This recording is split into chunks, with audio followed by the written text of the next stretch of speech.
Crystal Gazing, Its History and Practice. Written by Northcote W. Thomas.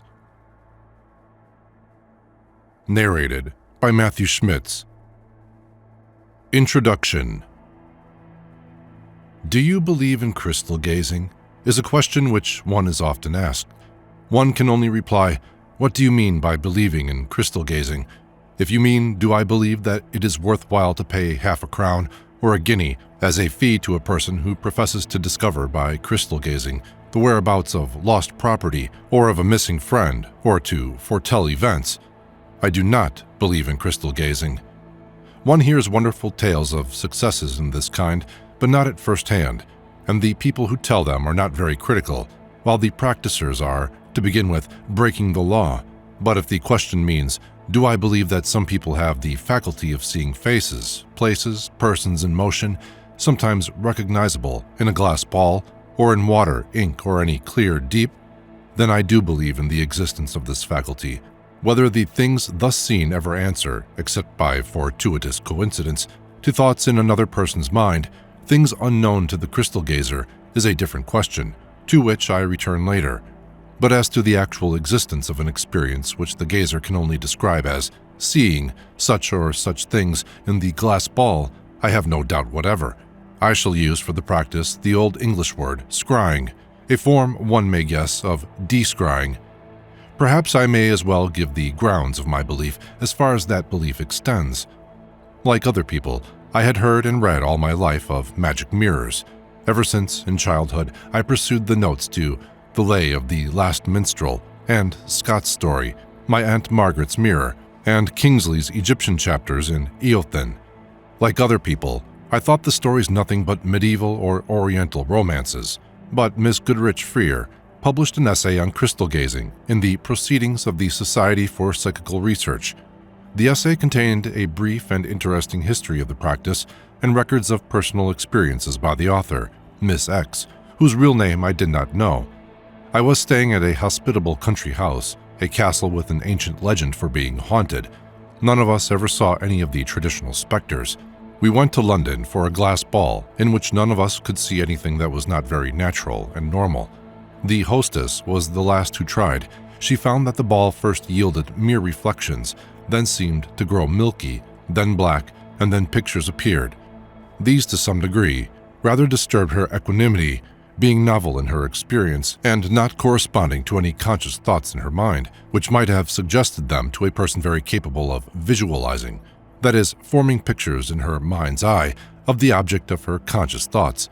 This power exists in very various degrees, perhaps especially in women, children, and people of genius. Thackeray and Dickens have left descriptions of their own power of visualizing. Perhaps most imaginative writers possess it, but other writers possess it who do not seem to be successfully imaginative.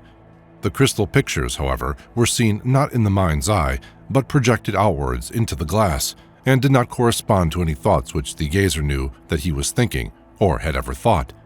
This lady's faculty went no further. In perhaps one case, she partially beheld the object on which a friend fixed his mind. In another, she saw a curious mystical design that we shortly afterwards found on the cover of a book, recently published, which had not then reached us. And in a third case, when scrying in the crystal cover of a miniature of the Chevalier de St. George, James III and VIII, she saw what might be explained as the march of his army across the field of Shiremur. But there was no evidence to anything unusual in such scries. I got a glass ball, and at St. Andrews and elsewhere, people of both sexes and of many social conditions, from my cook of that day, who made the experience casually as she saw the ball lying about, to golfers, men of business, men of letters, a physician, all sorts and conditions of men and women, friends, kinsfolk, and chance acquaintances of my own. The proportion of successes in seeing crystal pictures was very great, usually so, I believe. The subject had not then won its way into magazines and general literature and conversation, yet the symptoms, so to say, were identical in cases of success. The ball grew milky, then black, then the pictures appeared, as an almost invariable rule, though the experimenters were not told what to expect and were quite ignorant of the little that had been written on the topic. I, therefore, took leave to think that all experimenters were not playing on my artless confidence, One lady tried to scry in a glass jug of water. She saw landscapes, an ixi homo, and other things, and doubted whether the church, she was of the ancient faith, sanctioned the practice. She added what was curious, that as a child, she used to spill ink, gaze into it, and see such pictures as she now beheld in the water. An incident occurred which I have narrated elsewhere. I lent the ball to a Miss Balfour, who only then saw, I think, an old-fashioned piece of furniture. Her brother laughed at her and took the ball into the study, whence he returned, looking perplexed. He admitted that he had seen a person whom he knew under a lamp. This was at about 5 p.m. on a Sunday at St. Andrew's.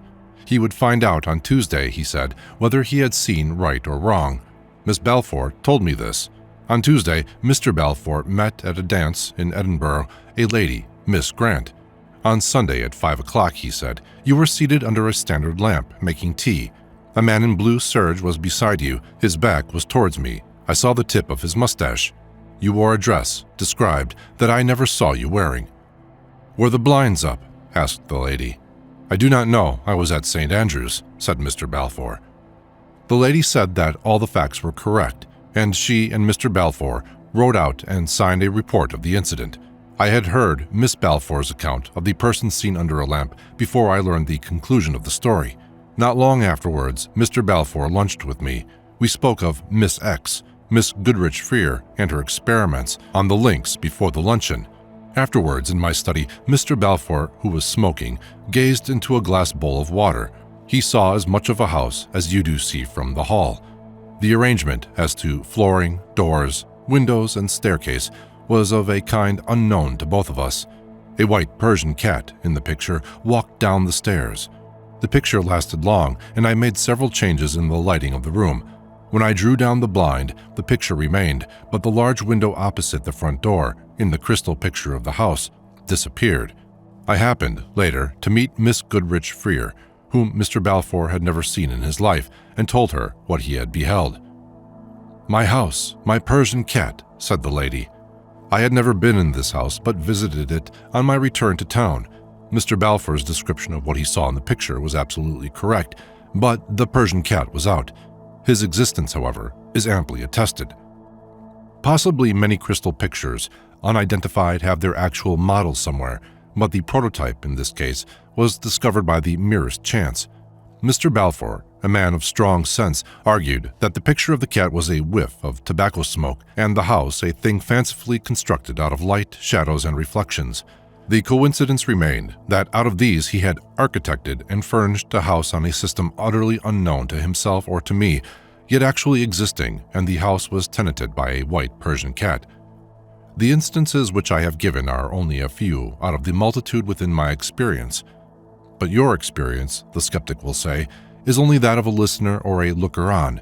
You see a man or woman stare at a ring, a jug of water, a glass bowl, the ink in an inkpot, or whatnot. The person who stares then tells you that he or she sees this or that picture, whereas he sees no picture at all in the crystal. Either he is merely practicing on your credulity, or he honestly believes that he sees what he says he sees, but does not see. In the latter case, to put the matter as it is usually stated, it is all imagination. At this point, may I take it as conceded that all my friends, kinsfolk, and acquaintances who tell me that they see pictures in the glass ball are not mere practical jokers playing on my credulity. Really, they are so numerous, and many of them are such grave, substantial characters, and their experiences, as described, agree with each other in so many points that I think it would be only fair to exclude the hypothesis of hoaxing as a general rule. This point I am anxious to secure, and in proof I wish to cite the behavior of some of the people whom I have observed. Some 6 years ago, I was staying in early spring at a Highland hotel when very few visitors had assembled. With me was a young kinswoman, or kinsgirl, Miss Gregor, whom I had known since her childhood. She was healthy, voracious, and as far as becomes her sex, athletic. She had just found out that she could see pictures in a glass ball. At the dinner table with us were 2 young Englishmen, strangers to us. They tried the glass ball, and finding that they had the faculty of scrying, or seeing pictures, were interested, and made some experiments in their own rooms. One tried looking at the ball in darkness, at night. He said that it seemed to become of a fiery quality, glowing bright, but in these conditions he saw no pictures in the glow. By daylight or artificial light, he saw pictures, usually of people known to him and members of his family. One lady, he said, he saw always in an inverted position, as when you look at the sitter through a photographic camera. I have not found another example of this eccentricity. The remarks appeared to be candid, and the experiment in the dark was like that of another friend, an engineer, who tried excluding all light and gazing into a funnel. The field of vision in his case became luminous, and pictures appeared. Evidence of this kind must be subjective. We have only the word of the experimenter for it, but we have only people's words for all subjective psychological facts, such as colored audition, the association of colors with sounds, the viewing of numerals in colors and symmetric patterns, the arabesques seen by Herschel, and so forth. Miss Gregor, in one of her earliest experiments, saw very distinctly Dunstafnage Castle, the old home of the Dalriada kings, near Oban, which we had been visiting. She also saw a lady, well known to both of us, sitting alone and playing at a card game, in which little bags of counters are used. She had once seen the lady playing at this game in company, but we found, on inquiry, that the lady had in fact been playing alone, for the first time, just before the picture was seen in the glass ball. No doubt this was a merely accidental coincidence. We then tried the usual experiment, myself and Miss Hamilton being present. Miss Hamilton was to think. Miss Gregor was to see the object of her thought. Miss Gregor saw a lady, like your mother, but not your mother. Her complexion is ruddy, her eyes are brown, she is dressed in black, her hair is white. And she described the coiffure. I at once recognized the description, that of a lady well known to me, whom Miss Gregor had never seen. "It is right," said Miss Hamilton. "I was thinking of my aunt, my mother's sister." We then called in a Mr. Brown to do the thinking. Miss Gregor then saw the two young Englishmen already mentioned, who had left, fishing in a boat on the loch. "I began by fixing my mind on them," said Mr. Brown, "but at the last I was thinking of the big trout they caught." This was a kind of success, so we tried next day, Mrs. Hamilton as thinker. Miss Gregor saw her daughter Marjorie, then in London, painting at an easel in a blue linen smock, but Mrs. Hamilton had been thinking of a favorite dog, and Marjorie did not even possess a blue smock to cover her dress when painting. Then I tried. What I thought of, I forget, but what Miss Gregor saw was John Knox. Later, I remembered that, some days before, I had thought of John Knox, but Miss Gregor had seen something else. She did not remember this, and I forget it too, till after an interval of some hours. We all taunted Miss Gregor as a fraudulent medium, which she took very unconcernedly, as the Christian carrier took his shooting by Claverhouse's dragoons.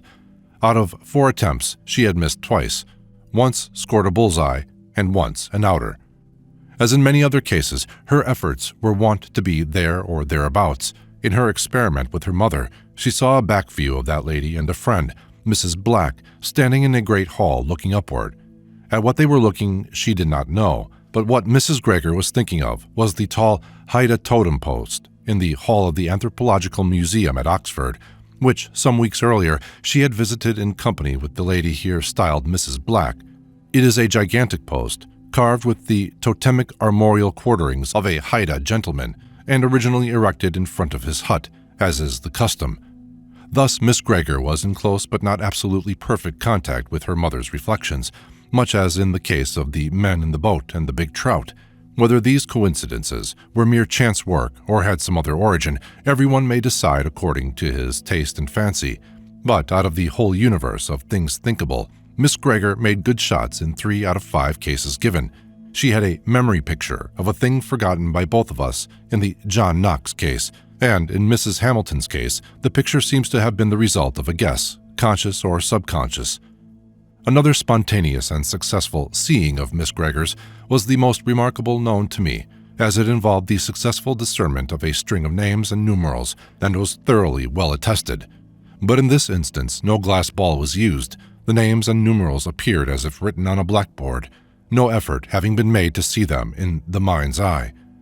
These experiments were, of course, unscientific and undertaken for mere idle amusement. The method of statistics was not applied.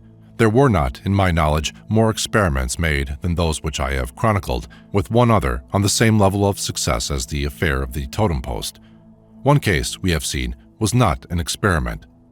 To amuse an eminent savant and me, Miss Gregor looked into a ball, while nobody directed his mind to anything in particular. Miss Gregor saw a very tall savage with a still taller bow, such as she had never beheld, nor I either, for that matter. Next day, our friend pointed out to us in a museum a Patagonian bow which answered to pattern. The fact that he is an anthropologist would naturally attract Miss Gregor's mind to savages, whose bows, except in the Patagonian case, are usually short, though she probably did not know it. Everyone can see that, to prove in Miss Gregor's case that her mind is, in some unknown way, in contact with the minds of the experimenters who do the thinking. Hundreds, perhaps thousands, of careful experiments must be made, and the proportion of bullseyes, centers, outers, and misses must be recorded. Not being a mathematician, I do not know how many failures and outers, out of 500 experiments, would prove the centers and bullseyes to be the mere result of chance coincidence. But the field of possible errors is coexistent with the thinkable universe. That is, the person who does the thinking may choose any one of the millions of things unknown to the crystal gazer. If then, the crystal gazer is right in a considerable percentage of cases, to my unmathematical mind, it does look as if some unknown human faculty and fact in nature may be surmised. If this be so, it may be presumed that some quality in the mind of the thinker, as well as of the gazer, must be in tune if the experiment is to be successful. I may be an idle enthusiast, but I cannot help thinking that some official professor of psychology might make experiments. He would, if successful, be treated as M. Blondlot of the N-rays is used by many of his learned colleagues, but if his experiments were dead failures, he would have his reward, and his name would be great in the scientific Israel. At present, the position of M. Blondlot, whether he is in the right or whether he is un pauvre halluciné, as Dr. Janet said of a lady often mentioned in this book, cannot be called enviable. But Lady Mary Wortley Montague and Jenner and Braid and Elliston and Simpson had troubles from learned colleagues to face in the matters of inoculation, vaccination, hypnotism, and chloroform. One very eminent professor of psychology told me some years ago that he could not find anyone who professed to see even fancy pictures in a glass ball. My experience is different, but I am so lazy. I have just passed a month under the roof of a relation who, in a solitary experiment made some time ago, saw, but I had not a glass ball and did not know how to procure one, not being aware that they are kept in stock, as Mr. Thomas tells us, by the Society for Psychical Research, 20 Hanover Square. The glass jug of water has inconveniences in practice, and many people who can see in glass balls cannot see in ink. So far, I have mainly been arguing that my scryers are not practical jokers. In corroboration, when I examined savage practice and barbaric and ancient practice, I found that, from the Australian blackfellows to the Maori, the Samoyeds, the Iroquois, the Incas, the Aztecs, the Malagasys, the Negroes, the Arabs, the Egyptians, the Greeks, and the medieval European nations, all were crystal gazers. If they saw no pictures at all in crystals, polished basalt, obsidian mirrors, blood drops, ink, water, livers of animals, and so on, it is not in nature that all should go on scrying. They must have made the discovery of the faculty by accident, like the lady already mentioned, who as a child amused herself by scrying in ink, and like George Sand, who in childhood used the polished back of a screen and appears never to have heard of any other instance of the practice. I do not think that we can state the facts at a lower level than this.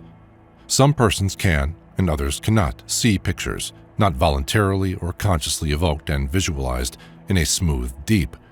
This is a circumstance in human psychology quite as curious as the visions of colored lines of numerals established by Mr. Francis Galton, but official psychologists, as a rule, avoid the subject.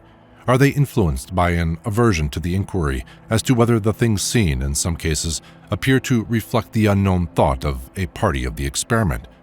That way, to be sure, lies the occult, a word rendered terrific by silly enthusiasts. In merely examining crystal gazing, we are on the border of the realm of quackery, fraud, blind credulity, avid hopes, and superstitious fears. There is no doubt at all that, this border once crossed, even minds practiced in the physical sciences often cease to be scientific or sensible. I have read with distaste the credulities with wild speculations published about affairs beyond the border by more than one man of eminence in this or that field of orthodox science. The lucubrations of other savants who have just peeped across the border in a spirit of cursing, like that of Balaam, are often more entertaining. So reckless are these gentlemen sometimes of accuracy and even of honesty, the dishonesty being subconscious, no doubt. Thus we can explain the aversion of men of science to the examination of phenomena, no more offensive, really, than the dreams of the day or the night. They are phenomena of human nature, exercises of human faculty, and, as such, invite study. To shirk examination is less than courageous. If I have proved or made it highly probable that all my crystal gazers are not practical jokers, there remains the theory that it is all imagination. But what is imagination? How do you define it? And how does your definition apply to the case? Most people, if they get beyond the theory that all folk who say they can see pictures and glass balls and so forth are liars, remark, it is just imagination. To ask such skeptics, what is imagination, how do you define it, is cruel, for they have always been contented with the word and have never reflected on its sense. I turn away from the notion of asking any person to think. The exercise is repugnant to the natural man.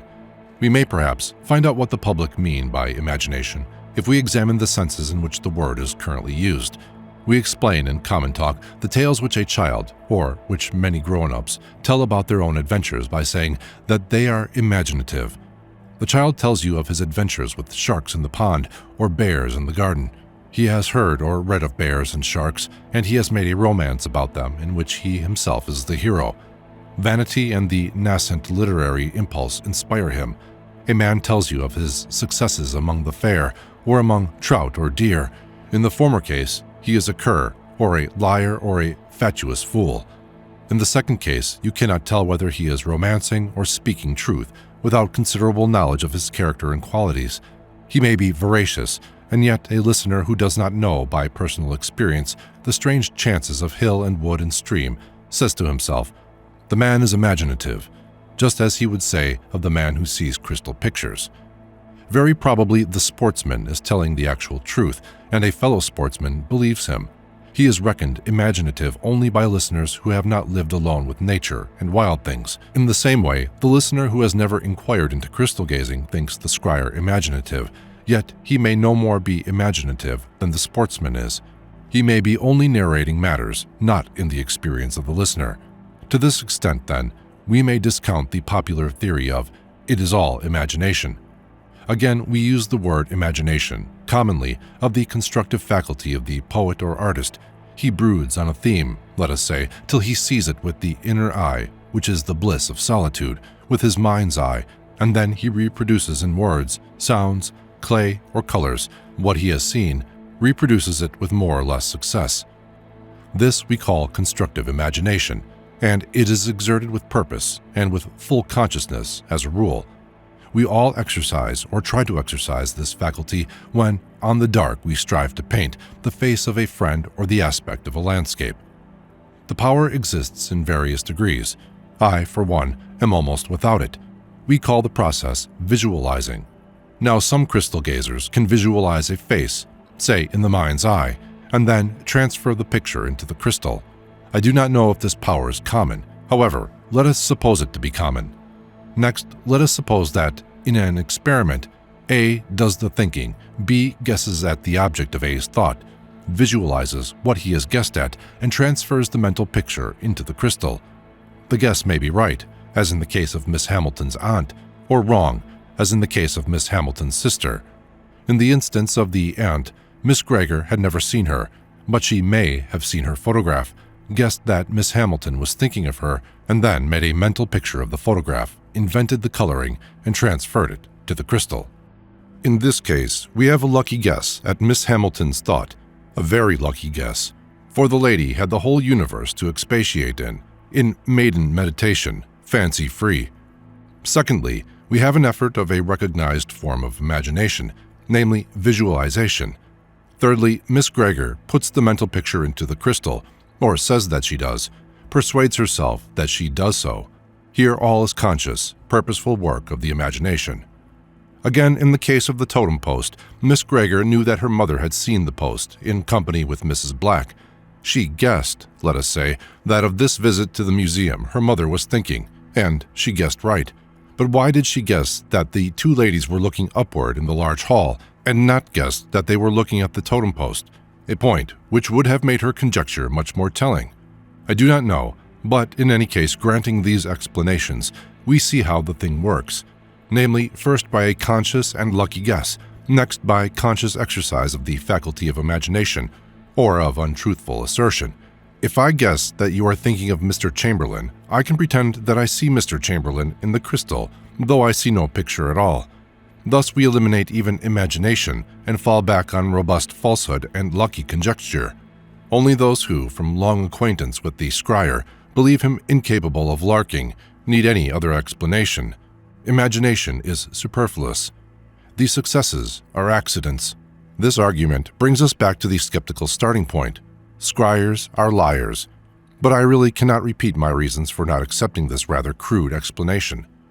There is another sense, in which the theory that crystal gazers are not mendacious, but are victims of mere imagination, has some sense in it. Most people, I presume, when looking drowsily at the fire in the grate, at the clouds in the sky, at the discolored patches on a wall, or at the pattern of a wallpaper not distinctly beheld, see resemblances to castles or towns, hills, faces, whales, like Hamlet and any other things. Here imagination is busy. Now it may be contended that crystal gazers construct or compose what they see in the glass, partly consciously and partly unconsciously, out of joints and planes of light and shadow in the crystal, and out of the distorted reflections of objects in the room. To do this requires more imagination than those of us possess who cannot see crystal pictures, but can construct a kind of fancy resemblance to faces, animals, and mountains out of the light in the embers, the clouds in the sky, and the splashes and stains on a plastered wall. I am very willing to admit that imagination in this sense, namely the imaginative construction of a picture out of the lights, shadows, and reflections in the glass, may be the actual cause of some crystal picture seeings. Almost anybody can turn the ball about till he gets a view of a frozen lake bordered by snowy hills. Of course, the person who does this knows what he is doing, knows that he is making up his landscape intentionally. But if a band of skaters suddenly begins to circle about on the glassy lake of the landscape thus composed, that is a very different thing. Yet such crystal pictures of moving figures are constantly reported by crystal gazers. These cannot be explained in the theory that imagination is active, merely as it is when we see in a blotch on a wall a likeness, say, to a man preaching. For the figure on the wall is motionless, the skaters are in motion. The real process in crystal gazing is much more like that of watching visions of faces, places, and other things with eyes closed, between sleeping and waking. These visions are technically called hypnagogic illusions, which means elusive appearances introducing sleep. As Mr. Thomas touches very briefly on these things, I shall be more ample. Hypnagogic illusions appear to be matters of less common experience than a person familiar with them, like myself, might suppose. Probably most people, happy people, fall sound asleep almost as soon as their head touches the pillow. They have no illusions hypnagogiques, sudden uprisings of unknown faces before the closed eyes. The faces are often beautiful at first, but fleet through a series of changes to the grotesque and the hideous, so that I have to open my eyes to get rid of them. They change and pass with extreme celerity. As a rule, I repeat, the faces are almost always unknown, but I once saw myself in profile. I cannot, when awake, summon up mental pictures of known faces, or but very dimly, while these little illusions of drowsy, shut eyes are often very brilliant. Sometimes when they occur, I try to call up the face I shall not see, or rather the faces, now so many, of those whom we have lost a while. But this proves impossible. The unknown, the uncalled for, the unexpected, strange faces, fair or hideous, sweep past. Never, never once the faces of our desire, though these may visit us in actual dreams of sleep. The same remark holds good of landscapes and inanimate things. Those which I see have always been unknown to me, or, if once known, are lost to memory, except in a single instance. I had visited Carlisle Castle and remarked the heraldic bearings, carved in miniature on the door lintels by prisoners of old. Not long afterwards, I saw them distinctly in a hypnagogic illusion, just as Miss Gregor saw Dunstaffnage Castle and the card-playing lady in an early experiment with the glass ball. Now, in my own case, I can occasionally observe these geneses of these hypnagogic phantasms. On closing the eyes, we, or most of us, see floating, shifting, vanishing specks or little blotches of light of various colors, formless and fleeting. I can, when half asleep, watch one of these specks or blotches growing in an infinitesimal space of time into a face or other recognizable form of any sort, changing to another, quite unlike the first, to a third, and so on. I cannot command or modify the forms. That is done by some faculty of half-slumber which is not directed by any will or desire. Again, shapes of printed letters, black on white, arise and are legible, and I have seen a very remarkable wall pattern in crimson, which I could not, when wide awake, invent or design. This morning, my hypnagogic illusions took the shape of an inscription in characters, of which some seemed Hebrew, others early Greek. I had not been working at the origin of the alphabet for more than a year, but yesterday I had mentioned the subject of early writing to a friend.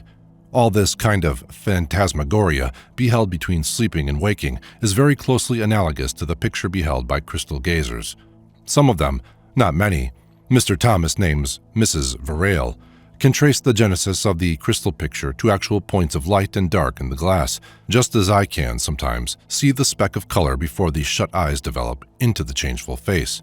If Mrs. Varale's experience were that of crystal gazers in general, as perhaps it really is, though they have not consciously observed it, then we might have a theory. We might say that crystal pictures are, unconsciously and unintentionally, constructed by them out of points of light and dark in the glass, the gazers being wide awake, just as illusions hypnagogiques are, unintentionally and unconsciously, constructed out of blurs and specks of color in the shut eyes, by myself and others, when half asleep. Some length this theory carries us, but there is a great deal of difference between being half asleep and being wide awake.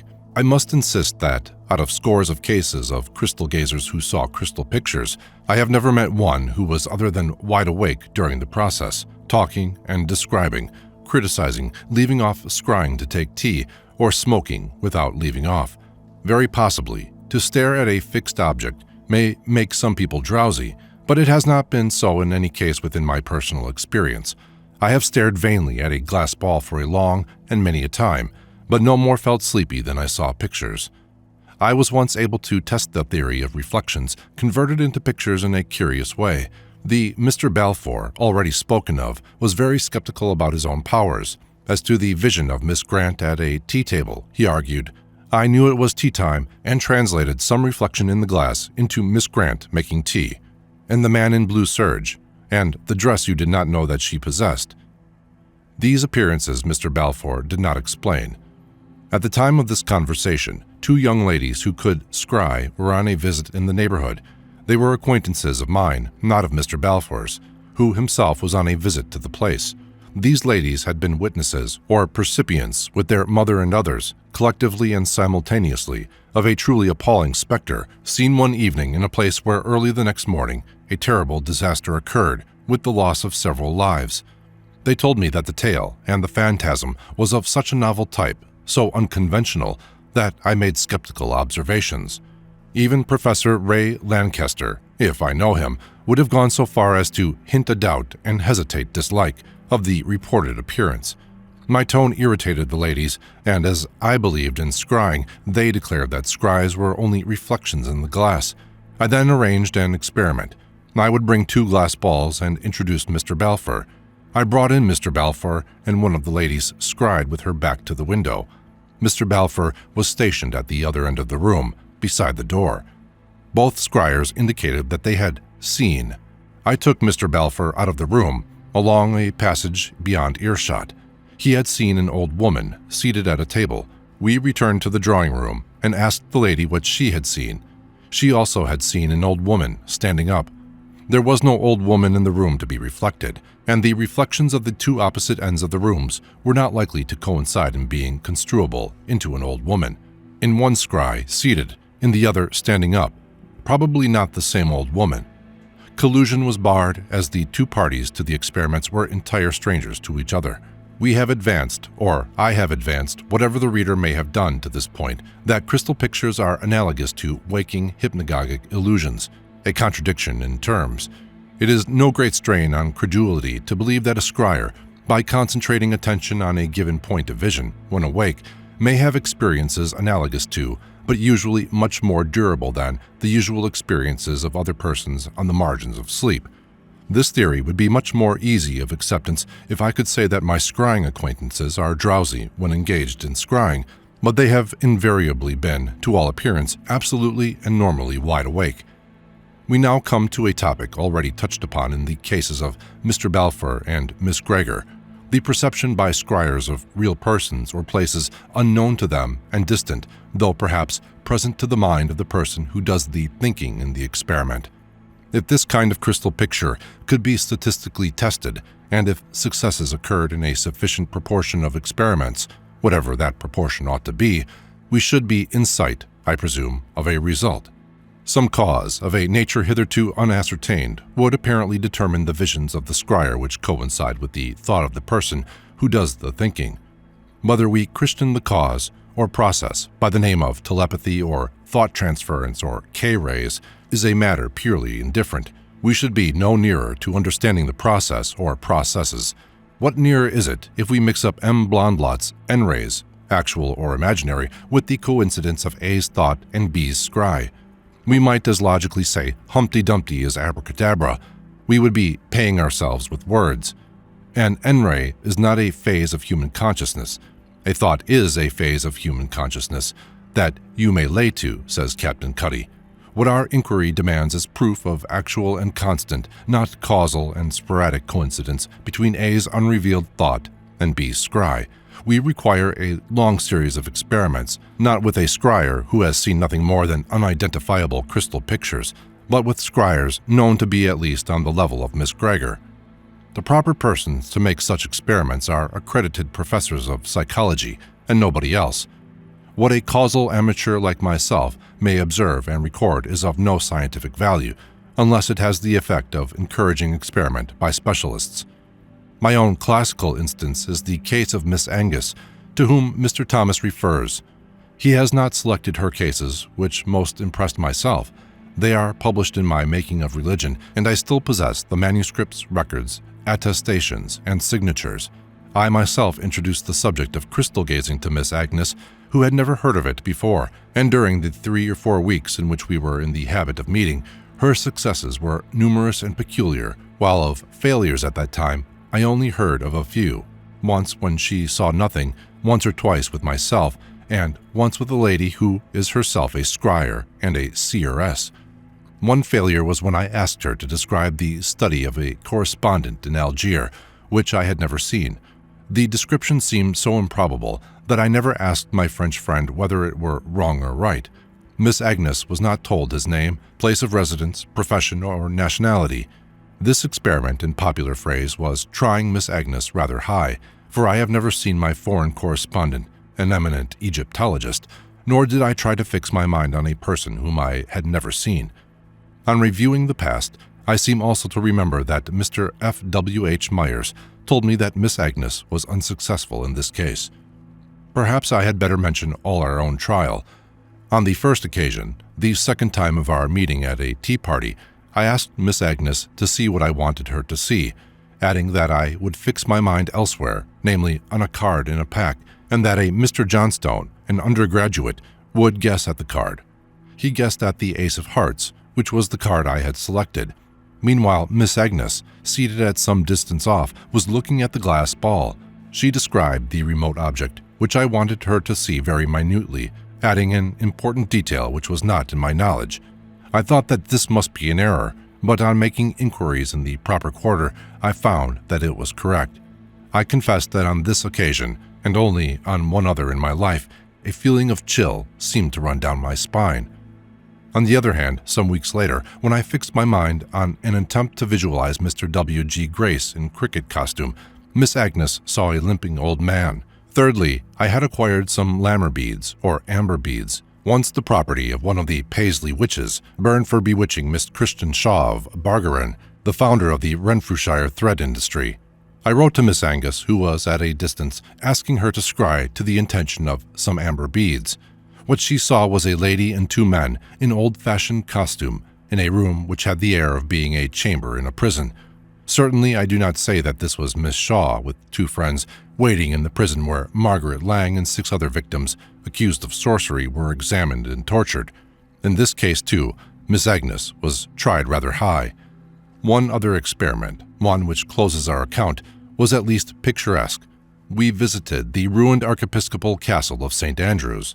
Miss Agnes sat down with the glass ball in the large, roofless chamber on the first floor, while I walked about in the grassy court. I expected the lady, if she saw anything, to see a fancy picture of the murder of Cardinal Beaton in May 1546. But the pictures were these: a man in one of the tall, conical black hats, such as the Regent Morton wears in his portrait, walking up an avenue. Next, that picture passing, came a lady in a crinoline without a ruff. In a crinoline, I said, disappointed. Yes, she is pale, stands with her hand on the back of a chair. The skirt of her dress is of such or such a color, gray silk brocade, and the crinoline is of such and such a shape. I forget the precise words. That's not a crinoline, it is a farthingale, I said. But about farthingales, Miss Agnes was uninstructed. This mode of distending the dress was very fashionable in Scotland in the 16th century. Knox, writing to 2 godly sisters who consulted him on the ethics of costume, gave them a pleasing latitude as to gold and velvet, but I think that farthingales cannot be justified. When Miss Agnes had described the costume, I said, "I think you have spotted Marriott Ogilvy." She had never heard of Marriott, a lady of the house of Airlie, who lived with the cardinal as his wife, the liaison being accepted by society, and the children marrying into the noblest families. Now, Knox tells us that Marriott was in the castle with the cardinal on the night before his murder, and as I was working at the history of the period, my mind had dwelt on the emotions of the poor lady when the news reached her in the early morning that "Stickit was the cardinal, and sautéed like a sow," as the Protestant rhyme ran. But as to how the lady would be dressed, I had never thought of asking. We went straight to the university library and consulted a book on costume as to the attire of ladies about 1546. The colored print of female array for that period corroborated the crystal picture. It was very correct. The coincidence was, at all events, pretty, and the scry was of an unexpected nature, for one would have expected the scryer either to see the murder scene or some other less universally known incident of the castle's history, or something wholly unconnected with it, or nothing at all, as occasionally occurs. But there was a connection, shadowy if you please, nay, if you please, a connection existing only for myself, and I accept Miss Agnes's ignorance of the existence of Marriott, who is not mentioned in the guide's description of the castle's history. She is a lady remembered by few except her actual collateral descendants, one of whom is named after her. A selection of Miss Agnes's numerous successes, as Mr. Thomas says, is given in a book of mine already mentioned.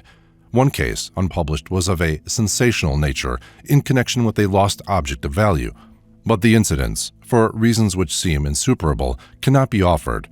I have tried to give an analogous account, changing the details, but the result would be unsatisfactory. As a reference to my book will prove, Miss Agnes's scries showed the strange vagaries of the faculty. One example is given by Mr. Thomas. Miss Agnes saw not the man thought of by the lady who did the thinking, but his mother. Now, when a lady does the thinking, if we merely guess, we guess at a man as the object of her contemplations, like in the converse case, the Arab boy who saw a lovely golden-haired, azure-eyed girl when Kinglake was thinking of the flogging Eton headmaster, Dr. Keat. In 2 cases noted, Miss Agnes saw what was in the mind of a person in the room who was taking no part in the experiment. In one of these instances, she also hit on the object of the thoughts of the experimenter. But much the most extraordinary feature in her experiments was her success, not only in describing the person thought of, but the actual dress and circumstances of that person, unknown to her even by name, at the moment of the scry. Once, even more strangely, she described, and in one case mimicked, the gait of one of the persons in the mind of the thinker, with their occupations and environment, Oriental. This was on a Saturday night in Scotland. The post on Sunday brought a letter of one of the persons seen from India, and the letter, which I read, described the occupations and environment discerned by Miss Agnes, which, at the moment of the scry, were several weeks remote in time. Had Miss Agnes known the person described, of whom she had never heard, and read the undelivered letter, she could not have been more accurate. Another instance of the same kind is given. Miss Agnes saw a person, unknown to her, but much in the mind of another person present, a complete stranger to Miss Agnes, not engaged in the experiment, in an attitude very unusual, but actually assumed by the distant person described some hours earlier in the day than the moment of the crystal gazing. In the great majority of cases known to me, the experiments were made with entire strangers, or with the most recent of acquaintances. In no case was there physical contact with the thinker. Scryer and thinker did not touch each other. There could, therefore, be no muscle reading. Indeed, once when, by the thinker's desire, they clasped hands, only scurrying blurs were seen in the glass ball. The general impression left by this lady's experiments was that, for her, time and space broke adrift. I ought to add that, in no case within my knowledge, was any effort made to scry the future. While I was the only person concerned who suggested the attempt at a glimpse into the past, in the instance of the other amber beads and the castle, in that case, the scene was left to do what it could with its own suggestions. In the Indian case, the scry appeared to be retrospective. The events described were of the recent past. I can form no shadow of a theory as to the causes and processes conceivably at work in this group of experiments. If anyone says that Miss Agnes's mind is somehow in touch with the mind of another experimenter, how does that account for her apparent vision of actual facts unknown to that person? I have given all such instances of failure as I witnessed or heard of, and of course many of the people concerned would have been glad to report failures, as I would have been keen to mark them. I do not record all these successes. In one instance, not recorded in writing at the time, the conflict of memories is of the most curious kind. If I may trust my own memory, which in these matters is good, one learned man was a partner to 2 experiments at some interval of time. One was a success. In the other case, nothing was seen in the ball. All the details of the success, the person described was in Canada, are vividly present to my mind, but my friend only remembers the instance in which nothing was seen, which Miss Agnes, being consulted, also remembered. The other case came back to her memory when I jogged it, but such a recollection is not evidence.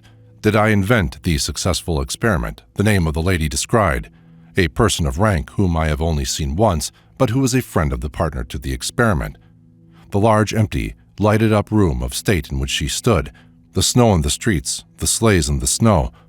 3 or 4 years ago, I spoke of the experiment to the learned person who did the thinking, and who, in my memory, told the story to me, at the time, hard by the castle of St. Andrews. He denied that it had ever occurred. Last year, I again mentioned it. He again denied that it had occurred, and also denied that I had mentioned it to him 2 or 3 years before. Am I a damned liar, like the Pebbles man of the story, or is my friend's memory at this point defective? Perhaps I am much more inventive than I give myself credit for, but as I take a plentiful lack of interest in Lady K, the person described in my memory, I did not even know that she was in Canada till I heard the story, which my friend, in his memory, never told. There was such plenty of stories at the time that I did not take the trouble to make a written record, as was usually done. It should always be done, both in the case of successes and failures, but there is little use or none in making experiments as to the possibility of discovery of hidden thoughts with a crystal gazer who habitually sees nothing but fancy pictures or memory pictures. I need hardly say that, if a scryer often sees correctly, and often things wholly unknown to him before the scry, this is in itself a proof that he does see, and is not merely inventing or imagining. I may be asked what sort of people are most apt to see crystal pictures. I never tried experiments with children, very young people, or unhealthy, fanciful, and hysterical people. It seems probable that persons with strong powers of visualizing or seeing things in the mind's eye are most likely to succeed, but they often fail entirely. Again, whoever has had, though sane and healthy, 1 or more waking hallucinations, such as seeing within doors and in a good light, a person who is absent or non-existent seems prima facie. On these terms I ought to be able to scry, but I cannot. Miss A was apt to see waking hallucinations that corresponded to facts not known to her, and other hallucinations in haunted houses. She scries very well. Mr. B, a painter, and a strong visualizer who has had ghostly experiences in a haunted house, his own, could not scry. He found that the glass ball became milky or misty, but no pictures appeared. Miss C, a lady of great humor and strength of character who has seen waking hallucinations and merely laughs at them, can see crystal pictures occasionally, but not often, and I understand that they are always unidentifiable, fancy pictures or revived memories.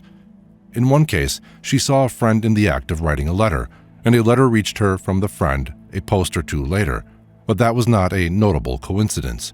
Thus, I really cannot guess as to what sort of person is or is not likely, prima facie, to see crystal pictures. I may think Professor Ray Lancaster an unlikely person. He may think me a likely person, but I cannot scry, and possibly he can. It is a point on which I have no information. Miss Gregor seemed to me prima facie one of the most unlikely people in the world to be able to scry, and as much may be said of Miss Agnes. One has a notion that the born scryer is a pallid, anemic girl with large, mysterious eyes, hollow cheeks, untidy hair, and a strong aversion to exercise in the open air. But the scryers whom I know are healthy, jolly people, young, middle-aged, or more than middle-aged. They usually take little interest in the whole affair, and as to philosophy about telepathy, N-rays, the ether, the subliminal self, and so forth, they pay no attention to the theorists and their propounders. They are not spiritualists, are not theosophists, and never born one with the astral plane, cerebral centers, and other such jargon. I only once saw a professional medium play with a crystal ball. He appeared to be a harmless being, possibly half-witted, and he saw little or nothing but what he described as confusions. I handed to him a Joan of Arc ring with the inscription Maria IHS, and he said he saw a middle-aged lady in black who certainly had no obvious connection with anything in particular. For others who were with me, he saw confusions. We pitied and forsook him, a foolish old man who did not even understand his own foolish old business. And what do you really think of your foolish old business? Asks the candid reader.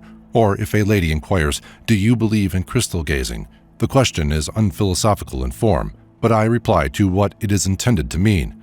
I believe that some crystal gazers are somehow enabled to see things which are actual, but of which, crystal gazing apart, they have and can have no knowledge. I have no conjecture as to how it is done, but if it is done, it upsets some extant popular philosophies. People are apt to think that a thing is explained when they are familiar with something analogous to it. The processes described are analogous to wireless telegraphy on the Marconi system, but the analogy explains nothing. If a number of people are in a room, the brains of all are busy endlessly. If the activity of the brain sets up currents, electrical or other, how does the current of the person scryed for come to be selected by the receiver in the brain of the scryer? There are exceptions, as in two of Miss Agnes's cases, her cerebral receiver picked up brain currents from persons to whose intention she was not scrying. The phenomena are quite as curious and important as those of radium, but as they cannot be produced at will on every occasion, as they are capricious in appearance, being subject to laws not ascertained, I do not expect them to be scientifically examined for many a long year, if ever. But my last word is, take not your opinion from mine. An ex-president of the Folklore Society has informed me that the phenomena entirely depend on a disordered liver, to which I can only reply that, if it be so, I should be the chief of scryers.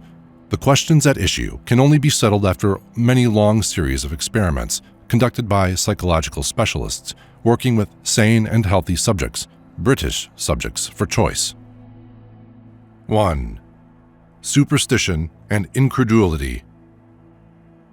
I am glad to say my people are not superstitious, said a worthy Welsh clergyman to a friend of mine, a good folklorist, now, alas, no more, and went on to explain that there were no ghosts in the parish. His joy was damped, it is true, half an hour later, when his guest inquired of the school children which of them could tell him where a boggin was to be seen, and found there was not a child in the school but could put him on the track of one.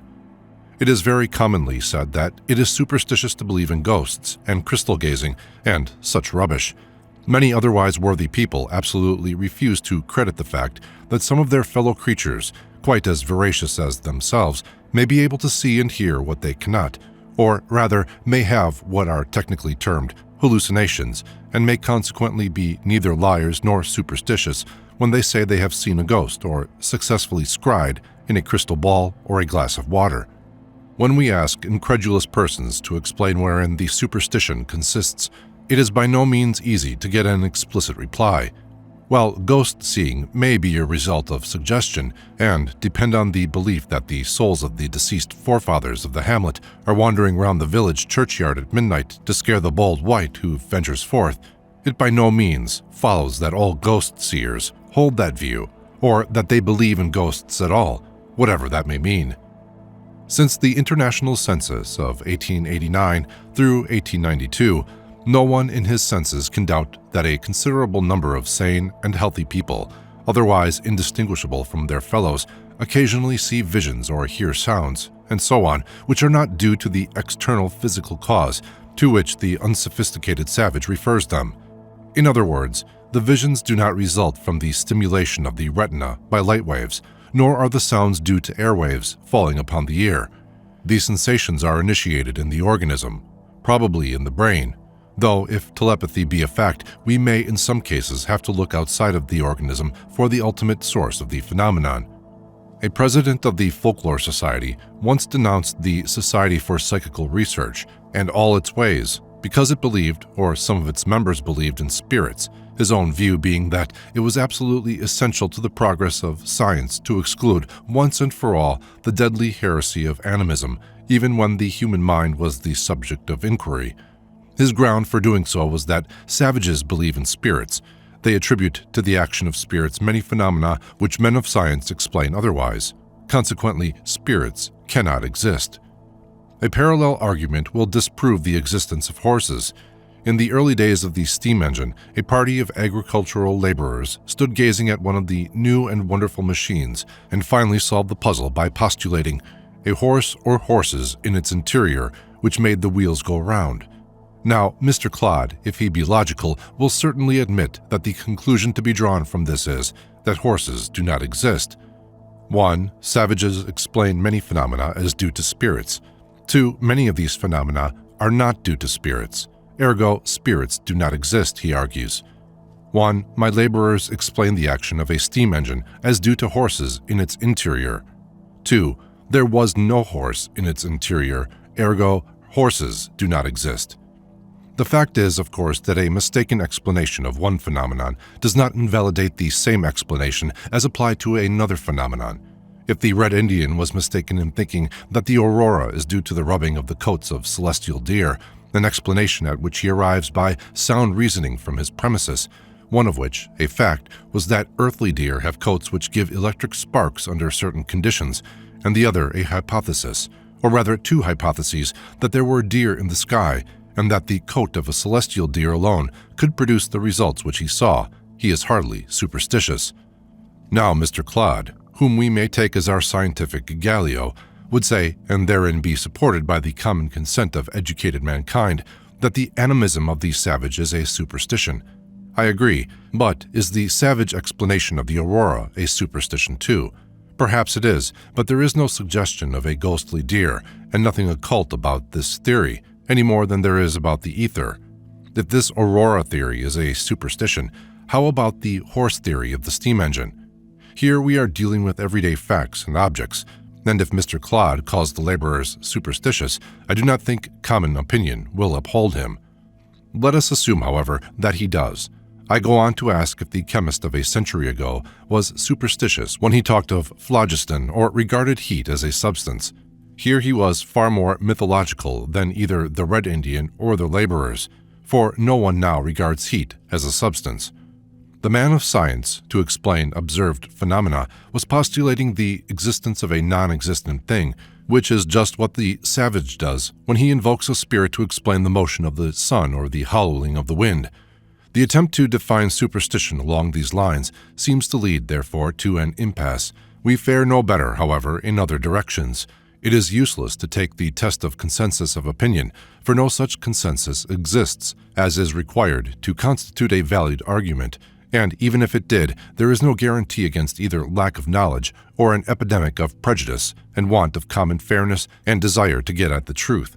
The majority test is even less useful for new ideas or new renderings of old ideas, have always had to struggle against the forces of conservatism, which is too often only a name for lack of power to digest new facts and change one's views with the advance of knowledge. A detailed examination of this question shows that the only definition of superstition which seems to meet all cases, even approximately, is that it implies in some way a departure from a norm. This is, however, equivalent to making it an entirely colorless epithet, for departure from a norm is by no means synonymous with error. One man's norm is another man's nonsense. If, therefore, people really do see pictures in crystals, the epithet of superstitious is meaningless. But how are we to prove that they do see pictures? Those who regard crystal gazing as a superstition are, of course, incredulous as to the visions said to be seen in a crystal. Possibly if dreams were as rare, relatively, as crystal visions are, they would take up the same attitude with regard to dreams. I recently discussed the question of crystal gazing with one of the incredulous ones. She belonged to the sex whose privilege it is to be absolutely illogical, starting with the assertion that she would not believe in crystal gazing unless she could crystal gaze herself. She maintained that all experiences were to her incredible which she had not experienced. Confronted with a concrete example, she was fain to make an exception in favor of drunkenness, and was thereafter ready to admit the reality of crystal gazing if she could see a person at the moment he or she was experiencing a crystal vision, though what security this would give is not quite clear. It was pointed out to her that she had no guarantee in such a case, which she had not when the crystal gazers signed a statement, and for the moment the remark seemed to carry conviction. On the following day, as often happens, the old personal experience phase of conviction had reappeared, and the fair skeptic would only admit the truth of a ghost story, ghosts being then under discussion, if she could see a ghost herself. This did not arise from any mistrust of the veracity of ghost seers, but from an innate conviction of human liability to error, a law to which, it appears, there was one exception.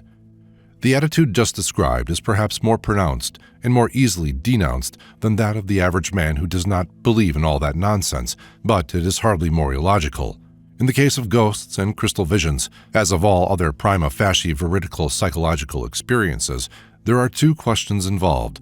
1. The personal experience of the seer, for which we must rely on his veracity, and 2. The agreement of this experience with unknown facts, given a contemporary statement, or one so nearly contemporary as to anticipate the proof of the veridical nature of the scry, and the value of the record, so far as it concerns the supernormal character of the experience, is not readily assailed, for errors, if any, are as likely to be in one direction as the other. Incredulity as to the fact of crystal gazing is synonymous with inexperience and with that lack of open-mindedness which is characterized by a refusal to investigate. Crystal gazing, I may say, for the benefit of blatant skeptics, is a recognized experiment even in orthodox psychological laboratories. An amusing, if unimportant, objection is that crystal gazing is of no use, the suggestion being that it is, consequently, non-existent. The same theory might be applied to dreams, but Mr. Lang, as usual, has a story to show that crystal gazing on occasions is useful. A friend of his declared that if winners could be spotted by it, there would be some use in it. His wife promptly spotted the winners of 2 races, and, we imagine, the husband became a convert on the spot. I hasten to add that I do not recommend this practice as a means of making money, nor does Mr. Lang. I forbear, however, to discuss the whole catalogue of objections to the practice of crystal gazing or to its reality, ranging from the belief that it is the work of the devil to the ready-made theory that all crystal gazers are neurotic and hysterical. A crystal vision is simply a daydream. The faculty of crystal gazing is closely allied to that of visualizing or calling up the image of the object of which one is thinking, which is commonly found in young children, hence their use as scryers in medieval times, and in artists. Those who doubt the allied faculty may be recommended to study Mr. Francis Galton's Inquiry into Human Faculty. 2. Vision and Visions. The subject of vision and its varieties has already been dealt with in the volume on thought transference, apropos of the experiments in crystal gazing, but it will be necessary to consider the questions in greater detail here, where we are dealing specifically with visual impressions, whether real or otherwise.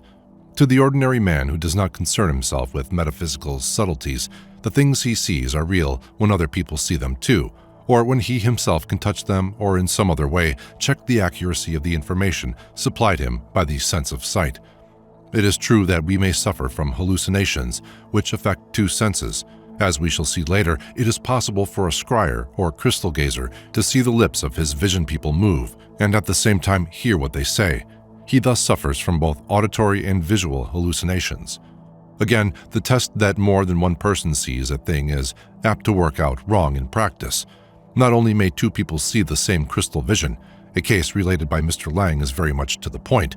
Two skeptics both saw an old lady, greatly to their disgust. But we need go no further than such a common failing as color blindness to see that the test of common agreement may mean common agreement in a mistaken view of things, for the perceptions of the colorblind are every bit as real to them as those of the normal-sighted are to them. And if we admit that half a dozen people are justified in regarding their perceptions as unquestionably real because they agree among themselves in their descriptions of what they see, half a dozen colorblind people would be equally justified in regarding their sensations as normal because they agree. Now, it so happens that in the case of color blindness, we can easily apply the test of common agreement at any time, and are thus in no doubt as to what is normal and real. But in the case of crystal visions, and still more of the hallucinations, commonly called ghosts, we can apply no such test. On the theory of common agreement, therefore, ghosts and crystal visions must be reckoned as real if they pass the test of common agreement among those who were present and had an opportunity of seeing them, a view which does not commend itself. Fortunately, in the present chapter, we are concerned rather with the theoretical than with the practical distinctions. We need not embark on a thorny discussion as to the reality of Blondlot's N-rays, nor need we consider what would be the result of a spread of color blindness until only one half of the human race could see red as normal-sighted people see it today, while the other half denounced them as impostors for maintaining that there was anything except gray to be seen.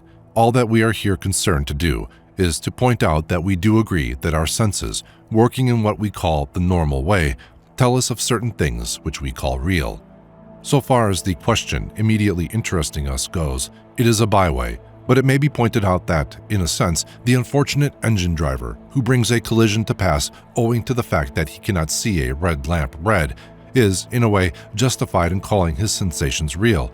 For him, his senses are working in their normal way. Only, unluckily for him and the passengers, it does not happen to be the same way as that of the man who devised the signals. The real of the engine driver is not the same as the real of the signalman, but we cannot say that either is hallucinated. Unreal things.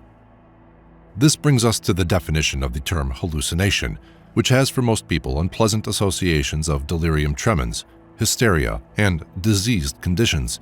Let me assure them that as a term of psychology, it has no such evil associations.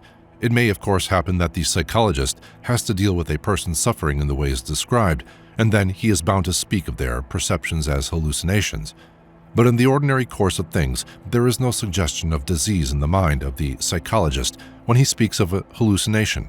All he means is that the person affected, whom we call the percipient, saw or heard or felt or smelt something, just as if there were some external cause to produce this sensation, whatever it was, whereas in fact there was no external cause, the sensation being either an automatism or due to hypnotic suggestion. The word automatism has an alarming look, but all it means is that what was seen or heard, or to use a technical term, the percept, was due not to any external cause, nor yet to any intention on the part of the percipient. To this class of percepts we shall return in a moment, but, like Topsy, just growed. There are two kinds of automatisms, called motor, or such as produce movement as in the case of the divining rod or automatic writing, and sensory, or such as cause our senses to deceive us, as when we are dozing in the morning and seem to hear a knock, a very common experience with people who like an extra 10 minutes before getting up. The most familiar instance of an automatism is, however, a dream. A dream is only rarely, and then probably only to a very small extent, due to external causes. It is created by the activity of certain portions of the brain, in which the so-called higher centers seldom participate, with the result that our dreams are usually the most muddled performances imaginable, though it is only on reflection that we realize this, just as it is only on reflection that we discover that hallucinations of our waking moments are hallucinations and not ordinary waking percepts. It will probably serve to dispel any unpleasant taste still remaining after the word hallucination if we remark that the best hallucinations, and almost the only pure type, are dreams, which are so common as to be regarded as absolutely normal in most people, though there are others who never dream, or at any rate never recall that they have dreamt, and others again, among whom is myself, who dream perhaps not more than a dozen times a year, but on these rare occasions with great vividness. After images. Between the ordinary sense perceptions of normal persons and pure hallucinations, such as dreams, which are absolutely individual in their character, I leave out of the question telepathic dreams, as involving needless elaboration of points which are for our present purpose unimportant. There are many intermediate stages, some of which are neither ordinary sense perceptions nor yet hallucinations. In the first place, we have after images. Everyone is familiar with the fact that, after looking at a bright light, certain sensations persist, or rather run through a series of changes, long after the original object has ceased to stimulate the optic nerve. If one lies on one's back in the deck of a ship and looks at the rigging against the bright summer sky, and then closes one's eyes, the resulting after images are remarkably vivid and enduring, and the colors thus presented to us are often of exceeding beauty. In my own case, they endure for fully 2 minutes after I have closed my eyes, and represent in the earlier stages the ropes of the rigging at which I have been looking. Then the various lines gradually fuse together until only a mass of color remains, which gradually fades away. Sometimes our after images will give us information which the original sensation had denied us. If I walk up Tottenham Court Road in the evening and look at the brilliant electric lights outside of the Oxford Music Hall, I fail to see the word Oxford on the globe. The illumination is excessive, but if I close my eyes, turning them away usually fails to produce the same effect. I see quite distinctly the word Oxford, or at any rate, some of the letters come out in black on a white ground. This afterimage disappears without going through any series of color changes, so far as I have been able to see, a result possibly due to the difference of conditions. For in the street it is difficult to lie down and observe the changes without attracting some attention, and possibly receiving an invitation to accompany a gentleman in blue. These afterimages may also be postponed, and appear several hours after the original stimulations of the optic nerve. Cases are on record where people have looked at a candle just before closing the eyes at night, and then seen the afterimage of it for a moment immediately after opening the eyes the following morning. Mental pictures. As a rule, however, it is safe to say that mental pictures, as they are termed, seen after such a long interval, are memory images, not direct results of the stimulation of the retina. How, it may be asked, does a mental image differ from a hallucination? A hallucination, as we have seen, is an affection of the senses, which seems at first sight to be caused by some external object. To use a technical expression, it is externalized.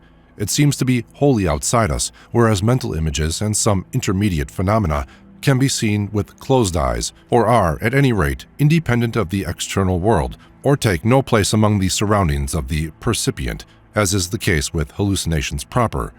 Many people are able to recall in the form of a memory image any well-known scene, or even scenes which they have visited but once and almost forgotten. Here we verge on the automatism. Others, among whom I am numbered, are unable, or but very rarely able, to call up a picture, and their pictures are far less vivid than the reality. This faculty of picturing to one's mind's eye is termed visualizing. Good visualizers are able not only to recall scenes that have been present before their eyes of the flesh, but to construct pictures of their own, exactly as dreamers automatically construct the scenery of their dreams. Illusions hypnagogiques and their allies. Another class of perceptions are called pseudo-hallucinations. They are unlike the memory and fancy images of which we have just been speaking in being more steady, as well as in being spontaneous. They are in fact what are termed automatisms. They differ from the full-blown hallucination in not forming a part of the ordinary surroundings of the seer. Thus, one lady describes such scenes as being, as it were, enclosed in a sort of soap bubble, which seemed to come sailing into the room on a beam of light. She was quite aware that these visions were unreal, and could see them with closed eyes equally well. They were not the result of disease, for she states that they were vivid when she was in good health, and vice versa. The most common form of these pseudo-hallucinations is what is often termed faces in the dark. The the technical term for which is hypnagogic illusions. Many sane and healthy people have, in the interval between sleeping and waking, mental images of surprising vividness. Judging by the only occasion on which I have experienced anything of this sort, they are fully as distinct as objects seen in the normal way under a bright light. Faces are not the only objects, of course. They may be scenes, known or unknown, or, as in my own case, something fantastic. What I saw was a long procession of eyes: lion's eyes, crocodile's eyes, snake's eyes, all sorts of eyes, and that in a state of perfect health, so far as I could judge. Often, some connection may be traced between these pictures and the thoughts of the percipient. Thus, one percipient had been reading of Brunhilde and lay in bed thinking about her life, when out there came in the darkness a grand face, worth anyone's toil to transfer it to canvas, and so vivid that years after he could have depicted it had he been an artist. It may be noted in passing that the artist seldom succeeds in transferring to canvas with full satisfaction to himself the pictures which he has seen in his mind's eye. With the illusion hypnagogique, we reach the verge of the hallucination proper, and it is, in fact, a matter of no small difficulty to discriminate between some forms of them and the full-blown hallucination. We are, however, not concerned with these questions here, the crystal visions being clearly of the type of the soap bubble vision already mentioned. We shall deal with them more in detail in the next chapter. Illusion. Up to the present, we have been dealing either with pictures entirely divorced from the objects of the surrounding world, or with those entirely dependent on them, leaving out of account such matters as the element of experience in our judgments of distance and similar points. We now come to a class of percepts which agree with the mistaken sensations of the colorblind in being other than they seem to be and in being due to external objects, but differ from them in being, like hallucinations, recognizable as erroneous, at any rate in most cases, as soon as we turn our attention to them. These are termed illusions. They are malinterpretations of stimuli received from the external world and worked up by our minds into a picture, which often bears very little relation to the real thing before us. As an example, we may take a case from the census of hallucinations, the percipient being Professor Sorley, now of Cambridge.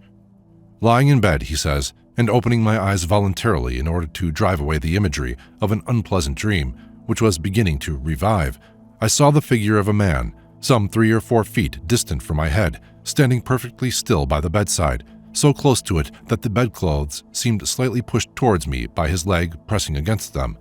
The image was perfectly distinct, height about 5 feet 8 inches, sallow complexion, gray eyes, grayish mustache, short and bristly, and apparently recently clipped. His dress seemed like a dark gray dressing gown tied with a dark red rope. My first thought was, "That's a ghost." My second, "It may be a burglar whose designs upon my watch are interrupted by my opening my eyes." I bent forward towards him, and the image vanished. As it vanished, my attention passed to a shadow on the wall 2 or 3 times the distance off, and perhaps 12 feet high. There was a gas lamp in the lane outside, which shed a light through the lower 12 inches or so of the window, and the shadow was caused by the curtain hanging beside the window. The solitary bit of color in the image, the red rope in the dressing gown, was immediately after identified as the twisted red mahogany handle of the dressing table, which was in the same line of vision as part of the shadow. Professor Sorley remarks that his illusion has no connection with the dream, which he also mentions. Otherwise, one would be tempted to regard it as simply a survival from the dream projected into the surrounding portion of the external world. Once, on waking from a dream in which an omnibus figured, with the words "Baker Street 2" on the side, in vexation at not being able to discover whether it was the one I wanted, my subliminal had not been equal to the creation of a bus conductor, nor had it occurred to me to ask the driver. I thought to myself, "Bother that bus. If I look again, I may see it somewhere else." So I opened my eyes, and on the wall just before me, the word Waterloo, in large letters, developed and persisted for some 10 seconds. There is another class of illusions, which, however, hardly concerns us here. The bearing of illusions on crystal visions will be seen in the next chapter. These are the familiar experiences with puzzle pictures, in which a face or figure has to be found, and which to myself are usually introvable, or in a more complex form, the reversible images of which many examples are now sold, such as the duck rabbit or the pile of cubes. Having seen the picture one way, It is only by a considerable effort that we are able to reverse it. Properly speaking, these interchangeable effects can hardly be included among illusions, inasmuch as both effects are equally real and can be reproduced at will, which is not the case with an illusion proper. 3. Crystal visions. Turning now to crystal visions in particular, we may, from a theoretical point of view, divide them into two main classes, the line of demarcation between which is the same as that between hallucinations and illusions, though in other respects the two classes of crystal visions do not belong to either of these categories, being, as we have already seen, pseudo-hallucinations, or objects apparently external but not forming in any real sense part of the outside world. The class of crystal visions, which is on all fours with pure hallucinations, is that which is seen, and it may be noted that we use crystal vision as a convenient general term for any vision depending for its genesis on practices described in chapters 5 and 6, in perfectly dark objects. A friend of Mr. Lang's, for example, made his first experiment by looking into a perfectly dark funnel, covering up his head so as to exclude all sources of illumination except internal ones. He soon found that the funnel filled with light, and then fancy pictures followed.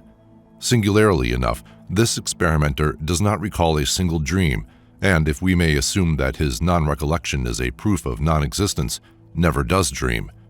In other cases, and these approach illusions very closely sometimes, the crystal picture originates in the small specks of light or shade or color which are found in every crystal.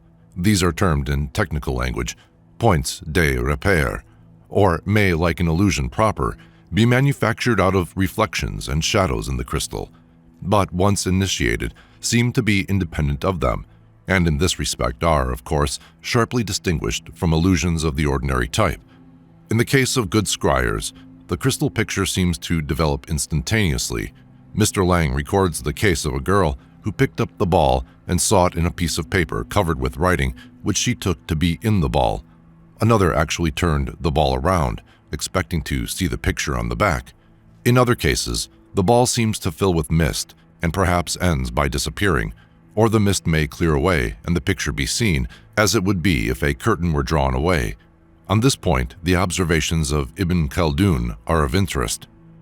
Those who look into diaphanous bodies, such as mirrors, bowls filled with water and liquids, those who inspect the hearts, livers, and bones of animals, those who predicted by the throwing of stones or cores, all these people belong to the category diviners.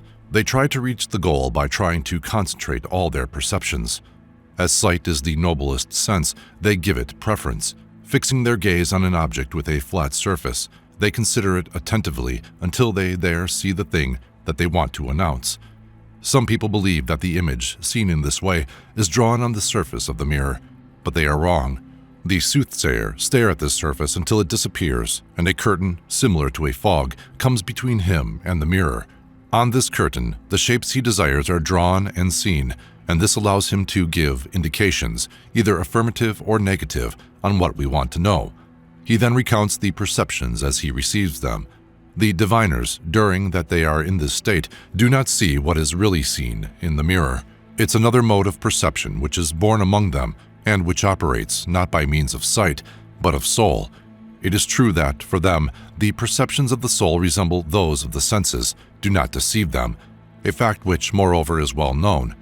The same thing happens to those who examine the hearts and livers of animals, one who looks into the water, into the basins, or in other objects of the same kind. We have seen some of the individuals hinder the operation of the senses by use of simple fumigations, then use incantations to give the ore the required arrangement. Then they tell what they saw. These shapes, they say, show themselves in the air and represent characters. They teach them, by means of emblems and signs, the things they seek to know. The individuals of this class are less detached from the influence of the senses than those of the preceding class. The universe is full of wonders. On a later page, the author remarks, "People who use such procedures with the intention of knowing the secrets of the invisible world do and say nothing of value." Another scryer describes her experiences as follows: "I soon see a pale golden light, seemingly uniting, frequently cut with flashes of electric or magnetic light. In the soft, pale golden light, there appears a spot of deep yellow gold moving about, sometimes in a dark circle.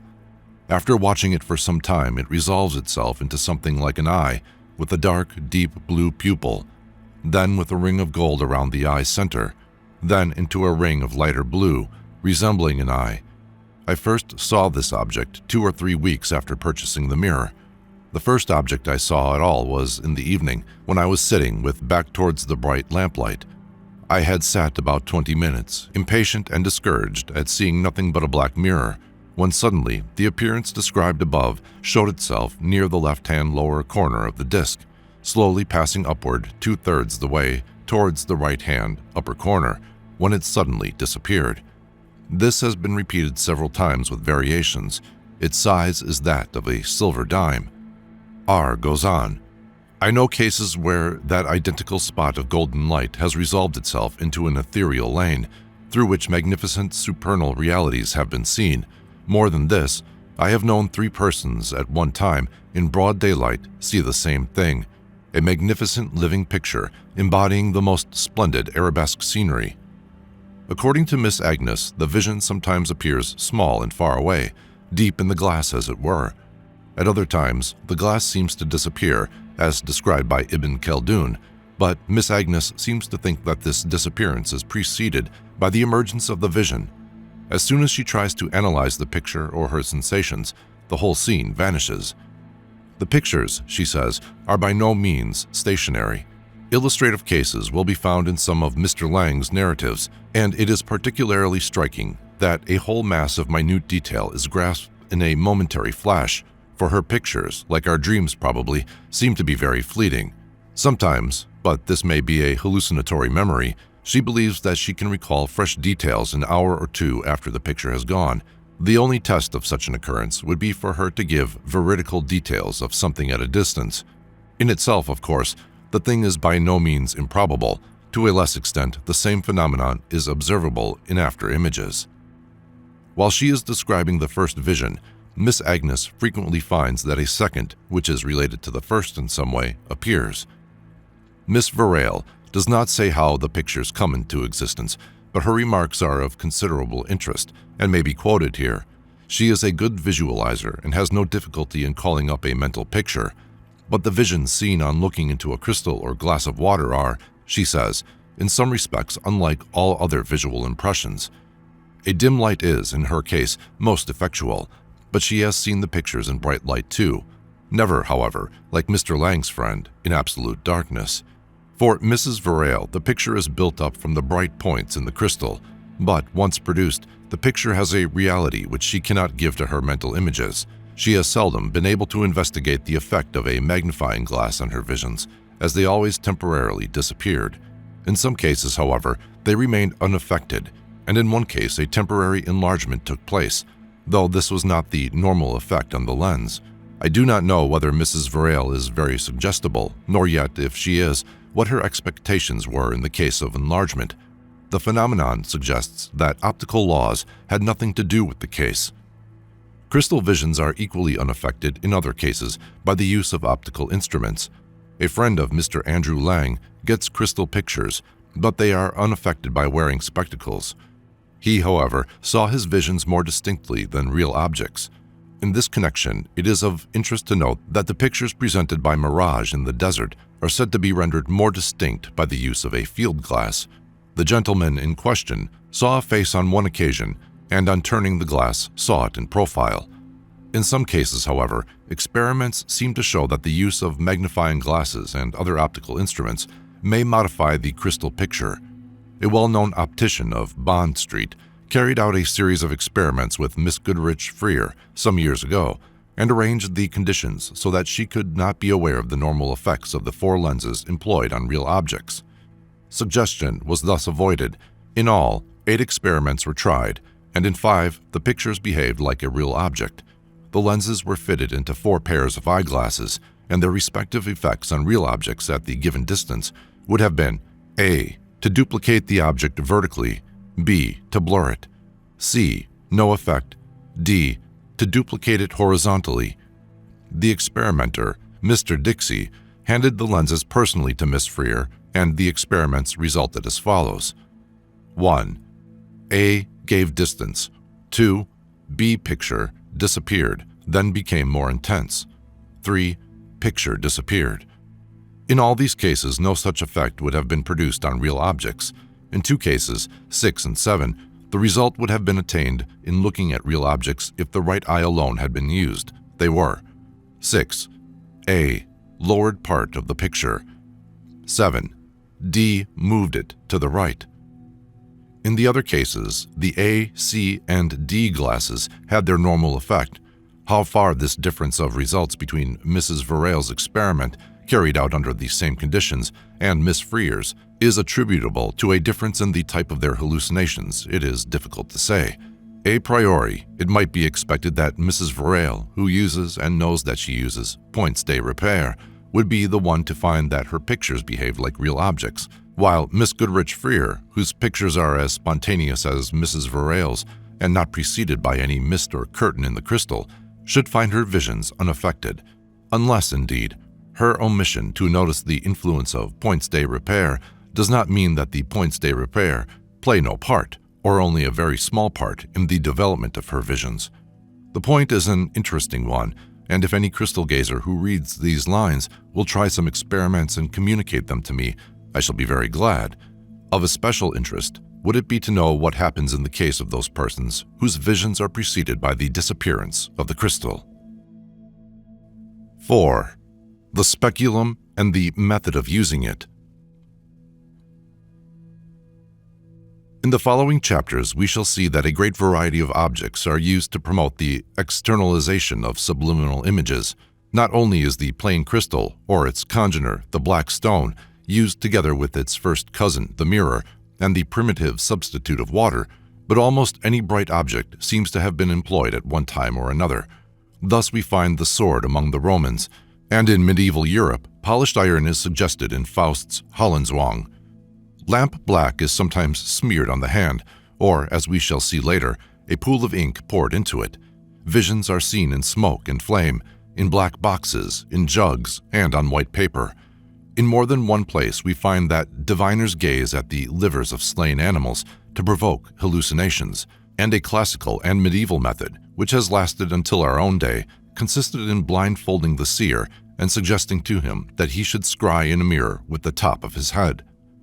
In the idea of medieval scryers, however, the selection of a speculum was no light matter, to be undertaken without due preparation, as we shall presently see in the quotations from the Hollenzwang.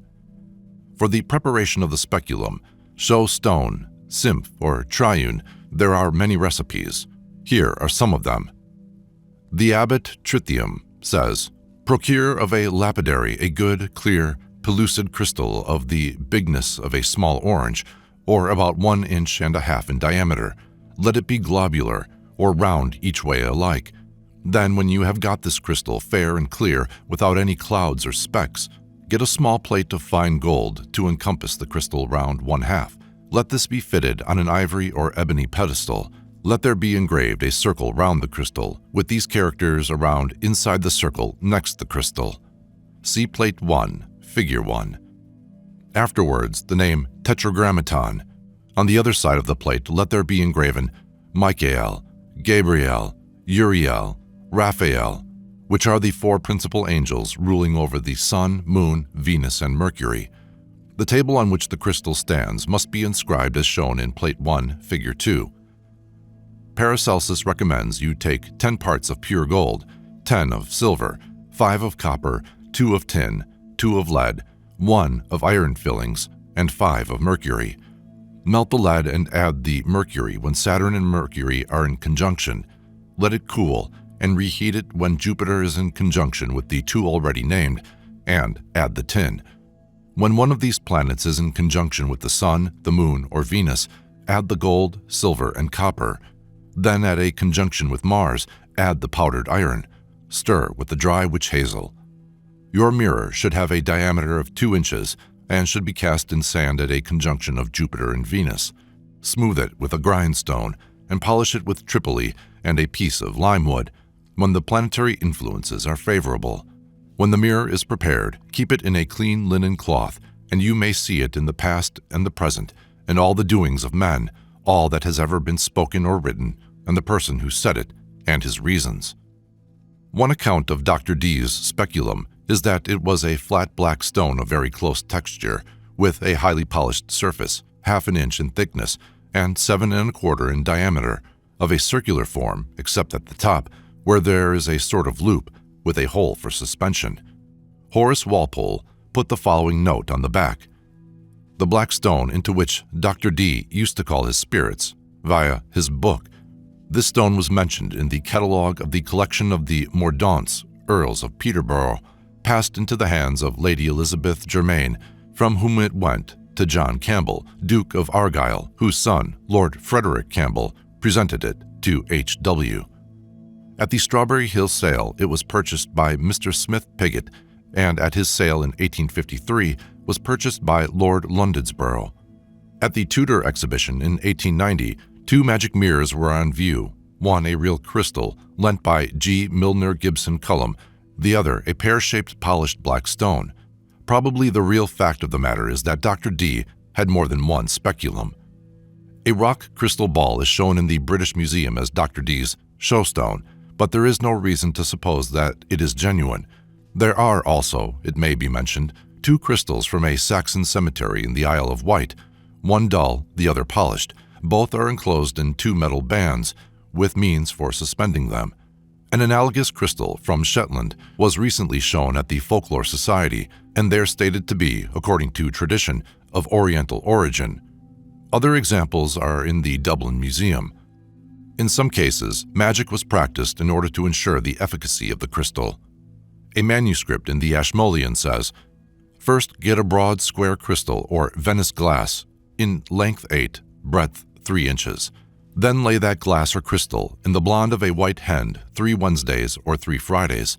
Then take it out and wash it with holy oil and fumigate it. Then take 3 hazel sticks or wands of an year growth, peel them fair and white, and make them so long as you can write the spirit's name or fairies, which you call, 3 times on every stick being made flat on one side. Then bury them under some hill, whereas ye suppose the fairies haunt, the Wednesday before you call her, and the Friday following take them up and call her at 8 or 3 or 10 o'clock, when be good planets and hours for that time. But when you call, turn thy face towards the east, and when you have her, bind her to that stone or glass. For myself, I call Margaret Barrence, but this will obtain any one that is not already bound." In other cases, a religious element comes in. Aubrey says of a crystal, "This beryl is a perfect sphere, the diameter of which I guess to be something more than an inch. It is set in a ring or circle of silver resembling the meridian of a globe. The stem of it is about 10 inches high, all gilt. At the 4 quarters of it are the names of 4 angels, Uriel, Raphael, Michael, Gabriel. On the top is a cross petit. See Plate 2. Of another he says, "A beryl in the possession of Sir Edward Harley, Knight of the Bath, which he keeps in his closet at Brampton Bryan, in Herefordshire, among his Similia, came first from Norfolk. A minister had it there, and a call was to be used with it.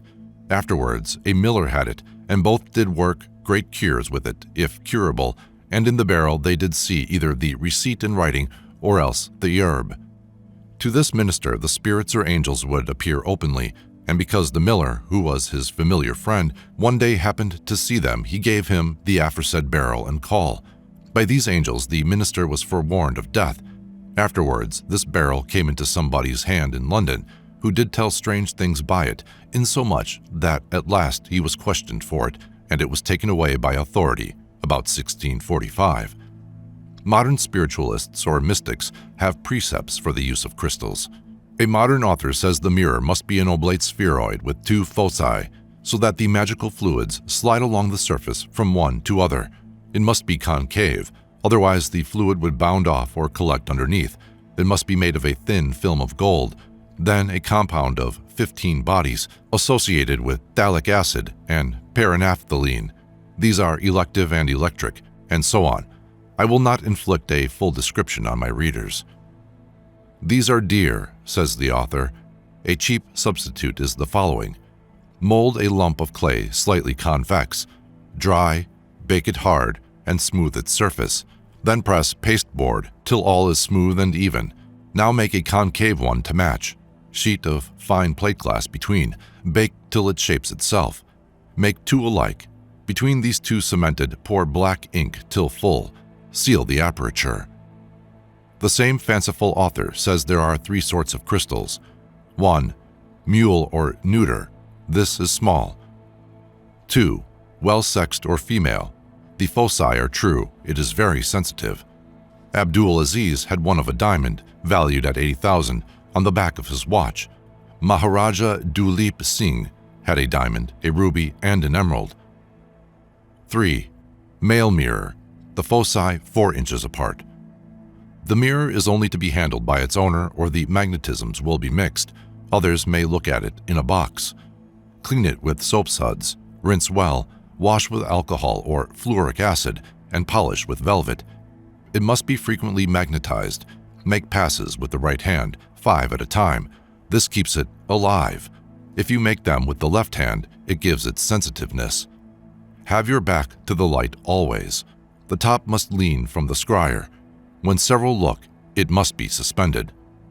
You will see clouds first. They are really on the magnetic field, which collects from the eyes of the scryer.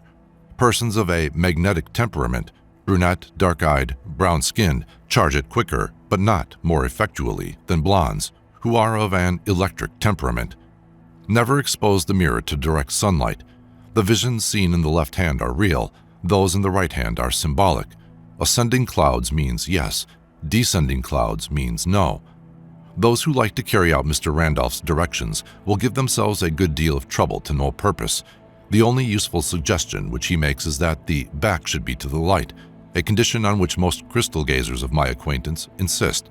On the other hand, I have heard of a scryer who looked at a candle flame through an egg-shaped crystal and got equally good results. Mr. Lang makes the following suggestions. It is best to go alone into a room. Sit down with the back to the light. Place the ball on the lap, at a just focus, on a dark dress or dark piece of cloth. Try to exclude reflections. Think of anything you please, and stare for, say, 5 minutes at the ball. If after 2 or 3 trials you see nothing in the ball, which may seem to vanish leaving only the pictures, you will probably never succeed. If the experience of the Indian Mussulman goes for anything, I rather suspect Mr. Lang has cut his period of probation rather short. As we have seen in the Qanun-e-Islam, they recommend the scryer to go on for 3/4 of an hour or more. Again, 2 or 3 trials are certainly too few. Even in the case of a specially gifted scryer, the power is often absent for weeks at a time. Just as in other cases, dreams sometimes come in shoals, and then fail to put in an appearance, or at any rate, to leave any impression on the waking consciousness for months at a time. I have personally never seen anything, so my own advice does not go for much, but I suspect Mr. Lang is in the same case. I should try, if I did not already know that I am no scryer, for 10 minutes or more, in fact, till the eyes got tired. I should make 2 or 3 trials at a time, in the afternoon or early evening by preference, at intervals of 10 days or a fortnight, and only after several sets should I give up the attempt. Miss Goodrich Freer's experience may be of value to good visualizers. I therefore give her suggestions here. Look carefully at some part of the room in front of you, avoiding anything likely to be reflected in the ball. Shut your eyes and try to visualize it. Then try if you can see it in the crystal. If you have any gift of visualization at all, this ought to be acquired with ease after half a dozen experiments. When you can do this, you may go on to visualize, with closed eyes, some scene that you have lately witnessed, and this too can be transferred to the crystal. It is well to begin with simple subjects and increase their complexity, pari passu, with the growth of your powers. Begin, say, with a chair, the only thing that I have ever been able to visualize at will, so far as my memory serves me. Then take more complex objects. Then try a simple scene with one person and a background, and so on. 5. Historical. All the world over, man seems to have discovered that pictures or visions can be seen in a speculum or some clear depth, and naturally uses it, as is the case with no small section of society in our own day, for the purpose of discovering the future, or trying to do so, or of finding out what is going on at a distance. With their success or otherwise, we are not concerned in this chapter, which is simply an account of the various methods in vogue. A correspondent of Mr. Andrew Lang's states that in West Australia, the Bolia, or medicine man, puts himself into the crystal to describe the results of a distant expedition. It is probably a common practice, for the crystal is a valuable part of the medicine man's equipment all over Australia, so much so that women are not allowed to look at it. He uses it for rainmaking and, in the state of fragments, for curing diseases. In West Australia, the scryer apparently sometimes uses the flame of the burial fire. In New Zealand, the more civilized Maori use a drop of blood for their speculum. The custom probably exists among other Polynesian peoples, but the only mention of it known to me is a case given by Ellis among the Fijians, a people of Melanesian type and Polynesian customs. When goods had been stolen, a priest looked into a hole dug in the floor of the house and filled with water. The belief was that a god brought the image of the thief over the water in which it is reflected. In South America, the Huiliche treasure seekers look earnestly for the object of their search into a smooth slab of black stone. Captain Burke found a crystal-gazing Josakid among the Apaches of the west of the United States, and Lejeune describes how the Red Indian doctors made their patients prescribe for themselves by the simple method of gazing into water, wherein they saw pictures of the things that would do them good, a simple method of the enlisting powers of suggestion, which may be commended to modern hypnotic doctors, and one which, besides, supplies them with an excellent excuse if the patient, as sometimes happens, fails to profit by his visit to the leech. The Pawnees of the west of the United States seem to have had something akin to crystal gazing. When a badger was killed, it was kept by the older people till night and then skinned. The blood was poured into a bowl, and the children had to look at themselves in it by moonlight. If they saw themselves with gray hair, it meant long life. If the picture was dark and indistinct, the child would die of sickness. If no picture were seen at all, the child would live and be killed by the enemy. The account is not very clear, but seems obvious to relate to viscous and not ordinary reflections. Among the Iroquois, the crystal was placed in a gourd of water to render visible the apparition of a person who has bewitched another, exactly as they do in the Hebrides to this day. In Yucatan, the main instrument of the diviner is the zastun, the clear stone, a quartz crystal or similar object, before which he burns gum copal as an incense and recites magic formulas in an archaic dialect. This done, the stone has the power of reflecting the past and the future. The soothsayer gazes into its clear depths and sees where lost articles are reposing, learns what is happening to the absent, and by whose witchery sickness and disaster have descended upon those who have called him into their aid. It is said that nearly every village in Yucatan has one of these stones. In Mexico, crystal gazing seems to have been known, and in Peru, one of the Incas is said to have discovered crystal gazing. In Sarawak, the Manang, or shaman, uses Batu Ilan, or Batu Engan Meda Semengat, quartz crystals. Specimens are to be seen in the Pitt Rivers Museum, Oxford, to view the condition of his patient's soul, which may be seen in the sight stone mingled with the souls of the well, or separated from them, the latter condition being the most serious. After finding the soul in the stone of light, the Manang goes into a trance. When he awakes, he has the soul of the sick man in his hand, in the shape of a bit of wood, or it may be a small beetle, thus going one better than Scheffer's Finnish shaman, who only brought back inanimate tokens from the foreign lands he visited. Sir Frank Swettenham found an Arab in the Malay Peninsula whose methods seem to be much the same as those of the Egyptian magicians and Indian Mohammedans. Having lost some property, he was advised by several Malay friends to go to a diviner. He had not much faith in the method, but being a man of open mind who recognizes that phenomena may be seen, especially in the East, which are not explained by modern textbooks on natural philosophy, he made the trial. The first diviner was an Arab of very remarkable appearance. He was about 50 years old, tall with pleasant features and extraordinary gray-blue eyes, clear and far-seeing, a man of striking and impressive personality. He said he would be able to tell me all about the robbery, who committed it, where the stolen property was, and that all he would want was an empty house wherein he might fast in solitude for 3 days, without which preparation, he said, he would not be able to see what he sought. He told me that, after this vigil, fast and prayer, He would lay on his hand a small piece of paper on which there would be some writing. Into this he would pour a little water, and in this extemporized mirror he would see a vision of the whole transaction. He declared that, after gazing intently into this divining glass, the inquirer first recognized the figure of a little old man. Then, having duly saluted this jinn, it was necessary to ask him to conjure up the scene of the robbery, when all the details would be reenacted in the liquid glass, under the eyes of the gazer, who would there and then describe all he saw. I had heard all this before, only it had been stated to me that the medium, through whose eyes the vision would alone be seen, must be a young child of such tender years that it can never have told a lie.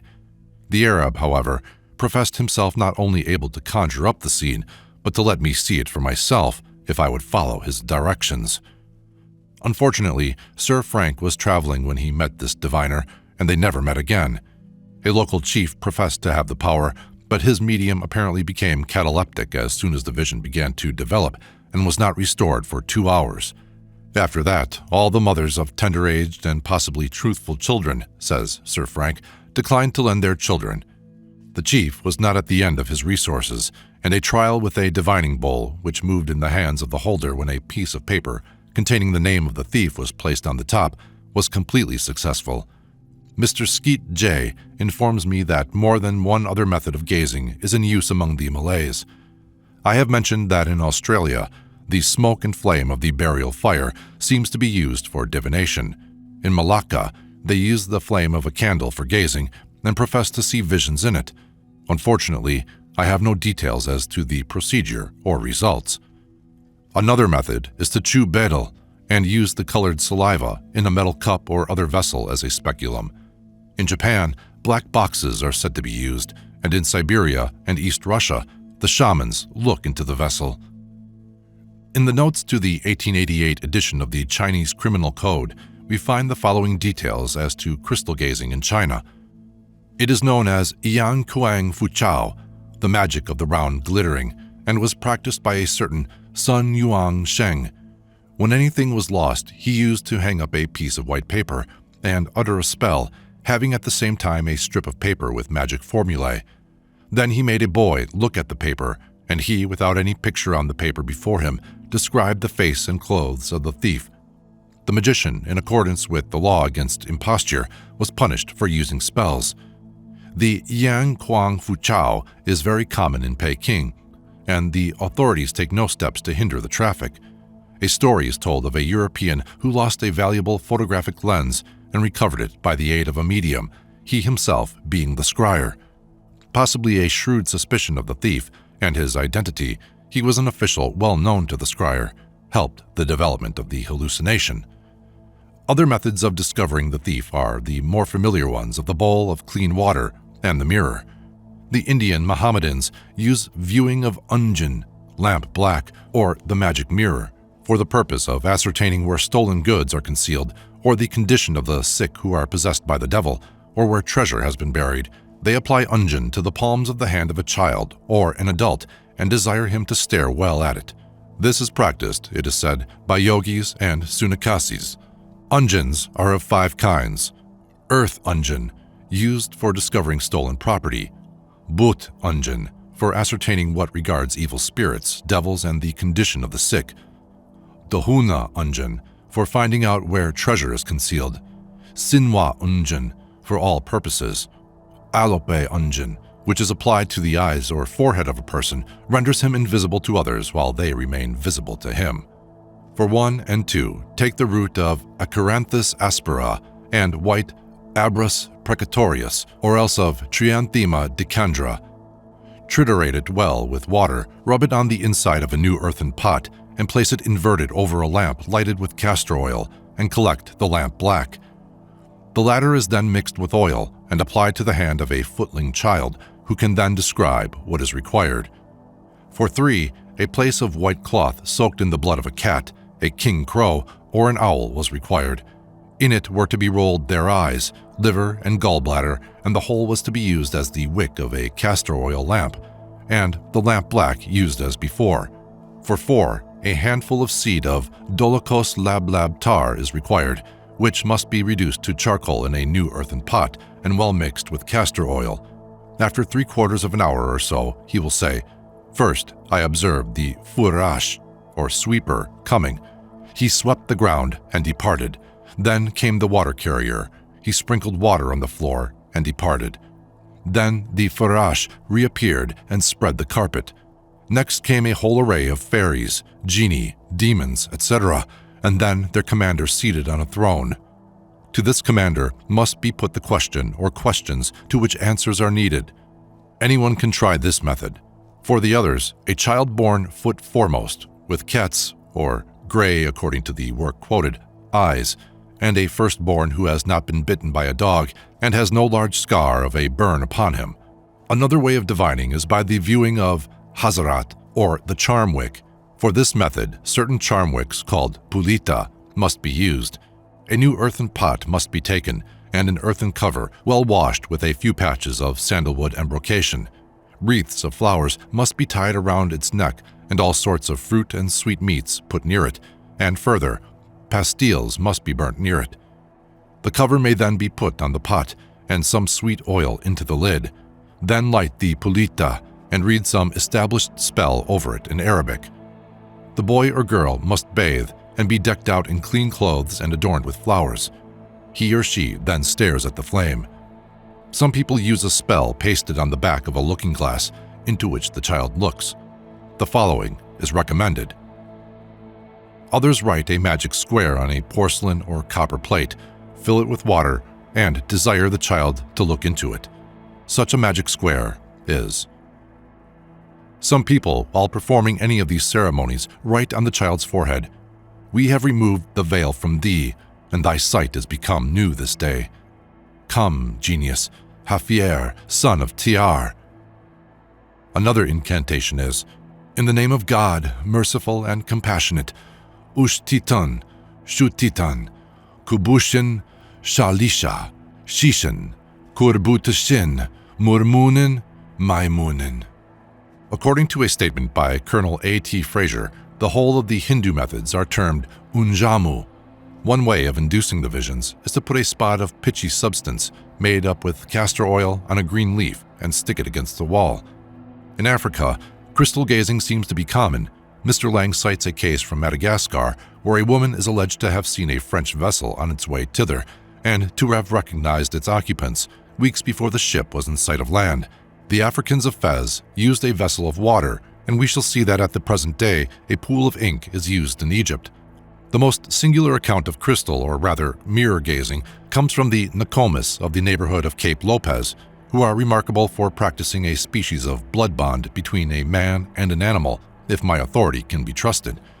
In this tribe, the initiate, as a rule, goes far away from his village for the ceremony, and like all savage youth undergoing the ceremony, he has to undergo a fast as one of the essential features. A fast, it may be noted, is one of the important points in the initiation ceremony of the Red Indians, and in their case, the end of it is that some bird or beast, hallucinatory, appears to the boy, and this becomes his medicine or tutelary deity. In many cases, he has to kill it and carry about in his medicine bag a claw, a feather, or some part of it which he must never lose, on pain of losing his medicine. Among the Nokomis, the ordeal is more severe. The initiant is confined in a hut, at one end of which is a rude image of wood. Beneath the statue is deposited a packet containing the bones of someone long dead, and in front a looking glass. The initiant is brought up to this mirror and asked to describe what he sees, and as long as he replies nothing, his initiation is incomplete. When he answers that he sees the face of a man, he is taken aside and asked to describe him, and if he succeeds in describing the dead man whose bones are in the bundle, he is at liberty to proceed to the next step, the meeting with an animal in the forest and the transfusion of blood, which is necessary to seal the blood bond. Sometimes, however, a ceremony intervenes between the scrying and the blood bond, which recalls the Red Indian custom. The initiator calls upon the initiant to bring the skull or some of the bones of one of his relatives, the flesh of which is then cooked and consumed, while the initiant receives the bones as a talisman. According to the author whom I quote, and whose death unfortunately prevented me from ascertaining further details, there is no possibility of fraud in the scrying part of the ceremony. The initiant has never seen the person whose bones lie beneath the statue, and yet his description is unmistakable. One may suspect, however, that a hint may be purchased from the initiator, just as steps in these secret societies, of which the ceremonies described are perhaps part of the ritual, are habitually purchased in Africa, Melanesia, and other parts of the world. If we could rely on the good faith of the initiator, the case would, of course, be of much interest. There are narratives, some of which I have at first hand from persons immediately concerned with the proceedings, of ghosts having been laid by the simple process of burying their bones, the presence of which, immured in some old convent wall or other inaccessible and invisible hiding place, could only be inferred from the presence of the ghost. Perhaps suggestion may explain the result. In other cases, the removal of a skeleton from a house has likewise resulted in laying the ghost, though in this latter case we may discount the result, which may also be attributed to suggestion. Of course, the suggestion theory fails in the first case to explain the presence of the ghost, and in the second case has to call in the help of a secondary theory of physical effluvium from the bones to explain why the inmates should have suffered from hauntings. In the case before us, the Nakomi believe, in theory at any rate, that the bringing of the bones of a dead man will result in bringing his ghost, or if not his ghost, at any rate his veridical apparition in the mirror. Consequently, it is very unfortunate that the facts cannot be better established. Pierre Boulion's successor is a Gaio, and cares neither for anthropology nor psychical research. We have already seen from Ibn Khaldun that the liver was gazed at to provoke hallucinations.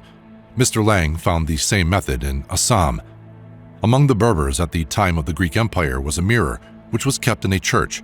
It was said to have the property of showing a man who mistrusted his wife upon whom he should keep an eye. After the Berbers had embraced Christianity, one of them, distinguished by his zeal, was made a deacon.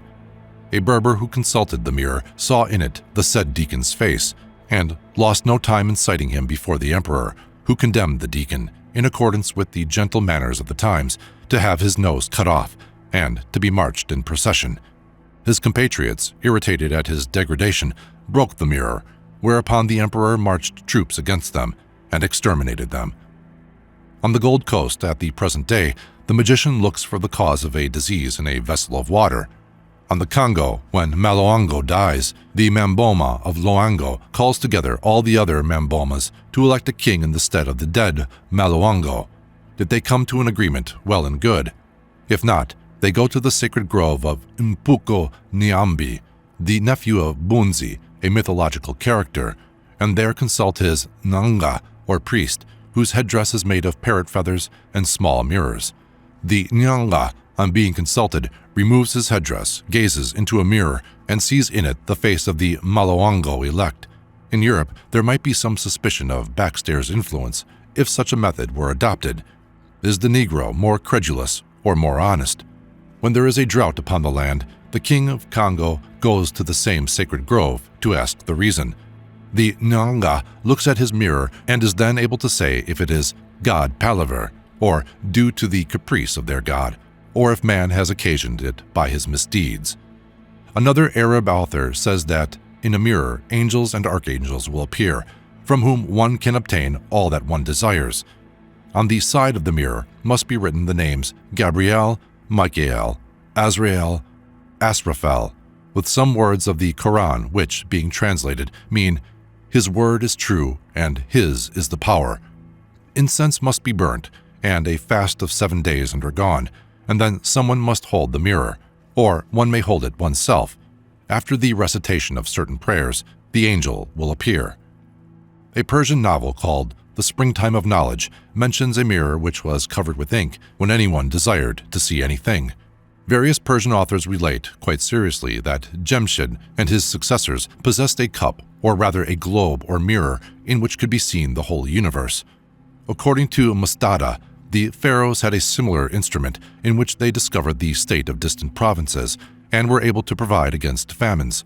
It was said to have been made by the order of Saurid, the son of Sahalok, and was set in a high turret of brass in the midst of ancient Masir, which is Emsos.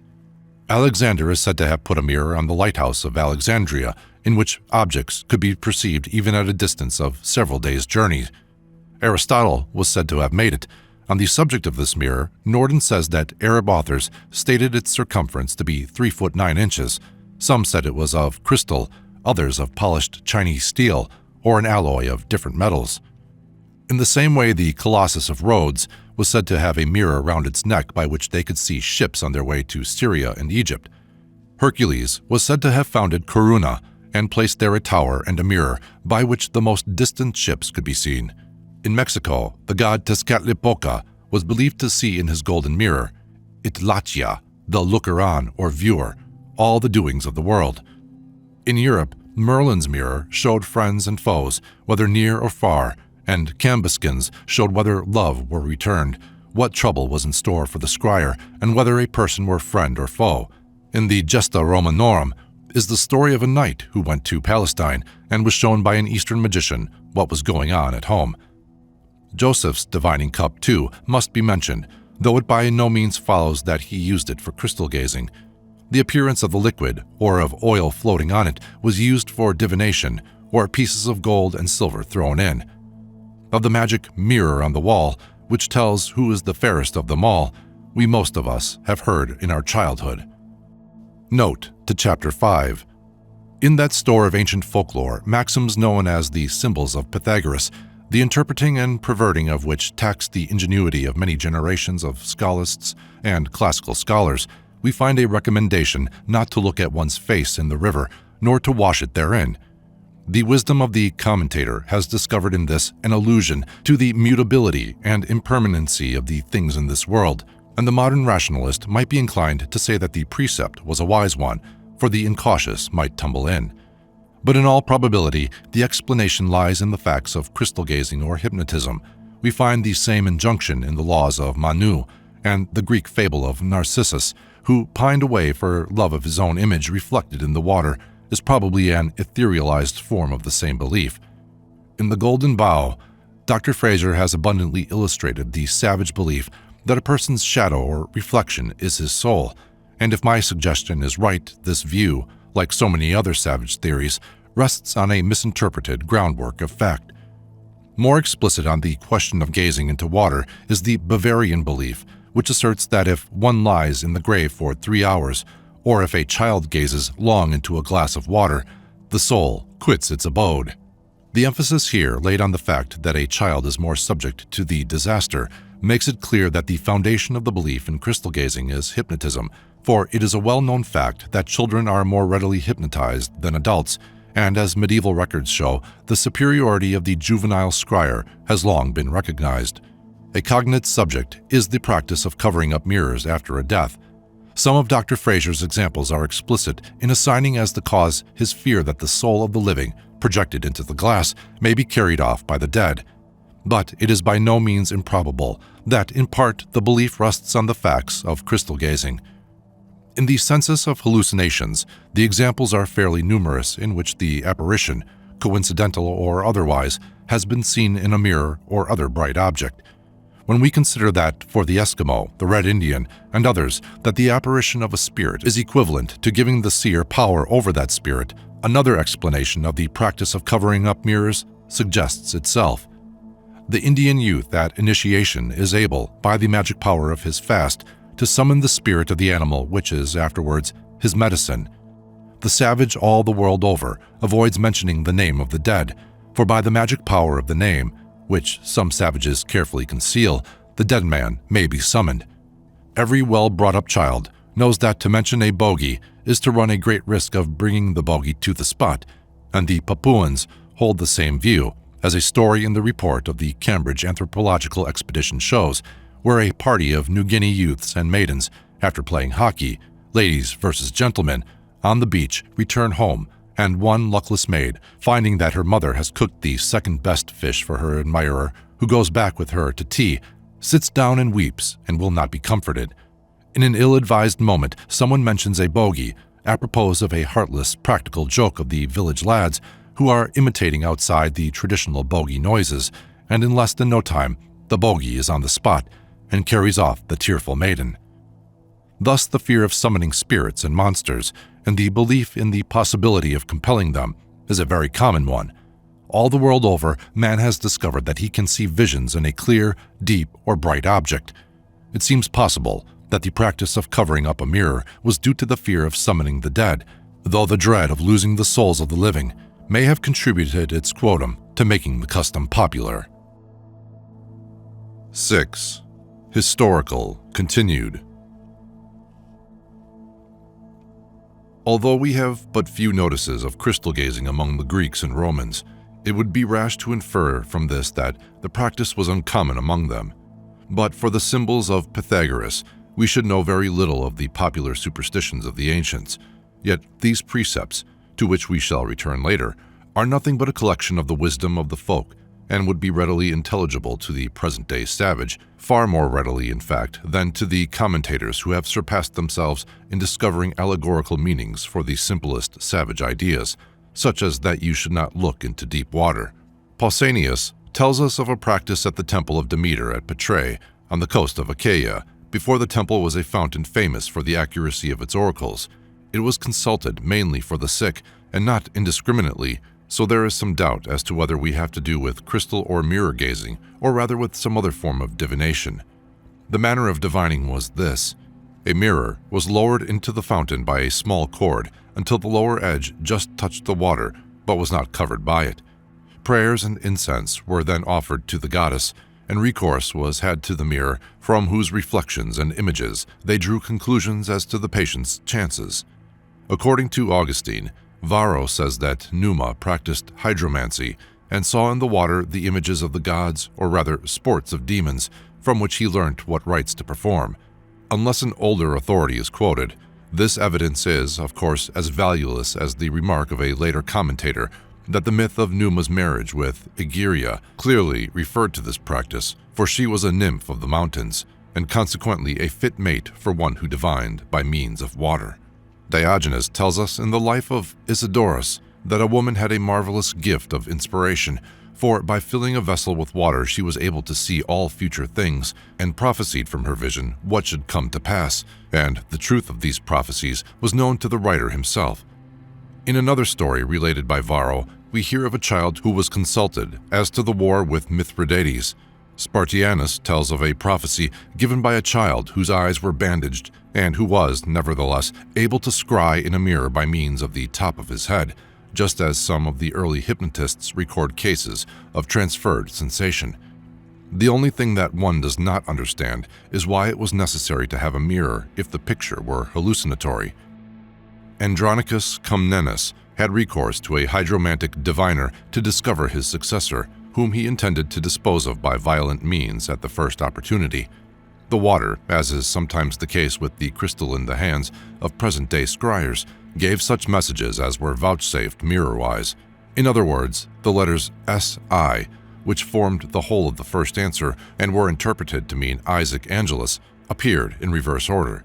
The prediction was verified, but perhaps the scryer had shrewd suspicion as to the probable course of events, for Comnenus was by no means popular.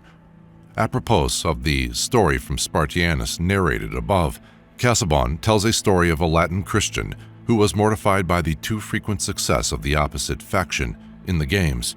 With the aid of Hilarion, a monk of exceptional piety, he discovered that the horses and chariots, which he saw in the water, were under a spell. Hilarion, having dissipated this with the sign of the cross, his client went on his way rejoicing, but whether the remedy was successful, we do not know. About 450 AD, we find that a synod convened by St. Patrick and St. Auxentius condemned Christians who believed that there was a lamia, or witch, in the mirror. In the 9th century, Heinemann speaks of hydromancy, in which images of demons are seen and their replies heard. 300 years later, John of Salisbury tells us that those who looked in cups or basins, or at mirrors or bright swords, were called speculari, and he gives a list of procedures against them. About the same time, Thomas Aquinas assures us that the peculiar gift of seeing visions, to which there are many allusions, was not a result of the innocence, but of the machinations of the devil, who desired in this way to get them into his power. The Inquisition busied itself with the question of whether Christians were guilty of heresy if they caused boys or girls to scry in glass vessels, or with lighted candles in their hands to look into water in order to discover a thief, or to put oil on their hands and scry in this way. The accepted view seems to have been that such persons were guilty of heresy. In fact, it is distinctly laid down that even if both the candle and the water be consecrated, and the scryer repeat Angelo Bianco, Angelo Santo, per la tua santità, per la mia virginità, the offense is not the less heretical. In the Buch aller Verbotenkunst, published in 1465, we find scrying mentioned under the name of pyromancy, though there seems to have been nothing fiery employed, the only specula mentioned being mirrors, brightly polished swords, crystals, and barrels, which are said to be consecrated before use and censed. In the following century, the Neupolierte Geschichtkunst says, "It is known that in many towns old women, and men too at times, show to people, on whom God's wrath should fall, in mirrors and crystals what they desire to see. Thus at Elbingen, in Prussia, there was one a few years ago. These old sibyls are on confidential terms with Black Casper, and, with the help of his evil spirit, can show the issue of future events." Girolamo Cardano, 1501 to 1573, mentions that he tried an experiment with his son, John the Baptist, then 9 years of age, smearing his palm with oil and soot, or lamp black. He exposed it to the rays of the sun, and on being asked, the boy asserted that he saw visions, as indeed he did in all probability. The father, however, saw nothing and remained a doubting Thomas. A few pages later he mentions capnomancy, a species of divination usually unconnected with crystal visions, but understood by our author to mean the discerning of figures and images in the smoke by virgins and matrons. Girolamo Cardano describes elsewhere some other experiments which he witnessed. A bottle filled with holy water was placed on a table covered with a white cloth in the sun. 2 olive leaves were crossed over its mouth, and 3 wax candles were lighted. During certain fumigations, a prayer to Saint Helena was offered, and soon the adepts saw forms in the water, a bald-headed man, a man dressed in scarlet. Cardano himself saw nothing. Pucer speaks of lecanomancy, divination by basins. Gold and silver plate and precious stones, marked with certain characters, were put in, and a spirit called and questioned. It made itself heard like a thin voice, like a whistle coming out of the water, which responded to the request. Of gastromancy, he says, "In this case, which we could expose divination from the bottom as well of a glass or other transparent thing, the word belly being taken here by figure for the thing hollow, the evil spirit responded with paintings and representations. We had the ships of glass, made in a round shape and filled with clear water, surrounding which were many candles lit. Then, having invoked the mind by a secret bubble, we had a small virgin boy or pregnant woman who considered the glass attentively, looking at everything around, prayed, commanded, and lobbied for a response, which, in the end, the devil, given by images imprinted in the water, which are displayed by the artifice of the devil, through the clear, shiny glasses. This is a way of praying with the help of virgin children, who was used widely in ancient times and still practiced today between peoples profane, was desired and required by the filthy and evil spirit, not that it loves chastity, but aims to prepare and have time at his service, and thus pollute the souls from their young age, chaste and innocent, brief to attract and operate in its files those who, because of their simplicity, cannot be kept from him."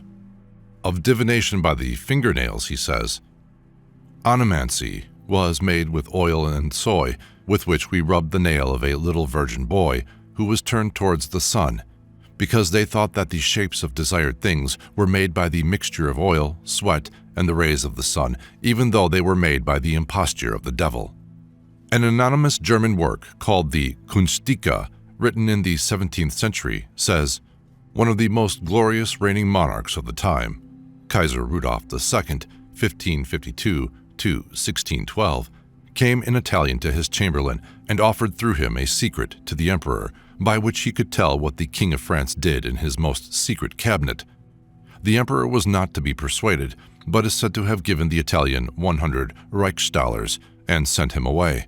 The chamberlain, on the other hand, was less conscientious and secured the secret, which consisted in making a young boy or virgin conjure Saint Cyprian to let him see Solomon in their hands, and there Solomon appeared in their hands, with his red beard, on his throne, with his scepter in one hand and a dagger in the other, a minister on either side.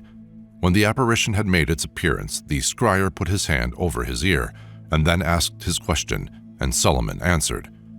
An early medieval case of crystal gazing is that recorded by Spengler, according to whom a noble Nürnberger brought him a crystal wrapped in a cloth, saying that a stranger had given it to him many years before in gratitude for his hospitality.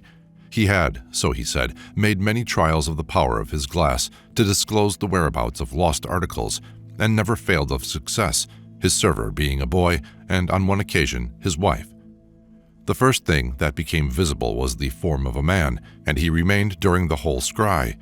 They often saw the person in the crystal going through the streets and into the churches, obviously in search for the lost articles.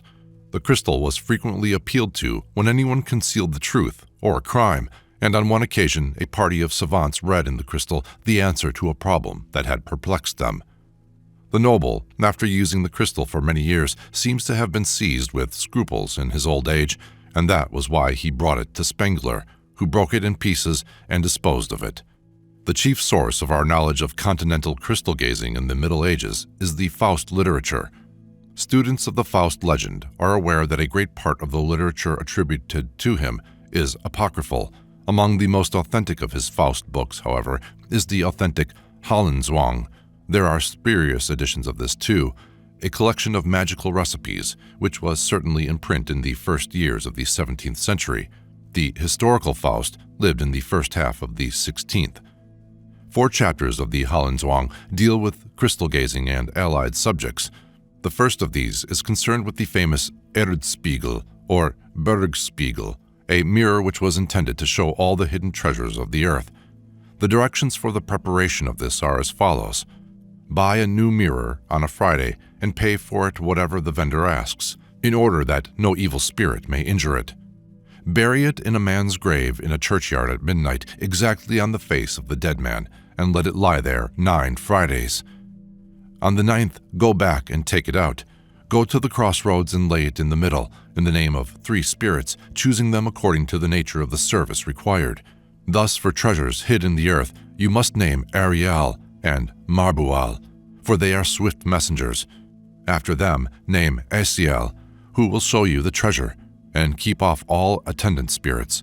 And, what is more, show you how to get the treasure, how much there is of it, and what it consists of.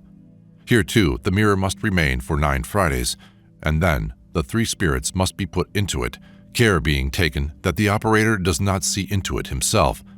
The words of the spell are completely different from those of the spells used in England, as will be seen by the following quotation.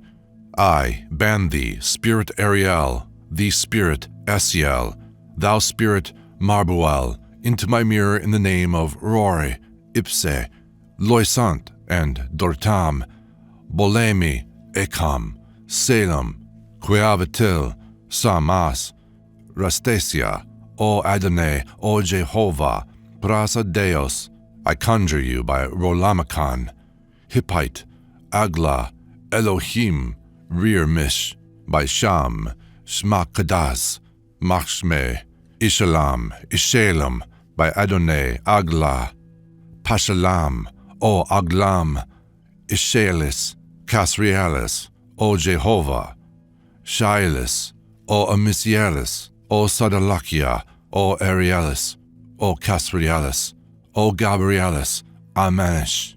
Then the mirror must lie 3 Sundays on the altar, but beware of allowing a blessing of the dead to be said over it. Finally, engrave under the mirror the characters shown on plate 3, and it is ready for use. For a mirror to be used for divination, take a round piece of iron like a mirror and have it polished. Then get a similar piece, unpolished, to lay on the first mirror so that you can't see into it. On the top of them, lay a piece of wood or paper and cense them, and let a priest read the Gospel of John over them.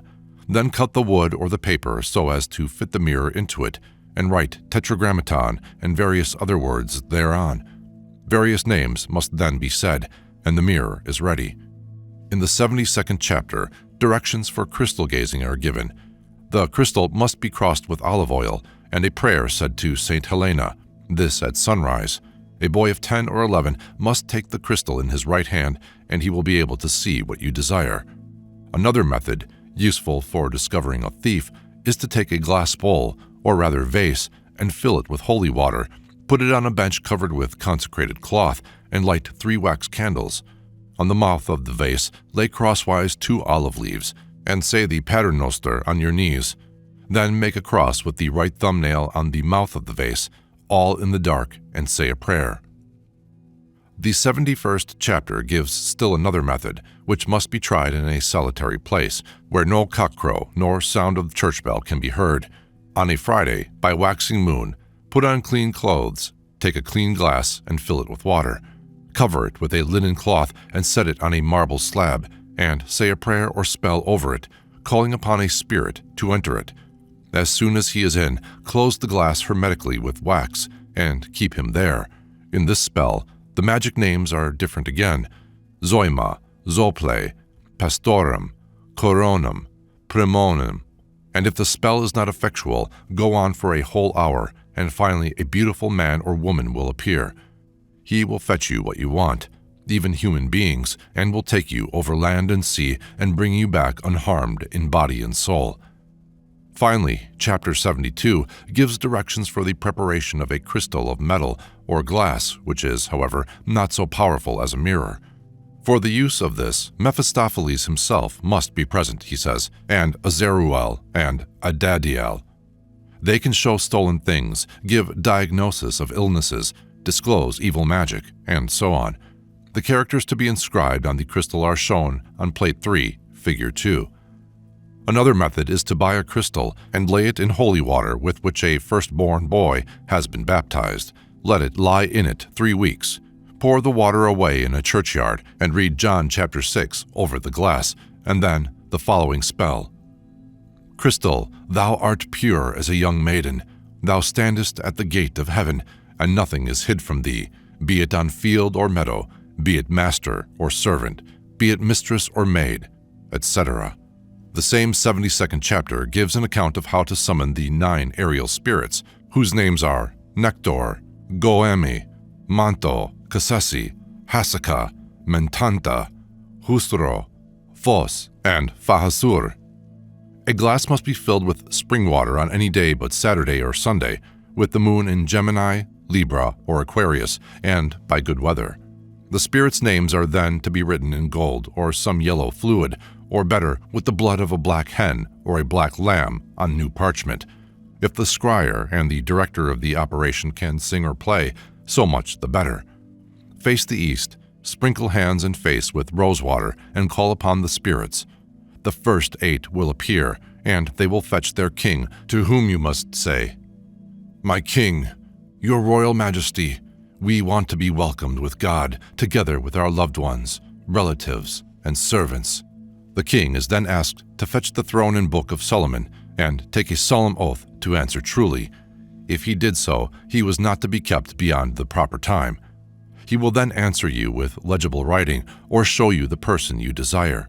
When you have got your information, you inquire of the king if he wishes to partake of refreshment, and if the answer is in the affirmative, ask him to send the servants to fetch food and drink from the kitchen of A.B. The meal ended, the king is thanked and dismissed, the water poured away in a clean place, and the vessel put away till it is next required. The account goes on that the apparition may be cited to appear in a crystal, a mirror, or in the hand. In the latter case, oil and soot should be taken and smeared upon the hand. Then go to a dark place with a wax candle, and you will then see the figures. If the scryer is a boy, the names of the spirits, Gardiab, Fardiar, and Ipodar, must be said in his ear 3 times, and also written on parchment and tied round his arm. There are innumerable other references to crystal gazing in continental authors, some of whom, such as Rist, tell interesting stories, unfortunately non-evidential, of prophecies told by means of a crystal, with a love interest running through the story. We read of Jacob Bohm, that he scried in the lovely, jovial luster of the cup, and was enabled to look into the hearts of all creatures. As a rule, however, we find nothing but wearisome repetition, nearly the self-same words of what has been said by 50 predecessors. Aubrey gives 1 or 2 cases which show that crystal gazing flourished in Italy. When Sir Marmaduke Langdale was in Italy, he went to one of these magi, who did show him a glass where he saw himself kneeling before a crucifix. He was then a Protestant and afterwards became a Roman Catholic. The Earl of Denbigh, then ambassador at Venice, did tell James Harrington that one did show him several things in a glass, things past and to come. As a rule, however, there is little that is worth quoting, and we may pass to the subject of scrying in England during the Middle Ages. There cannot be much doubt that crystal gazing was well known in England in the Middle Ages, as it was on the continent. English authors, however, seem to have had better occupations than writing of divination and such like works of the devil. Consequently, we do not find, until comparatively late, any literary references to the subject. In the next chapter will be quoted a manuscript in the British Museum in a handwriting which fixes its date as some time early in the 15th century, but it is not until the following century that references to it are frequent. From the time of Dr. Dee, 1527 to 1608, onward, there is no lack of material for those who are fond of diving into old manuscripts and works on magic. We have, however, dealt with continental crystal gazing at such length that it will be unnecessary to say much of English scrying. In the reign of Henry VIII, the abbot of Abingdon wrote to Cromwell, "Right honorable and my very singular good master, in my most humble ways I commend unto you. It shall please your mastership to be advertised that my officers have taken here a priest, a suspect person, and with him certain books of conjurations, in the which is contained many conclusions of that work, as finding out of treasure hid, consecrating of rings with stones in them, and consecrating of a crystal stone wherein a child shall look and see many things." But those who wish to study in detail the ideas on the subject of crystal gazing will do well to turn their attention to a large but entertaining volume by Merrick Casaubon, who edited Dr. Dee's diary and provided us with a valuable book of reference. Those who cannot obtain the original volume will find some extracts from it in the paper by Miss Goodrich Freer. Glanville, in his Seducismus, gives us some facts with regard to the crystal visions of a Mr. Compton of Somersetshire, who asserts that a patient of his, he was a physician of some repute, had a veridical vision of his, Compton's wife, with whom he was quite unacquainted. Other facts will be found in the Life of Lilly, page 234, Aubrey's Miscellanies, page 196, Scott's Discovery of Witchcraft, and other works. Coming down to the last century, we find that crystal gazing excited a good deal of interest in the 50s. Lady Blessington had a crystal, which the proprietor of Zadkiel's Almanac utilized, and his scryer professed, among other things, to see the position of Sir John Franklin's expedition. I have never had the curiosity to examine how far Zadkiel, who sued a British admiral for libel apropos of the letter's remarks on his crystal visions, was right in his assertions. From the other facts in the Almanac of 1851, I am inclined to think not much reliance could be placed upon him. Among other visions, there appeared Sir Isaac Newton to tell us that electricity was partly the cause of the moon's motion, various spirits who said they were in the abode of the just, Jupiter and the sun, of whom Calvin had been in Jupiter only a few weeks, and George IV, verily fortune makes us acquainted with strange bedfellows, for an unspecified period. Pharaoh and Harold were there too, while George III and Zoroaster were in the sun. For some reason, Washington and Captain Cook had taken refuge in the moon, but they were happy too. Judas and Alexander the Great were in a state of punishment, but they were the only unhappy ones, unless we except Socrates, who was compelled to appear in coarse, striped peg-top trousers. After this, it naturally makes very little impression to hear that Orion came with a bear. His portrait is given, but I am bound to say he resembles the portraits of some of the Plantagenets in A Child's History of England, rather than a Greek demigod. Even in those days, visits to crystal gazers were fashionable, but from a writer in an early volume of Household Words, we did learn that titled ladies, fearing to disclose their identity, disguised themselves as charwomen to visit the scryers of the New Cut. When Bond Street became the resort of these modern magicians, I cannot say.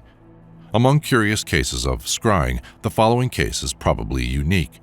A certain dove, who was executed for the murder of his wife, possessed an egg-shaped crystal, which afterwards passed into the possession of H. Harrison of Leeds.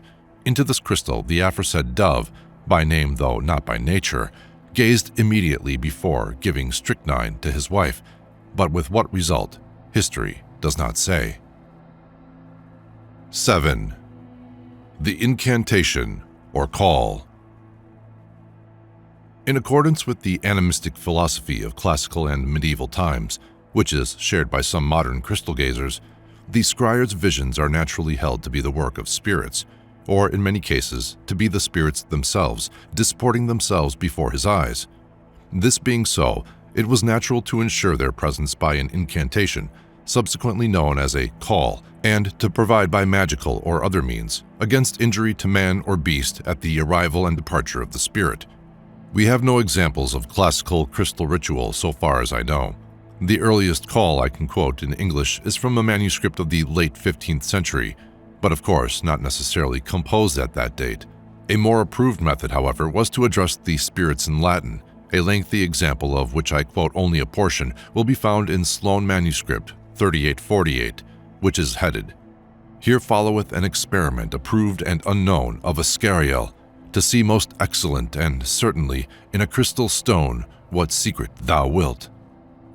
First take a crystal stone or a glass, the greater the better, so that it be fair and clear, without any cracks or holes broken within it, and thou must have a thong of hartskin, to wrap thy stone in, so that thy stone may be well seen in the midst of the binding. And never before thou dost wrap the stone about with the thong, say thus, In nomine sancte, Trinitatis et Deitatis, hanc Jeanam racando. Then hold the crystal stone with thy right hand against the sun, which must be done in the heat of the sun at noon, when the sun is in the highest and hottest, and so call him in such likeness as thou wilt by the conjuration following, and he will come and show thee what thou wilt in all the countries of all things whatsoever thou wilt ask him, and thou shalt command him to bring his followers with him, and he will bring one malheperto with him, and another also will come with them. Sequitur conjuratio.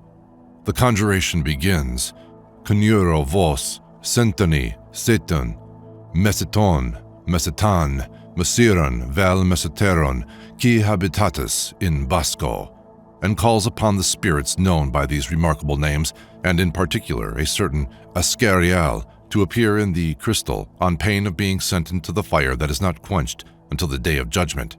After reeling off a list of biblical phrases intended to influence the comings and goings of the said spirit, the operator proceeds to quote an amazing collection of names supposed to be those of God. I give a selection of them and offer a prize to the readers who can discover their original meaning.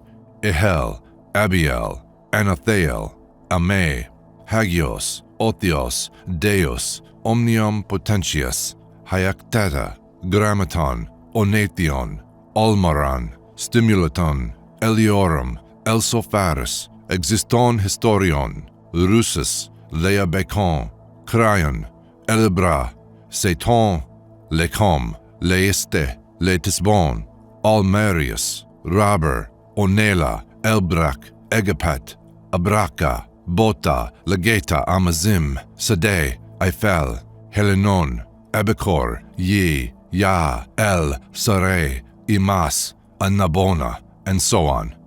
Not satisfied with this, the operator proceeds to let loose a flood of so-called secret names of God, which are more suggestive of the Latin grammar than of anything else.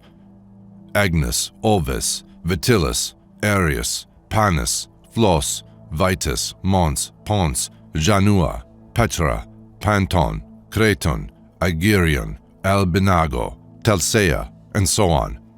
Should the conjuration not be successful, the operator is advised to repeat the call 3 times, and if he come not at the 3rd call, condemn him thus. And then follows a decree banishing the unfortunate Ascariel to the lake of unquenchable fire. On the supposition that a day or 2 of this will be enough to reduce him to obedience, it is suggested that the operator should call him a 2nd day, arid if he come not, a 3rd day, and so on until he come. In another Sloane manuscript, 3851, we find the assistance of the priest is to be invoked. The document is post-Reformation, but obviously a copy of an older prescription, and the crystal laid on the altar. On the side that the gospel is read on, and let the priest say a mass the same side. A few pages earlier, we find directions for trying whether the angels be true or false. Dr. D was satisfied that they were true if they appeared in the crystal. If they are untrue, they are to be cursed, and they will depart. As a rule, the crystal visions of these old scryers seems to have been remarkably persistent.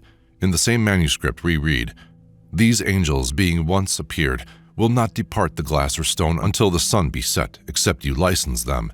Therefore, if you call them at the sun rising, they will all that day be ready to answer your demands until the sun setting of the same day." These gifted scryers were, however, few, for the manuscript goes on. "If thou have the gift to have sight thyself, it is a blessing that God giveth to very few. But to those that have it in their infancy, and those oftentime lose it again. But prayer and a good belief prevaileth much. For faith is the way to this, and all other works, and without it nothing can be effected. The child should not be above 12 years of age when you enter him or her, for you may work as well with a maid as with a boy. When you have called either angel or spirit, except you presently send them about some speedy business, you must license them to depart." In other words, the influence of suggestion was necessary to keep the crystal vision from vanishing. In some of the conjurations, we have clear survivals of older incantations, with no trace of the Christian influence which was so prominent in those just cited. Or, as more often happens, there is an amalgam of magic and Christianity. By trying the effect of both religion and magic, they were, it is clear, doubling on this theory the chance of getting a spirit of some sort into the crystal. We have already seen a white hen figuring in the procedure of the Ashmolean manuscript. A Sloane manuscript directs you to take a black chicken if you wish. "To have a glass wherein all men may see their desires. Take a black chicken, and put the same into a pot of earth, and then go to a crossway, and make there a hole 3 feet deep, and put therein the pot with the chicken, and then say, Creerma, Creerma, or Chrisma, Chrisma. I conjure thee in the name of the Father, and of the Son, and of the Holy Ghost, and of his death and passion that died on the tree, and by heaven and earth, and by the supernal pit of hell, and by all that is therein contained, that thou leave for this chicken a glass, that all men may see in it whatsoever they will, and then say certain orations and prayers, and so depart. The 3rd day after, dig up the spot, and you shall find a glass, which before any body look therein, lay it up for 7 days in a secret place, and every day say certain orations, and so depart. And at the 7th day, take it away, and thou shalt see in it what thou will." Another manuscript more reliance is placed on spells.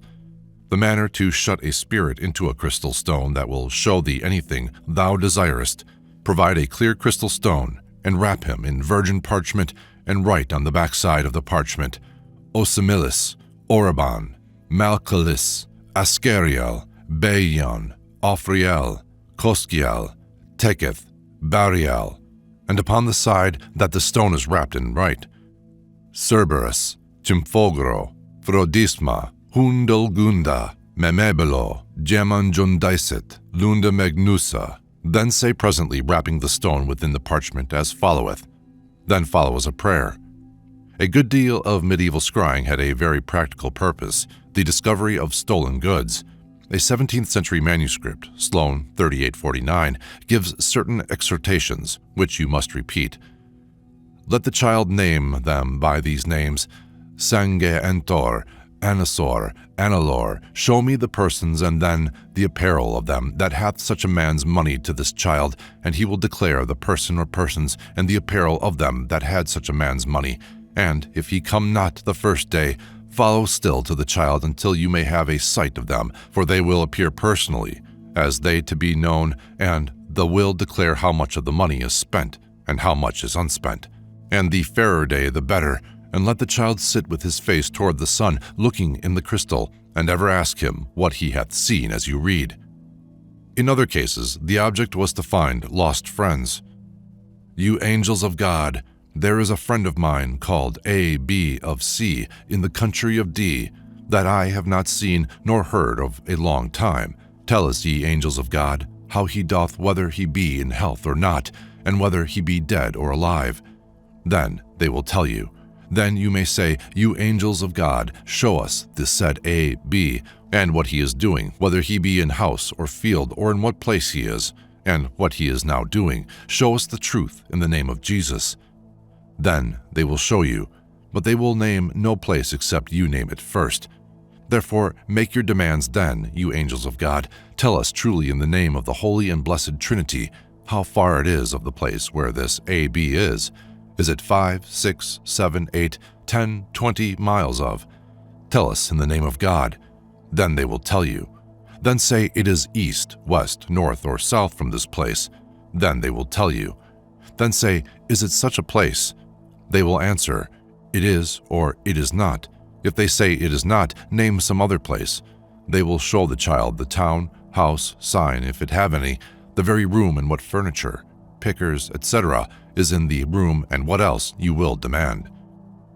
In others again, the object was to compel runaways to come back, to cause one that is run away to return.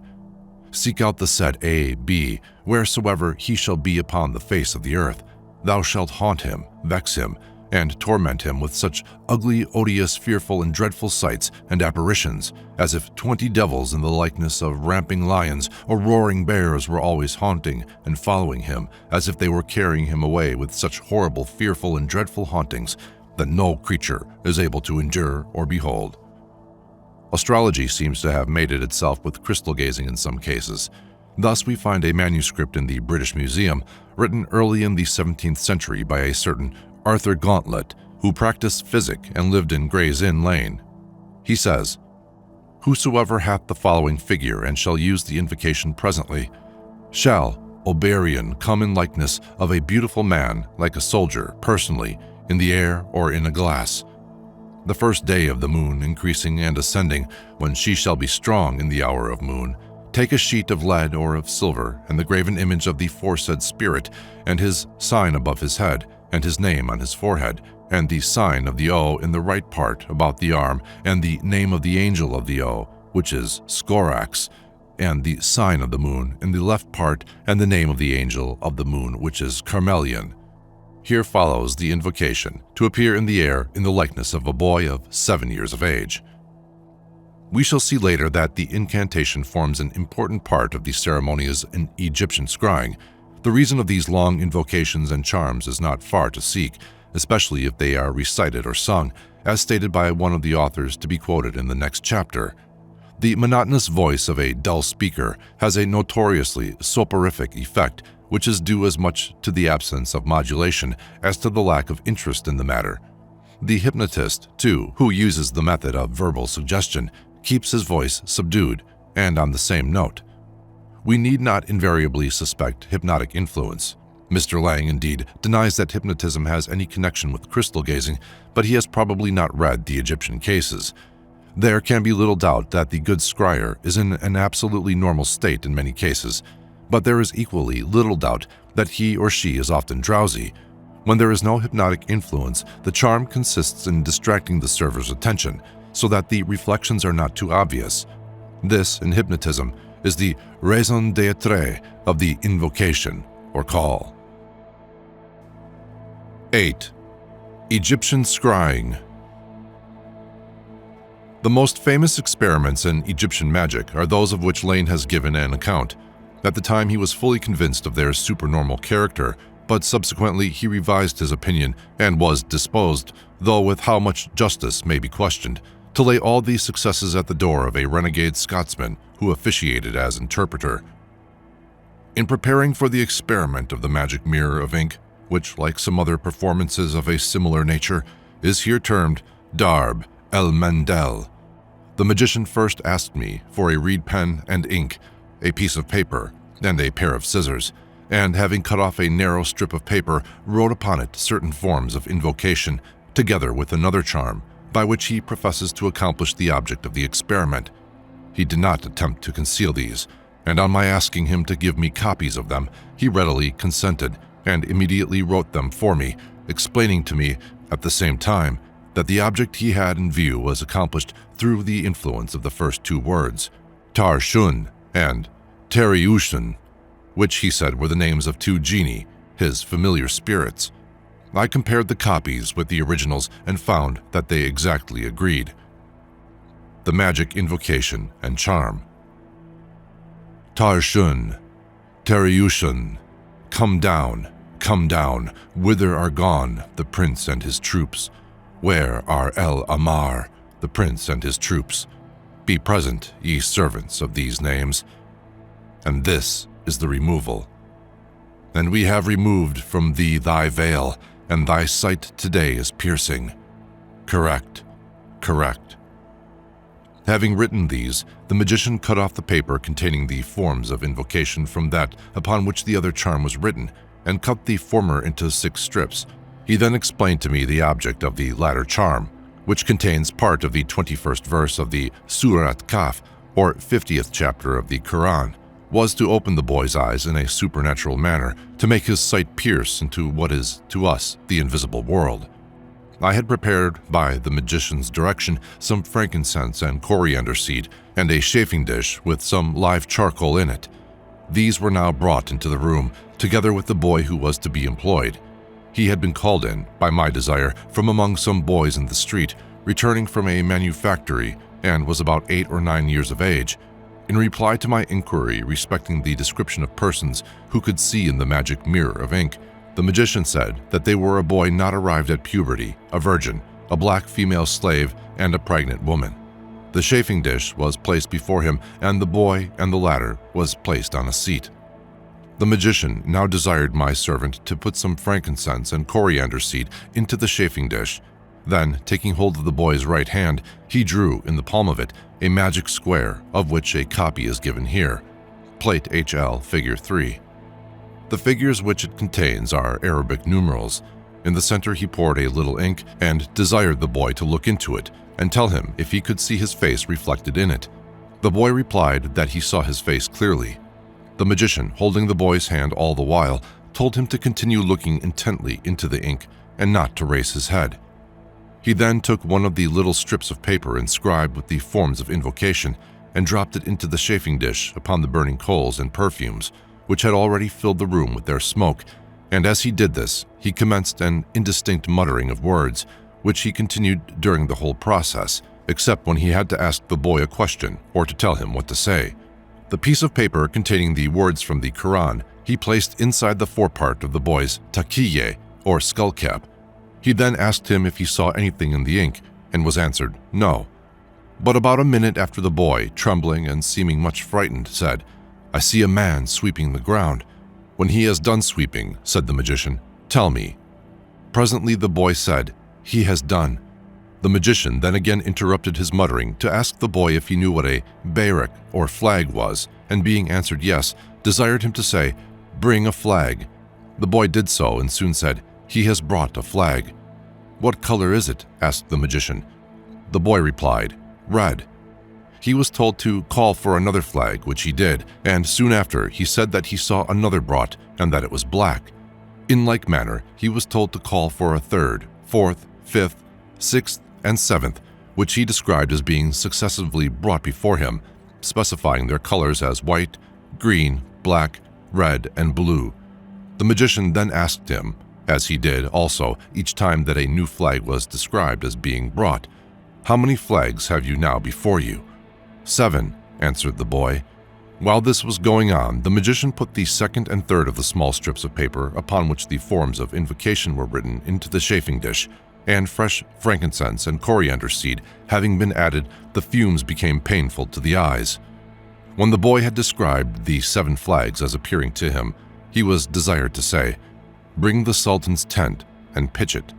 This he did, and in about a minute after he said, "They have set it up." "Now," said the magician, "order the soldiers to come and to pitch their camp around the tent of the Sultan."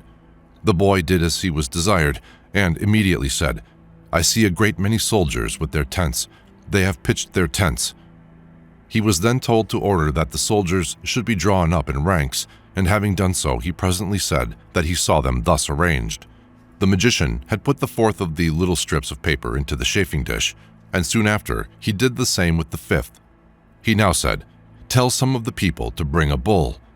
The boy gave the order required and said, "I see a bull. It is red. 4 men are dragging it along, and 3 are beating it." He was told to desire them to kill it and cut it up, and to put the meat into saucepans and cook it. He did as he was directed, and described these operations as apparently performed before his eyes. "Tell the soldiers," said the magician, "to eat it." The boy did so and said, They are eating it. They have done and are washing their hands." The magician then told him to call for the Sultan, and the boy, having done this, said, "I see the Sultan riding to his tent on a bay horse, and he has on his head a high red cap. He has alighted at his tent and sat down within it." "Desire them to bring coffee to the Sultan," said the magician, "and to form the court." These orders were given by the boy, and he said that he saw them performed. The magician had put the last of the little strips of paper into the chafing dish. In his mutterings, I distinguished nothing but the words of the written invocation, frequently repeated, except 2 or 3 occasions when I heard him say, "If they demand information, inform them, and be ye veracious." But much that he repeated was inaudible, and I did not ask him to teach me his art. I do not pretend to assert that I am fully acquainted with his invocations. He now addressed himself to me, and asked if I wished the boy to see any person who was absent or dead. I named Lord Nelson, of whom the boy had evidently never heard, for it was with much difficulty that he pronounced the name after several trials. The magician desired the boy to say to the Sultan, "My master salutes thee, and desires thee to bring Lord Nelson. Bring him before my eyes, that I may see him speedily." The boy then said so, and almost immediately added, "A messenger is gone, and has returned and brought a man, dressed in a black suit of European clothes. The man has lost his left arm." He then paused for a moment or two, and looking more intently and more closely into the ink, said, "No, he has not lost his left arm, but it is placed to his breast." This correction made his description more striking than it had been without it, since Lord Nelson generally had his empty sleeve attached to the breast of his coat, but it was the right arm that he had lost. Without saying that I suspected the boy had made a mistake, I asked the magician whether the objects appeared in the ink as if actually before the eyes, or as in a glass, which makes the right appear left. He answered that they appeared as in a mirror. This rendered the boy's description faultless. The next person I called for was a native of Egypt who had been for many years resident in England, where he had adopted our dress, and who had been confined to his bed by illness before I embarked for this country. I thought that his name, one not very uncommon in Egypt, might make the boy describe him incorrectly, though another boy, on the former visit of the magician, had described this same person as wearing a European dress like that in which I had last saw him. In the present case, the boy said, "Here is a man brought on a kind of bier, and wrapped up in a sheet." This description would suit, supposing the person in question to be still confined in his bed, or if he were dead. The boy described his face as covered, and was told to order that it should be uncovered. This he did, and then said, "His face is pale, and he has mustaches, but no beard," which is correct. Several other persons were successively called for, but the boy's descriptions of them were imperfect, though not altogether incorrect. He represented each object as appearing less distinct than the preceding one, as if his sight were gradually becoming dim. He was a minute or more before he could give any account of the persons he professed to see towards the close of the performance, and the magician said it was useless to proceed with him. Another boy was then brought in, and the magic square, etc., made in his hand, but he could see nothing. The magician said he was too old. Though completely puzzled, I was somewhat disappointed with his performances, for they fell short of what he had accomplished in many instances in presence of certain of my friends and countrymen. On one of these occasions, an Englishman present ridiculed the performance and said that nothing would satisfy him but a correct description of his father, of whom he was sure no one of the company had any knowledge. The boy, accordingly, having called by name for the person alluded to, described a man in a frank dress, with his hand placed to his head, wearing spectacles, with one foot on the ground and the other raised behind him, as if he were stepping down from a seat. The description was exactly true in every respect. The peculiar position of the hand was occasioned by an almost constant headache, and that of the foot or leg by a stiff knee, caused by a fall from a horse in hunting. I am assured that on this occasion, the boy accurately described each person and thing called for. On another occasion, Shakespeare was described with the most minute correctness, both as to person and dress, and I might add several other cases in which the same magician had excited astonishment in the sober minds of Englishmen of my acquaintance. A short time since, after performing in the usual manner, by means of a boy, he prepared the magic mirror in the hand of a young English lady, who, on looking into it for a little while, said that she saw a broom sweeping the ground without anybody holding it, and was so much frightened that she would look no longer. Lane was invited in 1844 to act as interpreter for Lord Nugent at a trial with the magician. His account was published by his sister and states that 2 boys were tried, both of whom were complete failures. The magician excused himself on the ground that the boys were liars and did not describe what they really saw, adding that he was successful in the days of Osman Effendi, but had been unfortunate since his death. Now, it so happens that Osman Effendi was the interpreter employed by the magician, and Lane says that in all the surprising successes of which he had heard, this Osman had served in that capacity. Subsequently, though hundreds of persons had gone to the magician, the successes had been so few that coincidence sufficed to explain them. Lane says coincidence was not necessary to explain them, but obviously means that nothing more than chance had been at work. Lane goes on to say that, though he was satisfied that the boys, in his own case, were not prompted by the magician, as he himself had selected them, yet he now believed that they had not in reality seen anything. He had indeed offered them a bribe to confess the truth, but they had remained silent, fearing to confess. What they feared, it is difficult to see.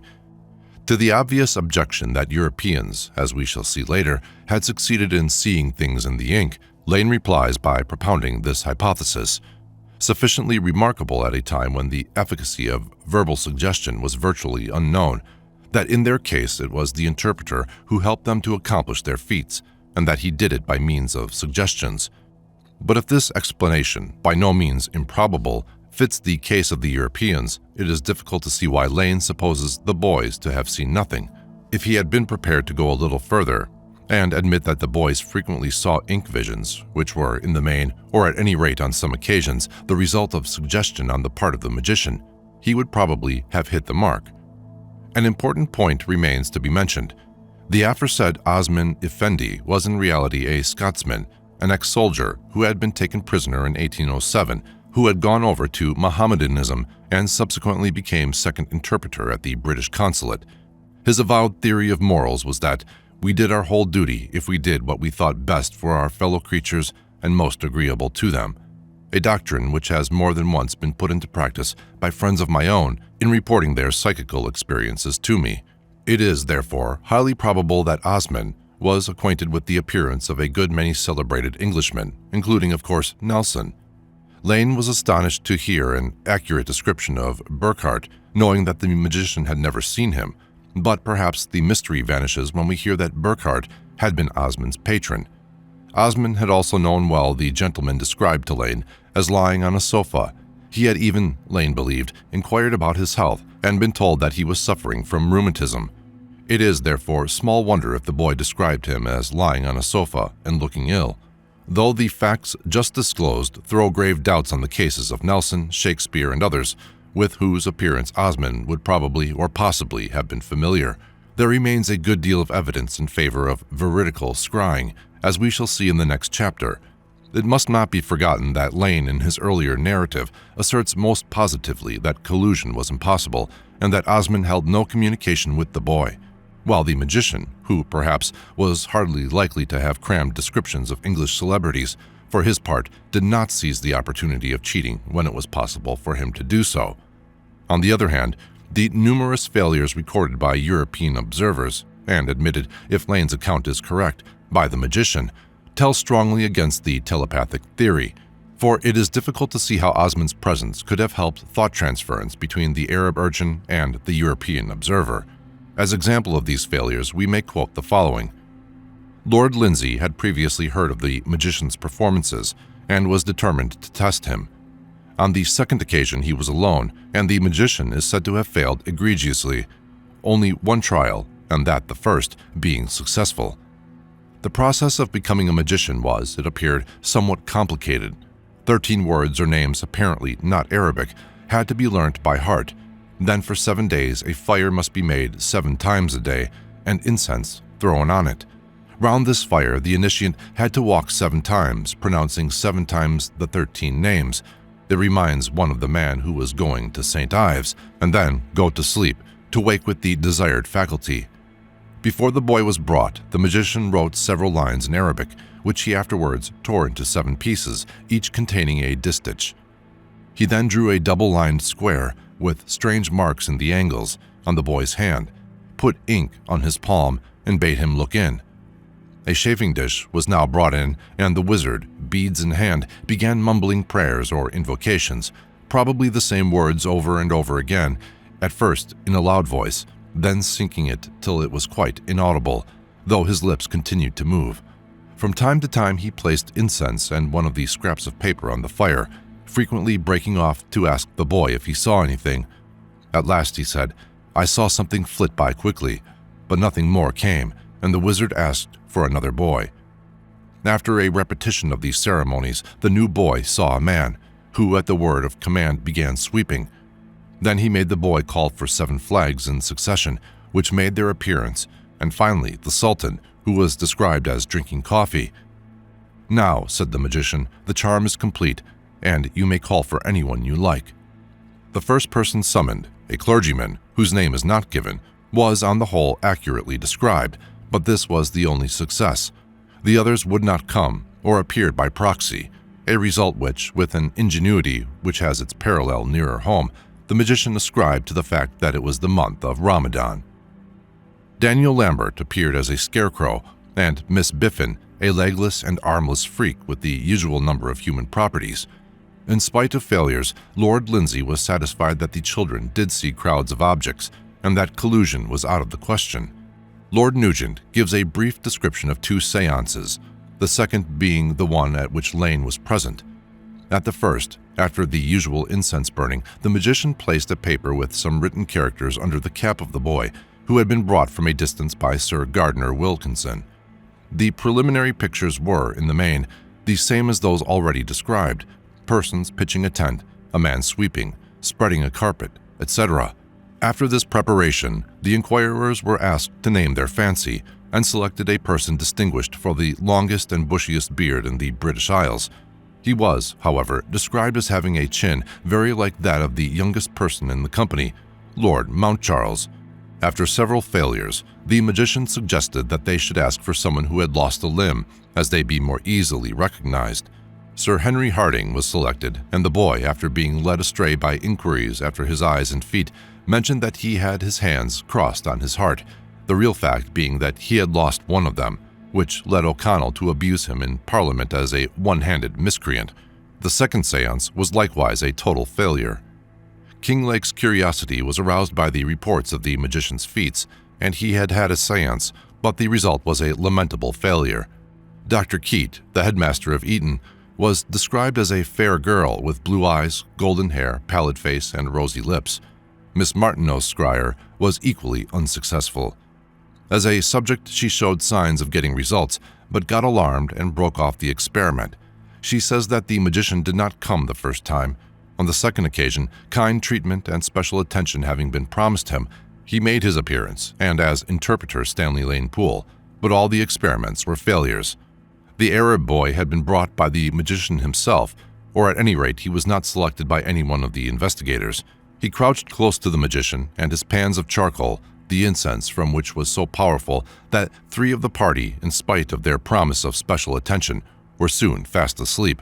Miss Martineau, who had no sense of smell, was unaffected, and consequently her narrative, she suggests, is not open to the objection that she was hallucinated. As soon as the old man had poured the ink into the boy's hand and had his own left hand at liberty, he rested the tips of the fingers firmly on the crown of the boy's head and kept them there. He explained that he did so in order that the boy might look fixedly at the ink, but Miss Martineau mentions that he did so to none of the others who were brought in, nor to herself, when she afterwards became the subject of the experiment. The eyelids of the boy were observed to quiver in a way that Miss Martineau regarded as characteristic of a mesmeric subject. She came to the conclusion that the whole matter was an affair of mesmerism. In the first place, a clairvoyant got en rapport with the questioner and succeeded in answering correctly. The magician, she thought, failed to appreciate the cause of his success and attributed it to the favor of the spirits whom he propitiated. After several more boys had turned out failures, Miss Martineau proposed to try for herself. At first the magician objected, but subsequently agreed to her request, though with a warning that success was improbable. More charms and incense were burned, she goes on. My hand was so duly scored with ink, and the usual pool poured into my hand, and I faithfully gazed into it. In 2 minutes the sensation came, though there was no hand on my head. Presently I began to see such odd things in the pool of ink. It grew so large before my aching eyes and showed such strange moving shadows and clear symmetrical figures and intersecting lines that I felt uncertain how long I could command my thoughts and words, and considering the number of strangers present, I thought it more prudent to shake off the influence while I could than to pursue the experiment. The perfumes might have some effect, though I was insensible to them. I am certain that there was a strong mesmeric influence present. 9. More Egyptian Scrying. A long account of Egyptian magicians is given by Laborde, who was in Cairo in 1827 and witnessed a séance at Lord Prudhou's. After a description of the man, an Algerian, he states that 2 boys were brought in, not apparently by Ahmed, one of whom, the first selected, was the son of a European and 11 years old. He spoke Arabic with ease. The magician, noticing that he seemed alarmed, calmed his apprehensions and proceeded to inscribe on his hand with a pen a square with letters and numbers. Then he poured ink into the middle and told the boy to look at his own reflection. He next asked for a pan of charcoal and threw various ingredients on the fire, and finally told the boy to tell him when he saw a Turkish soldier weeping. Thereupon he recited a quantity of Arabic in a low voice, which he gradually raised, though few words were intelligible to his audience, seated in a circle round him. The boy kept his eyes fixed on the ink, and the odor of incense grew stronger. All at once, throwing back his hand, the boy burst into tears and declared he had seen a hideous figure. Thereupon a little Arab, attached to the house, who had never seen Ahmed, took the first boy's place, and after these same preliminaries he cried, all at once, "There he is." Thereupon Ahmed questioned him, and the description we find an account of a soldier sweeping before a richly ornamented tent, of the appearance of the Sultan, his suite, and so on, a narrative so detailed that Laborde concludes that the boy must have been describing what he saw. Thereupon the magician asked the company to select someone who should appear, and Major Felix selected Shakespeare. "Bring Shakespeare," cried the magician, and proceeded to repeat various unintelligible formulas. The boy described him as dressed in black with a beard and a black benich or cloak. In reply to a question as to where he was born, the company were told, "In a country surrounded by water." Then Prudhoe then called for Craddock, who was described as dressed in red, with odd boots and a great black tarbush or cocked hat on his head. The boots were such as the boy had never seen and came over his legs. According to Laborde, the beard attributed to Shakespeare was a detail that the boy could hardly have invented, inasmuch as it was not worn by the Europeans with European dress whom he had seen. Mr. Craddock, who was on an embassy to the Pacha, was likewise attired in an unusual costume. Laborde therefore concluded that the boy really saw what he described, the more so as the boy hesitated in his description from a lack of words to express what he saw. After several more people had been summoned and described, the child appeared fatigued. Ahmed therefore raised his head and applied his thumbs to his eyes, reciting prayers, and there left him. The boy appeared as if drunk, his forehead covered with perspiration and his eyes with the unsteady look and roll of the inebriates. Laborde, who was suspicious of a mystification, authorized his dragoman, Bellin, to buy the secret from Ahmed, undertaking to keep silence on the matter as long as the magician lived. As soon as the company retired, Laborde learnt that the magician consented, and that he would receive a lesson in magic on the following day. On reaching Ahmed's house, Laborde found that his journey had been in vain, but a second attempt was more successful. For 30 piastres, the magician undertook to communicate the secret, provided he took an oath on the Koran to keep silent. This settled, he traced on a piece of paper the characters to be inscribed on the hand, and Laborde wrote the spell at his dictation. Anzalan ayuhwa, el jene, ahwa, el jenaun, anzalan, bitaki, melalahautuhu, alaikum, tariki, anzalan, tariki. The words are not difficult, but they must, it appears, be recited or sung in a certain way, and with certain repetitions. The incense was composed of take mabaki, ambar indi, and kon sombra jiao, equal quantities of the first two and less of the third. As soon as Laborde reached home, he set to work to practice his spells and soon attained the proper tone and rhythmic cadence. A few days after learning the secret, he was called by business to Alexandria and went by boat, on which, to the great admiration of his crew, he made 2 successful experiments. At Alexandria, his suspicions of Ahmed still active, he went into remote quarters of the city to find boys on whom to experiment, and brought them in from highways and byways. Only one experiment is, however, mentioned, in which he asked for Lord Prudo. The boy described his costume exactly and added that he had had a silver saber, the fact being that he had a sheath of that metal, probably the only one in Egypt. On his return to Cairo, Laborde found his reputation had procured him clients. The servants of M. Massara, dragoman of the French consulate, came to enlist his aid in tracing a thief. He sent them out to fetch a child, and we may assume that he was not an accomplice, for to Laborde's dismay, the vision refused to develop. At last the chaos appeared, and the thief was demanded. The boy gave a description of his face, his turban, his beard, and so on, leaving no doubt on Laborde's mind that he was really describing a picture. The Arabs were equally sure that they recognized the malefactor and left without more ado with a few remarks as to the benefits that result from a few applications of the rod. Proud of his success, Laborde wished to buy other secrets from Ahmed, but learnt that he was dead and had in fact suffered decapitation as a result of an unfortunate overdose of a medicament sought by an old Turk who wished to renew his youth. From Lane's account, it appears that Laborde was wrong in thinking that Ahmed, whom Lane calls Chich Abd el-Qadir el-Mughribi, was dead. He had merely suffered banishment. The Quarterly supplies a commentary to the earlier part of this narrative. An eyewitness says that the boy really sees what he describes as evident. The ink is about half a teaspoonful. De Laborde's account is inaccurate. The scene was described more than once to the writer by people who had been present. The first boy was the son of an Italian merchant. He saw his cap, then his nose, and finally burst into tears at the sight of a man with a sword. The son of M. Massara was more successful.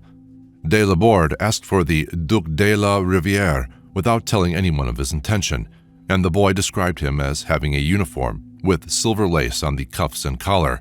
This was the uniform of the Grand Veneur, and the Duke was the only person in France who had such a uniform. An interesting point in this experiment was that the boy heard the Sultan, who was always present, send for the Duke. He said he saw his lips move and heard the words in his ear. When Shakespeare was sent for, the boy burst into a laugh and explained that he saw a man with a beard under his lip instead of on his chin, with a candile, a tumbler-shaped glass lamp, upside down on his head. The man lived on an island. The account states that the boy frequently sat at a distance from the magician, and he sometimes went to another part of the room while the child described the figures. A further contribution is supplied by Christopher North. In Nocte Ambrosians, an account is given of the interview, stated to have taken place in 1830, between Lord Prudo, Major Felix, and the magician. The latter told him to fetch a boy. After walking about for half an hour, they selected one about 8 years old. After the usual incantation, he saw a horseman, then several, then the Sultan. Thereupon the guests were asked to say who should be described. One of them named Shakespeare, and the boy described a pale-faced Frank, but not dressed like these Franks, with large eyes, a pointed beard, a tall hat, roses on his shoes, and a short mantle. Voltaire was the next, and was said to be a lean, old, yellow-faced Frank with a huge brown wig, a nutmeg-grater profile, spindle shanks, buckled shoes, and a gold snuff-box. Then Lord Prudo named Archibald Wrangham, and the Arab boy said, "I perceive a tall gray-haired Frank with a black silk petticoat, walking in a garden, with a little book in his hand. He is reading in the book. His eyes are bright and gleaming. His teeth are white.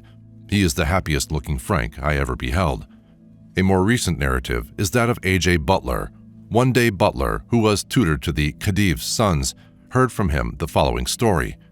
A Turk in Cairo had a ring with a red stone, said to have come from Mecca, and a plate of silver with verses from the Quran engraved on it. He could not work the charm himself, but required the presence of a child under 10 years of age.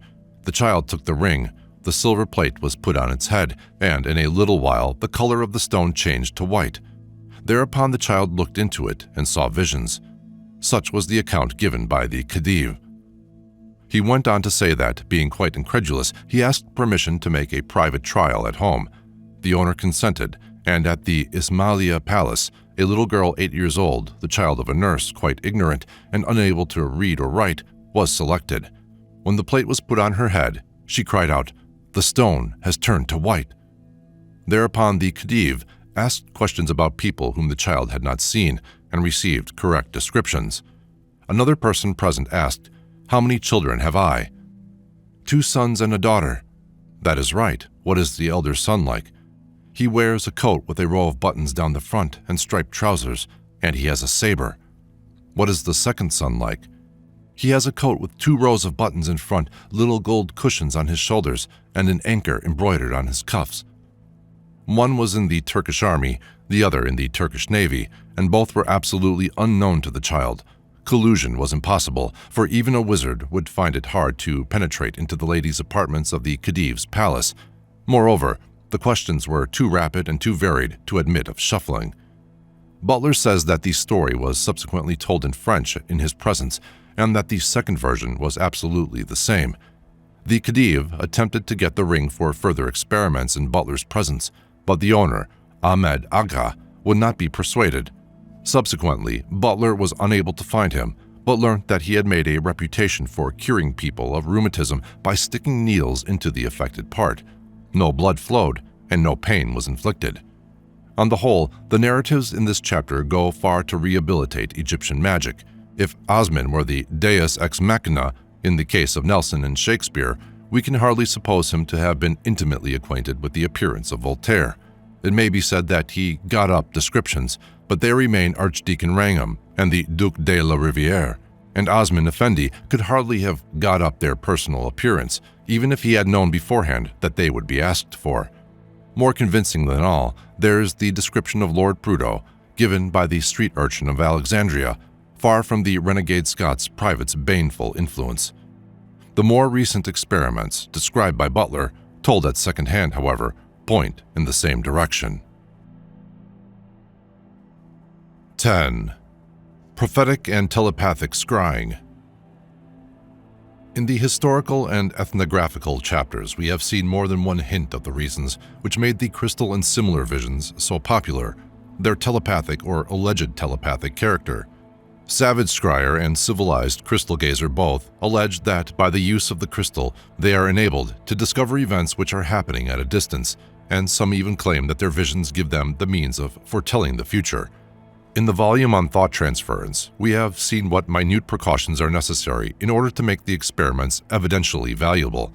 In the nature of things, the spontaneous thought transference, which is, as a rule, all that seems to be attained by crystal gazing, is less susceptible of rigid control, for the simple reason that the scryer is seldom able to see the person for whom he or she is looking, and that even where this does not hold good and the person asked for appears in the crystal, steps have but seldom been taken, and in the cases actually recorded, to get from the subject of the vision a contemporaneous account of his or her proceedings.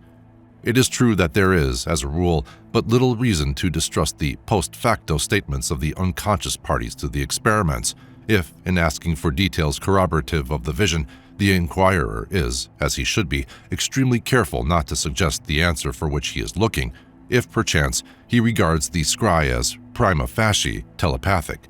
But, when all is said and done, the evidence is necessarily of a more rough and ready character than that for experimental thought transference, and is, further, incapable of statistical treatment.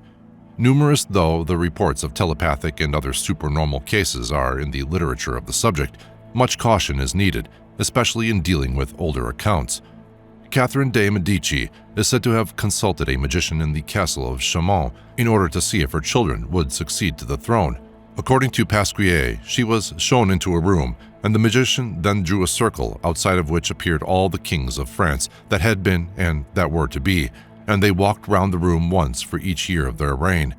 It appears, however, that the vision, if it were a vision, only included those who had already reigned, for it ceased at Henry IV, and we may have grave doubts, the scene being the residence of the magician, whether a certain number of his servants, dressed up, did not play the parts of the kings of France.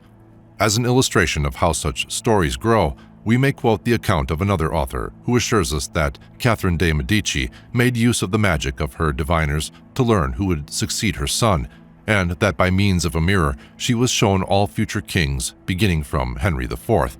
She saw after him Louis XIII, Louis XIV, and then a troop of Jesuits, whereupon she refused to see more, and was on the point of breaking the mirror, which, however, was said to be preserved in the Louvre. The only point of resemblance between the two stories is that Henry IV appeared in each, and that as soon as the king appeared who was actually reigning at the time the work quoted was published, Catherine refused to see more. Even the scene of the event is changed to the Louvre. The story is, perhaps, entirely fabulous, or at any rate, non-evidential. Saint Simon gives an account of a professedly prophetic vision. The Duc d'Orléans related to him in 1706, the day after the event, that visions had been shown by someone in a glass of water at Madame de Cerise. Wishing to test this, he sent a valet to Madame de Nancy's to see who was there, and so on. As soon as the Duke got his information, he asked the little girl of 8, who was the scryer, to say what was going on. She related everything exactly.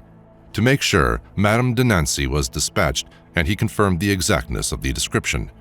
Then the Duke asked for the description of Versailles, which she had never seen, nor heard of anyone belonging to the court.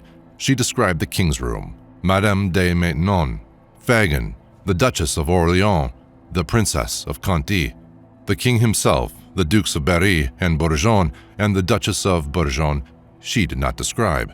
The Duke had wished to see the future, and especially the events at the death of the king, and Saint Simon remarks that the 3 persons mentioned died before the king. A manuscript in the British Museum gives some particulars derived from the writer from a certain Mrs. Balsworth. 1. Mrs. B's mother had a maid who, when her mistress was abroad, was busy in an arbor in the garden, whom Mrs. B, being then a girl, found looking in a copper basin with water in it, and she looking into it, as ye maid wished her, spied something quite through it, as if it had been a glass, and saw, as if it was, the shape of a great numb, of men fighting one with another, which after was judged to be ye representation of Worcester fight, it being at that time for ye maid told her mistress and all in ye house the same night or day after it was fought, telling the king's party was worsted in several particulars of the fight, what she saw and learned in that basin. 2. A second trick of this maid, to which Miss B was a witness, was her showing a gentleman his mistress in a common looking-glass belonging to ye house, putting behind it a paper with barbarous words and characters on it.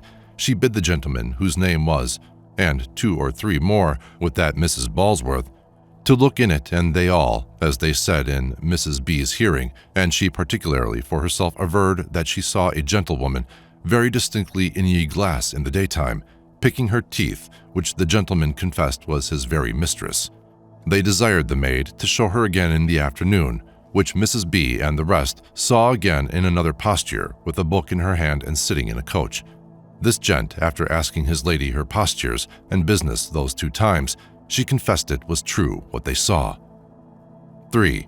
A young woman known in the family desired Bess, the maid's name, to show her her sweetheart, which she did in the looking-glass, showing a man under the barber's hand, who, starting up suddenly, his face seemed bloody. This Mrs. B. saw very plainly with the rest of the company. Upon enquiry, the gentleman was at that first time found to have been cut by a barber, and rose up hastily. Mr. B. also heard the particulars of this same story from the gentlewoman as well as from his wife 30 years ago. 4. Mrs. B. saw another time in the glass several shapes and persons as the sea and a ship, and one remarkable person in the ship leaning on his elbow, which some of the company there said was King Charles, this before his restoration. This Mr. B. also heard long ago from his wife, and from others who saw it as well as she, but Bess could never raise up Oliver. 5. Mrs. B. saw several other times but less perfect shapes. Bess would let nobody stand behind the glass. Afterwards, several people came to know their fortunes and find lost things. These particulars to me, June 24, 1691. W. Shippon. We cannot, however, lay stress on narratives of this sort, which reach us at second hand and without any guarantee that the reporter recorded the facts while they were fresh in his memory. It is hardly open to question that the second-hand story tends to undergo greater changes when it is recorded after a certain lapse of time than the narrative which is given us at first hand. This is readily intelligible. The memories of the second-hand reporter are far more likely to rearrange themselves so as to produce a good story, and the recollection of the original narrative, which is all he has to go by, is little check on the mythopoeic faculty of the ordinary man. Some first-hand cases, prima facie telepathic, are rendered valueless by the failure of the recorder to exclude commonplace explanations. In the following Indian case, there is nothing to show that the dog boy was not the thief or that the real thief did not confess. Possibly the wizard himself hid the objects where they were subsequently found. Having had some property stolen, I sent for a lubi jadugan, or wizard, who promised to recover it, and chose my dog boy, a lad of 11 years, as his confederate. After some preliminary incantation, the boy was asked what he saw in the globule. He first described the inside of a tent, then said he saw monkeys sweeping the room, and after gazing intently on the globule for some minutes, got frightened at something and began to cry. The lubi, on this, led him from the room, returned in a half an hour, and informed me the missing articles were under a chest of drawers in my bedroom, which proved to be the case. In other cases, we find the witnesses disagreeing on important points. Thus, in the story told by Lane of the detection of a thief by an Egyptian magician, an Arab boy is the scryer, and the thief is apparently an Arab too. The account is, if not contemporary, at any rate written within 5 or 6 years of the occurrence. Dr. Wolff, who was one of the party, gives no account, so far as I have been able to ascertain, in his contemporary journals. His travels, however, published 30 years later, contain a very striking account of the incident. Lane, it is true, may have had an inaccurate account given him, or the story may have faded in his memory, but the discrepancy is remarkable, for in Wolff's narrative the scryer is not an Arab at all, but an Italian, and the thief, to judge by his name, was an Italian too. It may be noted that if Wolff's account is accurate, very much more turns on the closeness of the resemblance. For an Italian boy would be likely to see an Italian, and the racial resemblance might be enough to procure recognition. Lane's account is as follows. A few days after my first arrival in this country, my curiosity was excited on the subject of magic by a circumstance related to me by Mr. Salt, our consul general. Having had reason to believe that one of his servants was a thief, from the fact of several articles of property having been stolen from his house, he sent for a celebrated Maghrabi magician, with a view of intimidating them and causing the guilty one, if any of them were guilty, to confess his crime. The magician came and said that he would cause the exact image of the person who had committed the thefts to appear to any youth not arrived at the age of puberty, and desired the master of the house to call in any boy whom he might choose. As several boys were then employed in a garden adjacent to the house, one of them was called for this purpose. In the palm of the boy's right hand, the magician drew with a pen a certain diagram, in the center of which he poured a little ink. Into this ink he desired the boy steadfastly to look. He then burned some incense and several bits of paper inscribed with charms, and at the same time called for various objects to appear in the ink. The boy declared that he saw all these objects, and, last of all, the image of the guilty person. He described stature, countenance, and dress, said that he knew him, and directly ran down into the garden and apprehended one of the laborers, who, when brought before the master, immediately confessed that he was the thief. Wolff gives some details. He was sitting one day at the table of Mr. Salt, dining with him. The guests who were invited were as follows: Bokti, the Swedish consul general, a nasty atheist and infidel; Major Ross of Ronturn, in Ireland, a gentleman in every respect and highly principled; Wolff himself, and Caviglia, who was the only believer in magic there. Salt began to say he wished to know who has stolen a dozen of my silver spoons, a dozen forks, and a dozen knives. C said, if you want to know, you must send for the magician. Osman, the interpreter, fetched him, but he insists on postponing his trial. I will come again tomorrow at noon, before which time you must either have procured a woman with child or a boy 7 years of age, either of whom will tell who has been the thief. Bhakti, the scoffing infidel, said, I am determined to unmask imposture, and therefore I shall bring tomorrow a boy who is not quite 7 years of age, and who came a week ago from Leghorn. He has not stirred out of my house, nor does he know anybody, nor is he known to anybody, and he does not speak Arabic. Him I will bring with me for the magician." The boy came at the time appointed, and all the party were again present, when the magician entered with a large pan in his hand, into which he poured some black color and mumbled some unintelligible words. And then he said to the boy, "Stretch out your hands." He said this in Arabic, which the boy did not understand, but Wolf interpreted what the magician had said, and then the boy stretched out his hands flat, when the magician put some of the black color upon his palm and said to him, "Do you see something?" which was interpreted to the lad. The boy coolly, in his Italian manner, shrugged his shoulders and replied, "Vedo niente." Again, the magician poured the colored liquid into his hand and mumbled some words, and asked the boy again, "Do you see something?" And the boy said the second time, "I see nothing." Then the magician poured the color into the hand a third time and inquired, "Do you see something?" On which the boy suddenly exclaimed, and it made every one of us turn pale and tremble in both knees, as if we were paralyzed, "Io vedo un uomo con un cappello." And, in short, after a dozen times of inquiry, he described the man so minutely that all present exclaimed, "Salvini is the thief." And when Salvini's room was searched, the silver spoons, etc., were found. No one, except the boy, saw anything. The case is obviously of little value from an evidential point of view. 11. Evidential cases. In F.W.H. Meyer's great series of papers on the subliminal consciousness is an interesting account of some of the crystal visions of the lady known as Miss A, which form but a small portion of those which she has actually seen, the crystal visions being again but a fraction of the supernormal phenomena recorded in connection with her. The records are, it may be noted, incomplete, mainly because they were not made with a view to their use for scientific purposes. For the same reason, they naturally lack, to some extent, the evidential character of cases dealt with later, in that the subject of the vision has seldom given a detailed account of the circumstances, but been content, as a rule, to give a general corroboration to the narrative of Miss A. Among the best reported cases is one in which Sir Joseph Barnby was the chief witness. He had gone to Longford Castle for a wedding, leaving Lady Barnby at Eastbourne. One day, between the 14th and 19th of August, 1889, Miss A says Sir Joseph Barnby looked in her crystal and described a bedroom. She appeared to be viewing the room from just outside the open door, for she said, "If there is a bed in the room, it must be behind the door to the left." In any case, the room was a long one, and the end was occupied by a large window, which formed the entire end of the room.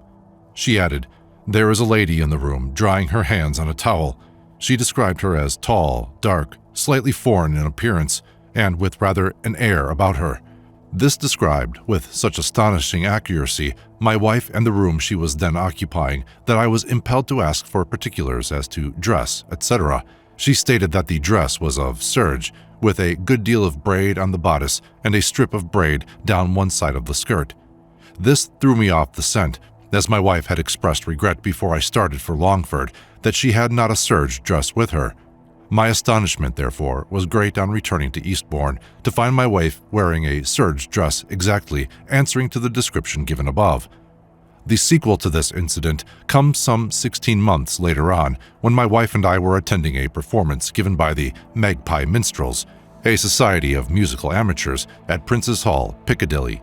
We arrived early, and after placing my wife in a seat, I moved about the room speaking to friends here and there. In the course of 10 minutes or so, Lady Radnor and Miss A entered the room. During the greetings which ensued, Miss A called my attention to a standing figure, saying, "You will remember my seeing a lady in her bedroom while I was looking in my crystal. That is the lady I saw." That was my wife. I need only add that she had never seen my wife. Signed, Joseph Barnby. Lady Barnby, writing in the same month as her husband, 3 years after the event, makes the following statement. "The account about me and my dress is remarkable as being out of the general course of things in this way. I had been remarking to Sir Joseph that it was a mistake to come to the seaside without a serge dress, that being a material particularly suited for wear at the seaside, but I added, I do not think it is much use ordering one now, as Madame D will be gone for her holiday, it being August. Sir Joseph left the next day for Longford, and I wrote to Madame D telling her to make me the gown.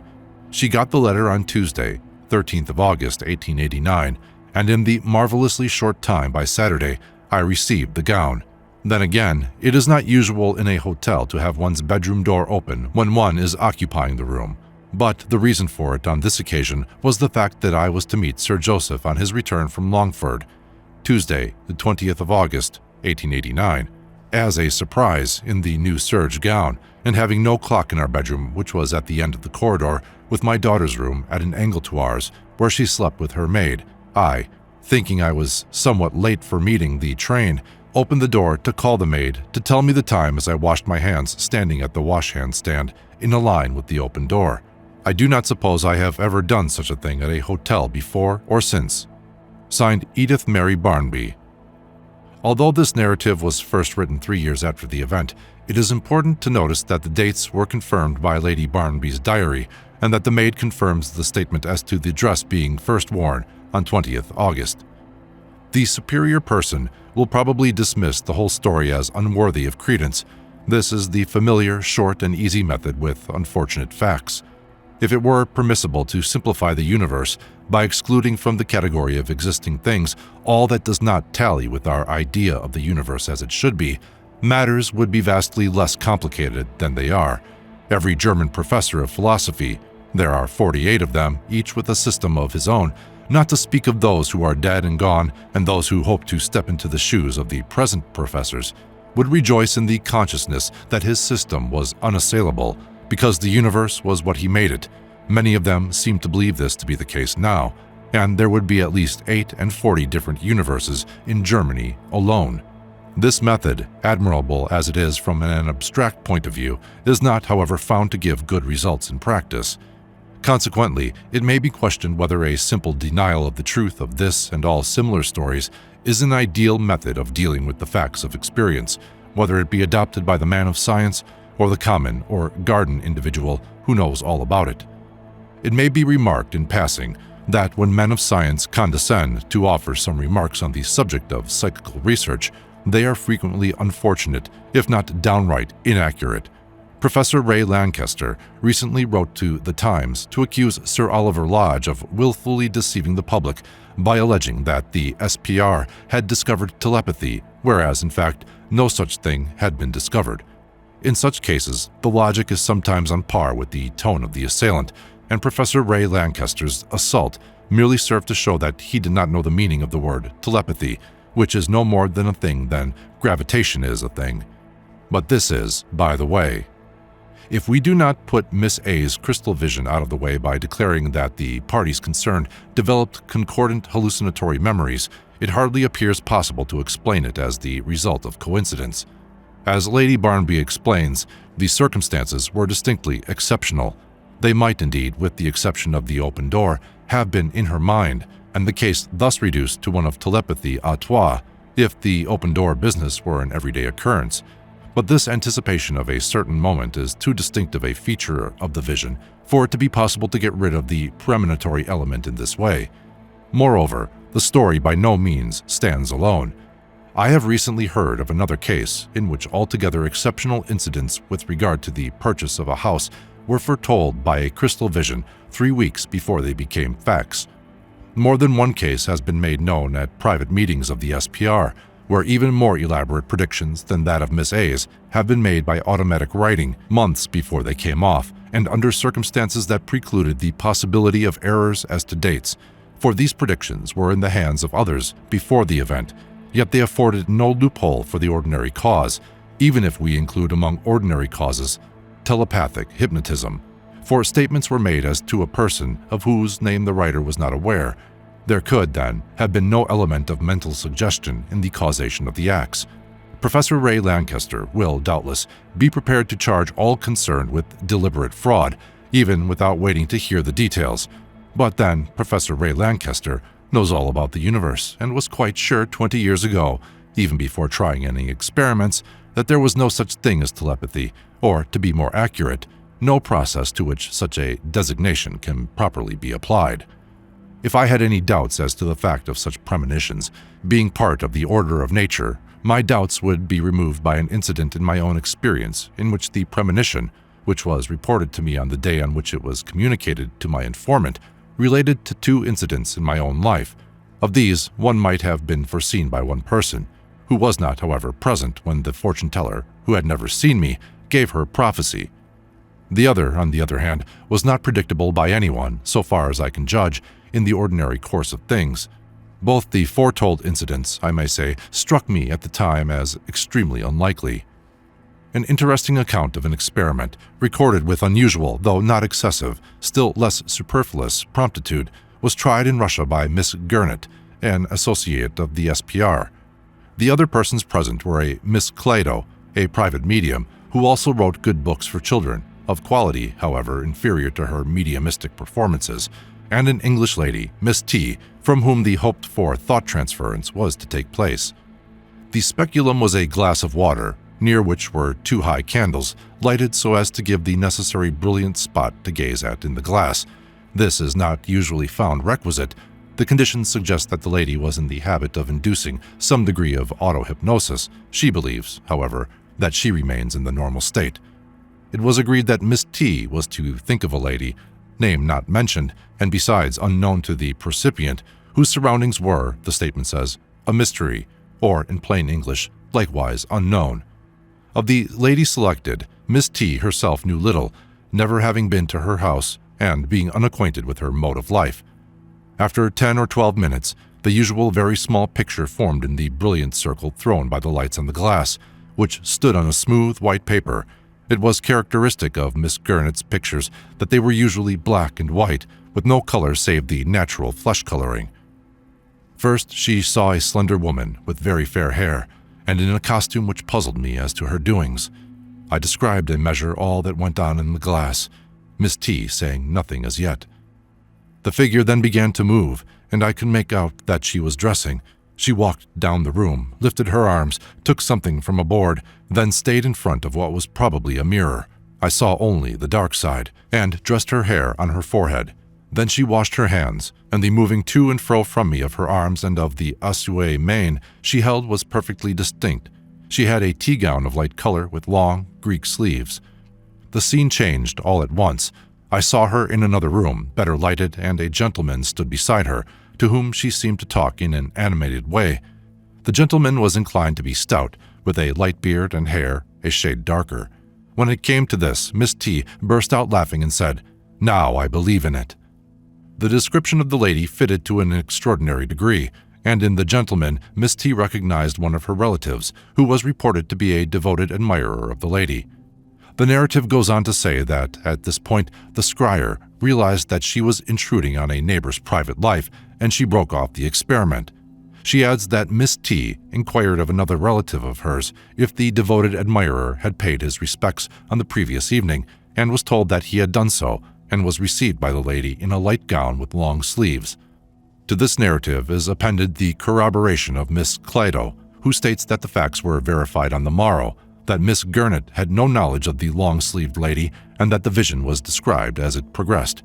Miss T states that the vision described was of a slight, fair-haired woman dressed in a morning gown with wide sleeves, and which seemed to be either white or pale blue.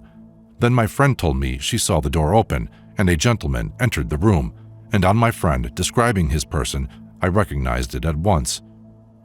The very next day I hastened to the lady's house, and questioned her as to where she was the previous evening, and how she was dressed. She told me that, feeling rather unwell, she remained the whole evening at home in her dressing room, or boudoir, and that she wore a pale blue dressing gown that had wide sleeves. On examining her dressing room, I was astonished beyond words to find how very accurate the vision was in every detail of it. It should be mentioned that this account was written nearly a month after those of Miss Gurnet and Miss Clado. On the whole, these narratives are in agreement, in spite of the fact that the subject of the vision remained in the same room. On the difficult question of whether a morning gown can properly be described as a dressing gown, I offer no opinion, but a lady whom I consulted on the question thinks the two conceptions overlap to some extent. Consequently, this detail is not necessarily erroneous in one of the accounts. For the greater number of evidential cases, however, we are indebted to Mr. Andrew Lang, and he again to a lady who goes under the name of Miss Agnes. I refrain from quoting at length all these cases published by Mr. Lang in The Making of Religion and the Monthly Review, December 1901, which form some of the best evidence for telepathy yet published. Miss Agnes writes, "A lady one day asked me to scry out a friend of whom she would think. Almost immediately I exclaimed, 'Here is an old lady looking at me with a triumphant smile on her face. She has a very prominent nose and a nutcracker chin. Her face is very much wrinkled, especially at the sides of her eyes, as if she were always smiling. She is wearing a little white shawl with a black edge, but she can't be old, as her hair is quite brown, although her face looks so very, very old.' The picture then vanished, and the lady said that I had accurately described her friend's mother instead of himself, that it was a family joke that the mother must dye her hair, as it was so brown, and she was 82 years old. The lady asked me if the vision were distinct enough for me to recognize the likeness in the son's photograph. Next day, she laid several before me, and in a moment, without the slightest hesitation, I picked him out from his wonderful likeness to my vision." The Inquirer, says Mr. Lang, verbally corroborated all the facts to me within a week, and subsequently read and confirmed the account quoted above. On another occasion, Miss Agnes says, "One afternoon I was sitting beside a young lady whom I had never before seen or heard of.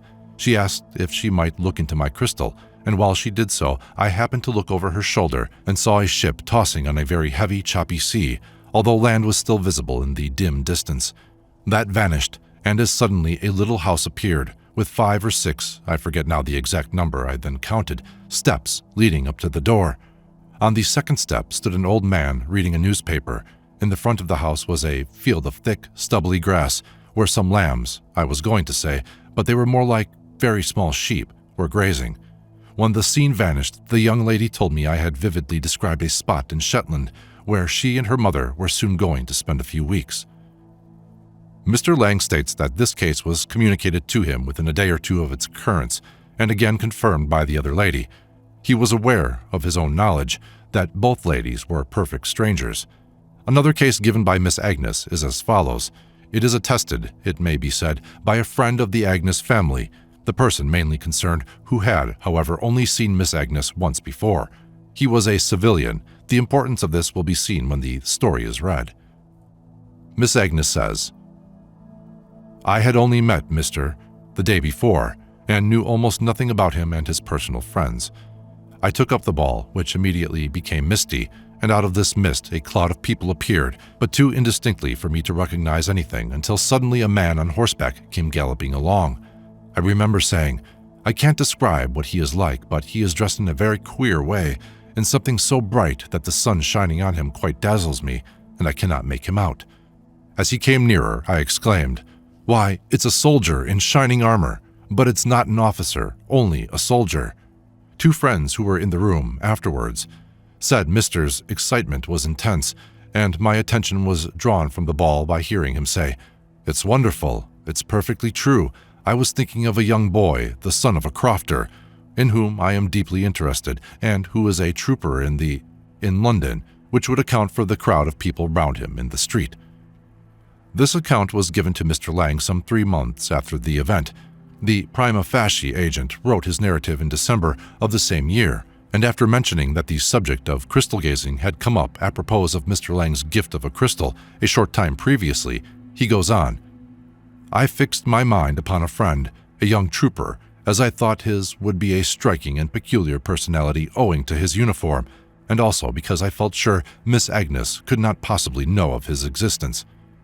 Bearing in mind the ease with which the Egyptian magician seems to control the visions of his subjects, we must, of course, treat with great caution any evidence for collective crystal visions, as for visions in general, though to a less extent, unless it is clear that the percipients were on their guard against the possibilities of suggestion, or unless, which is better still, the experiment were tried under the supervision of a competent experimenter who recorded all the conversation. If the record of the following case is correct, it seems clear that there was no scope for suggestion, but it must be observed that the 3 months and a half which elapsed after the vision before it was recorded were quite enough to permit all sorts of hallucinatory memories to grow up, quite unconsciously, round the incident. Miss G, a niece of Mr. Lang, and Miss C were reading anatomy together and both looked into the crystal together, wondering if they would see the same picture. At the same moment, goes on Miss G, the ball darkened, a white cloud came over the hole, and 3 pyramids appeared, a large one in front and other 2 behind. Then a train of camels, some with riders, others led, passed from left to right and disappeared behind the large pyramid. The vision lasted about 1 minute and vanished simultaneously for both of us. We each wrote down as the things appeared, so as to be quite sure, and I had no thought of pyramids in my mind. Miss C's account agrees as to the picture, but omits the statement as to contemporary notes and as to the simultaneous disappearance of both visions. She goes on to describe an experience which shows that she has the faculty of vivid visualization and is able to transfer her pictures to the crystal, a dangerous faculty for a co-percipient in a joint crystal vision if the experience is to count as evidential. It does not appear from Miss G's narrative whether the contemporary notes were utilized in preparing the published account. Judging by the common practice in such cases, having satisfied themselves that their records agreed in essentials, it might be imagined that the ladies threw them into the fire, oblivious of the fact that contemporary records are what psychical researchers are always demanding and insisting on. This is, however, not the case. With unusual care, they merely mislaid them. Quite apart from this, there is some confusion in the statements as to how the record was made. It is the usual experience that a crystal picture vanishes if the eyes are moved from the ball, or if the eyes are moved in any way, as we have already seen in the case of Miss Agnes. How then were these ladies able to write down their vision bit by bit as it changed, and all in the space of a minute? It would have been much more satisfying if we had been told how far the original record was used in the published account and how the original record was made. Of course, it is quite easy to record without removing the eyes from the ball, if you have pencil and paper and can write without looking at the writing. But then, it should have been stated that these preparations were made, and that the record was made in this way. Against the supposition that the record was made in this way tells the fact that the ladies were looking up muscles and possibly had no paper at hand, for according to Miss C, the crystal was on the table and they looked into it casually and not of set purpose. These points did not, of course, escape the watchful eye of the editor of the journal, and Miss G was duly cross-questioned. A week after the date of the printed account, she stated that the rough notes had been left at the college and could not be found. She now stated that the descriptions were written immediately after seeing the vision and without previously comparing notes on the subject. The notes were not, therefore, written bit by bit as the first account suggested. This small but important variation cannot but raise some doubt as to the accuracy of the recollections in general. A question which does not seem to have suggested itself to the editor of the journal was whether the percipients had seen any picture of a pyramid which might have suggested the same idea to each without a pyramid being actually in the mind of either. As a matter of fact, they had not, but the ladies were occupied with muscles and may have well turned their attention, amongst others, to the atrophied and inconstant pyramidalis abdominis. This would have been quite sufficient to suggest a pyramid. Mr. Myers records a case where a man going along the streets of Paris saw on a door, as he imagined, verbascum thapsus. Much puzzled by the appearance of these words in such a place, he retraced his steps to find that he had actually seen the word bullion. The scientific name of the plant, bullion blanc, is the Latin name quoted above. If the subliminal is agile enough to jump from bullion to verbascum thapsus, it is no very long leap from pyramidalis to pyramid. We have seen above that a mirror is frequently employed instead of a crystal. In particular, Catherine de' Medici is said to have been shown all the kings of France in a mirror at Chaumont. Apropos of this story, it was pointed out that there was little or no evidence for it, and that the most natural explanation was trickery. Since the passage was written, a case of extraordinary interest has been published in the Journal of the SPR, which we quote in full below. It will be seen that it bears a very close resemblance to the supposed vision of Catherine de' Medici. At the same time, the mere fact that an analogous case can be quoted does not do much to diminish the probability of trickery in the castle of Chaumont. The recent case referred to was sent to the SPR by an associate of the Society, Mrs. H.J. Wilson, who is intimately acquainted with all the witnesses, whose full names have been given to the officials of the Society. Mrs. C., the medium mentioned, is not a professional medium, but a friend of the other ladies. The incident took place in May 1904, and the first account is from a letter written shortly afterwards by Mrs. A. to Mrs. Wilson as follows. It was in my bedroom at B, Switzerland. Mrs. C was the medium. She was seated facing the long mirror in my wardrobe, and we, that is, C, Mrs. P, sister of Mrs. A, the daughter of Mrs. A, Mrs. H, and myself were seated just behind her, also facing the mirror. Mrs. C was not in trance. In a very short time, we saw my father's face form over Mrs. C's face in the mirror, and then S's feign, 2 or 3 times following. She was smiling and looking hard at us, her 2 sisters. Then she faded away, and a long corridor came with a large hall or room at the end of it, brilliantly lighted up. Many figures were walking about, but my figure and E's, Mrs. A's son, were the most prominent. There was no mistaking them. I recognized my own figure walking about and leaning forward to talk. That was all, as it was rather late and time to go to bed. S, the sister of Mrs. A and Mrs. P, had died in March 1904. E, the son of Mrs. A, was living at the time and in London.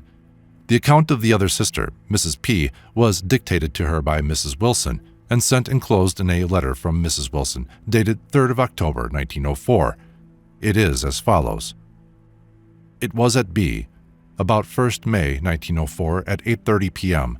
The electric light was full on all the time, shaded only by a piece of silver tissue paper. There were present Mrs. C, the medium, Mrs. A, Mrs. H, and myself.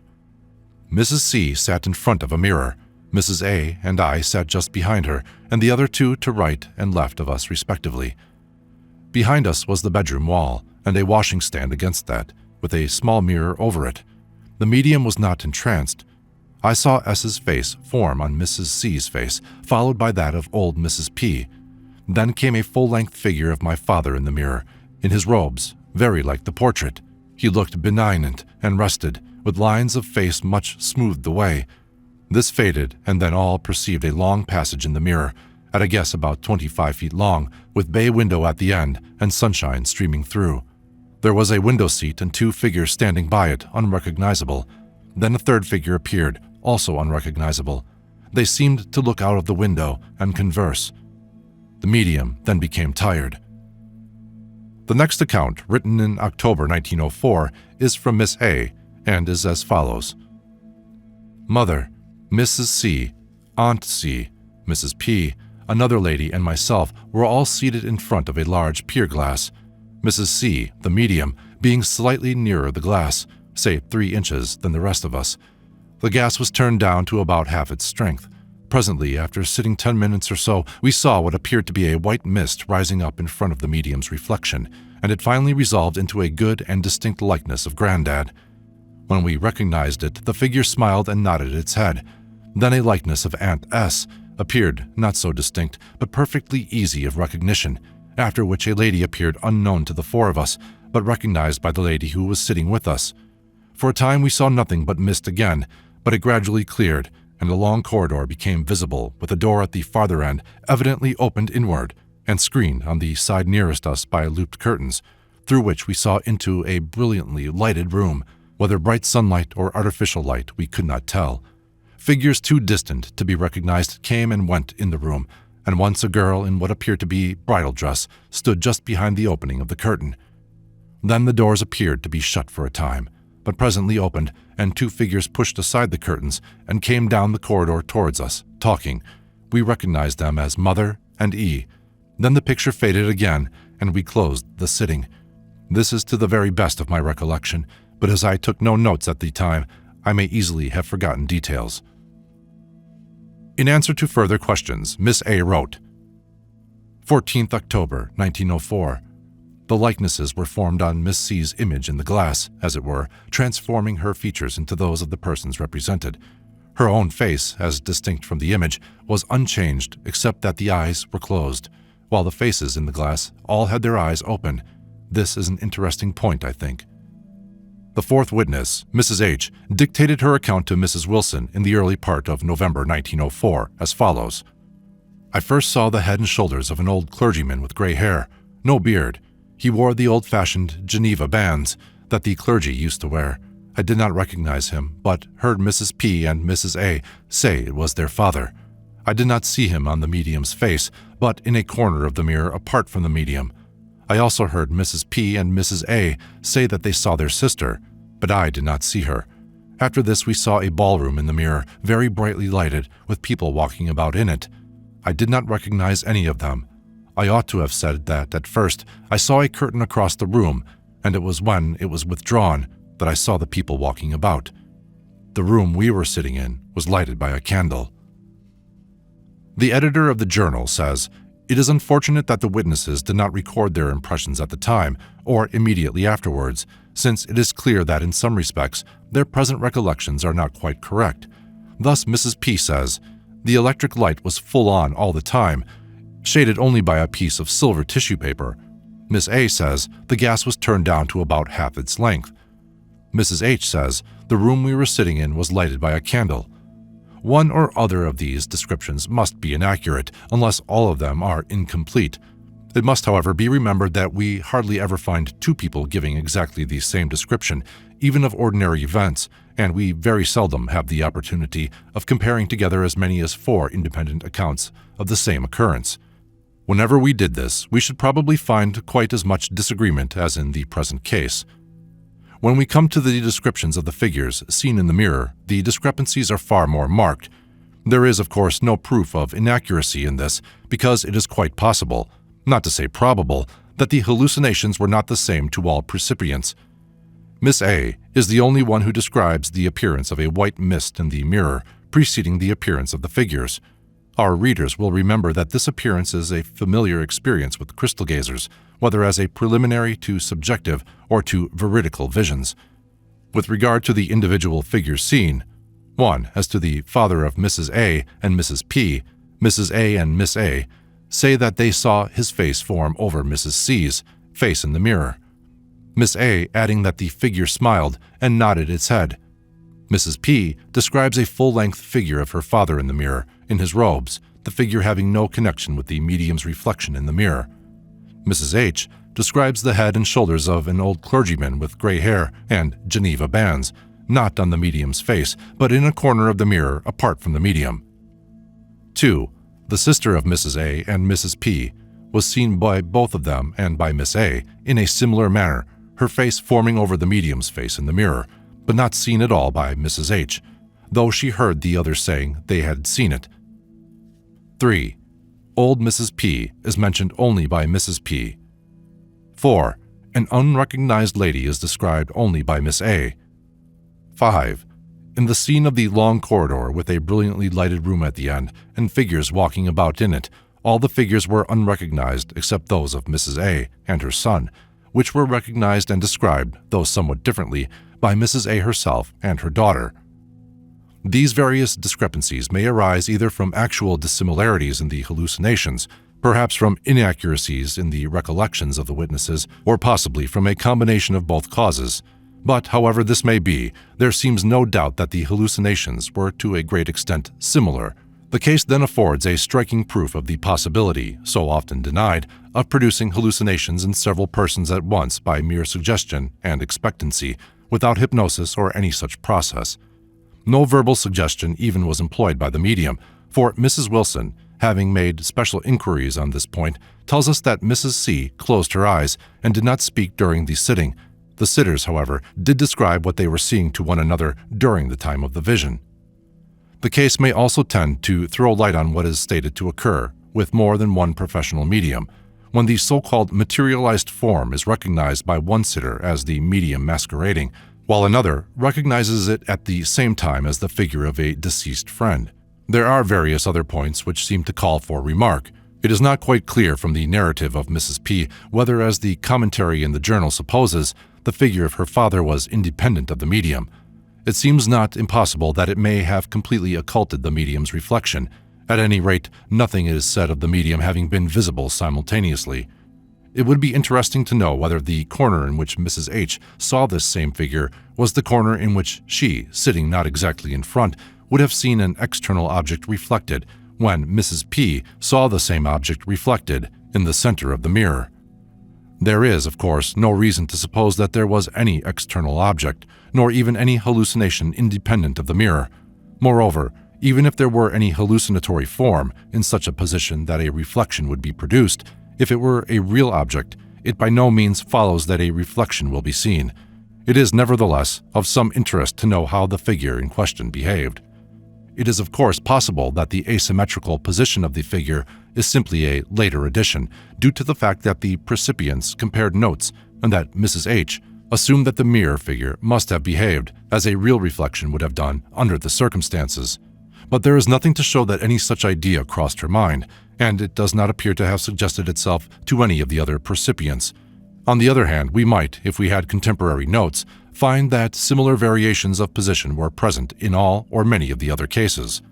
In the absence, however, of details as to the size of the mirror, the distance of the percipients from it, and their distance from each other, it is difficult to discuss these questions, even from the hypothetical point of view rendered necessary by the absence of contemporary notes.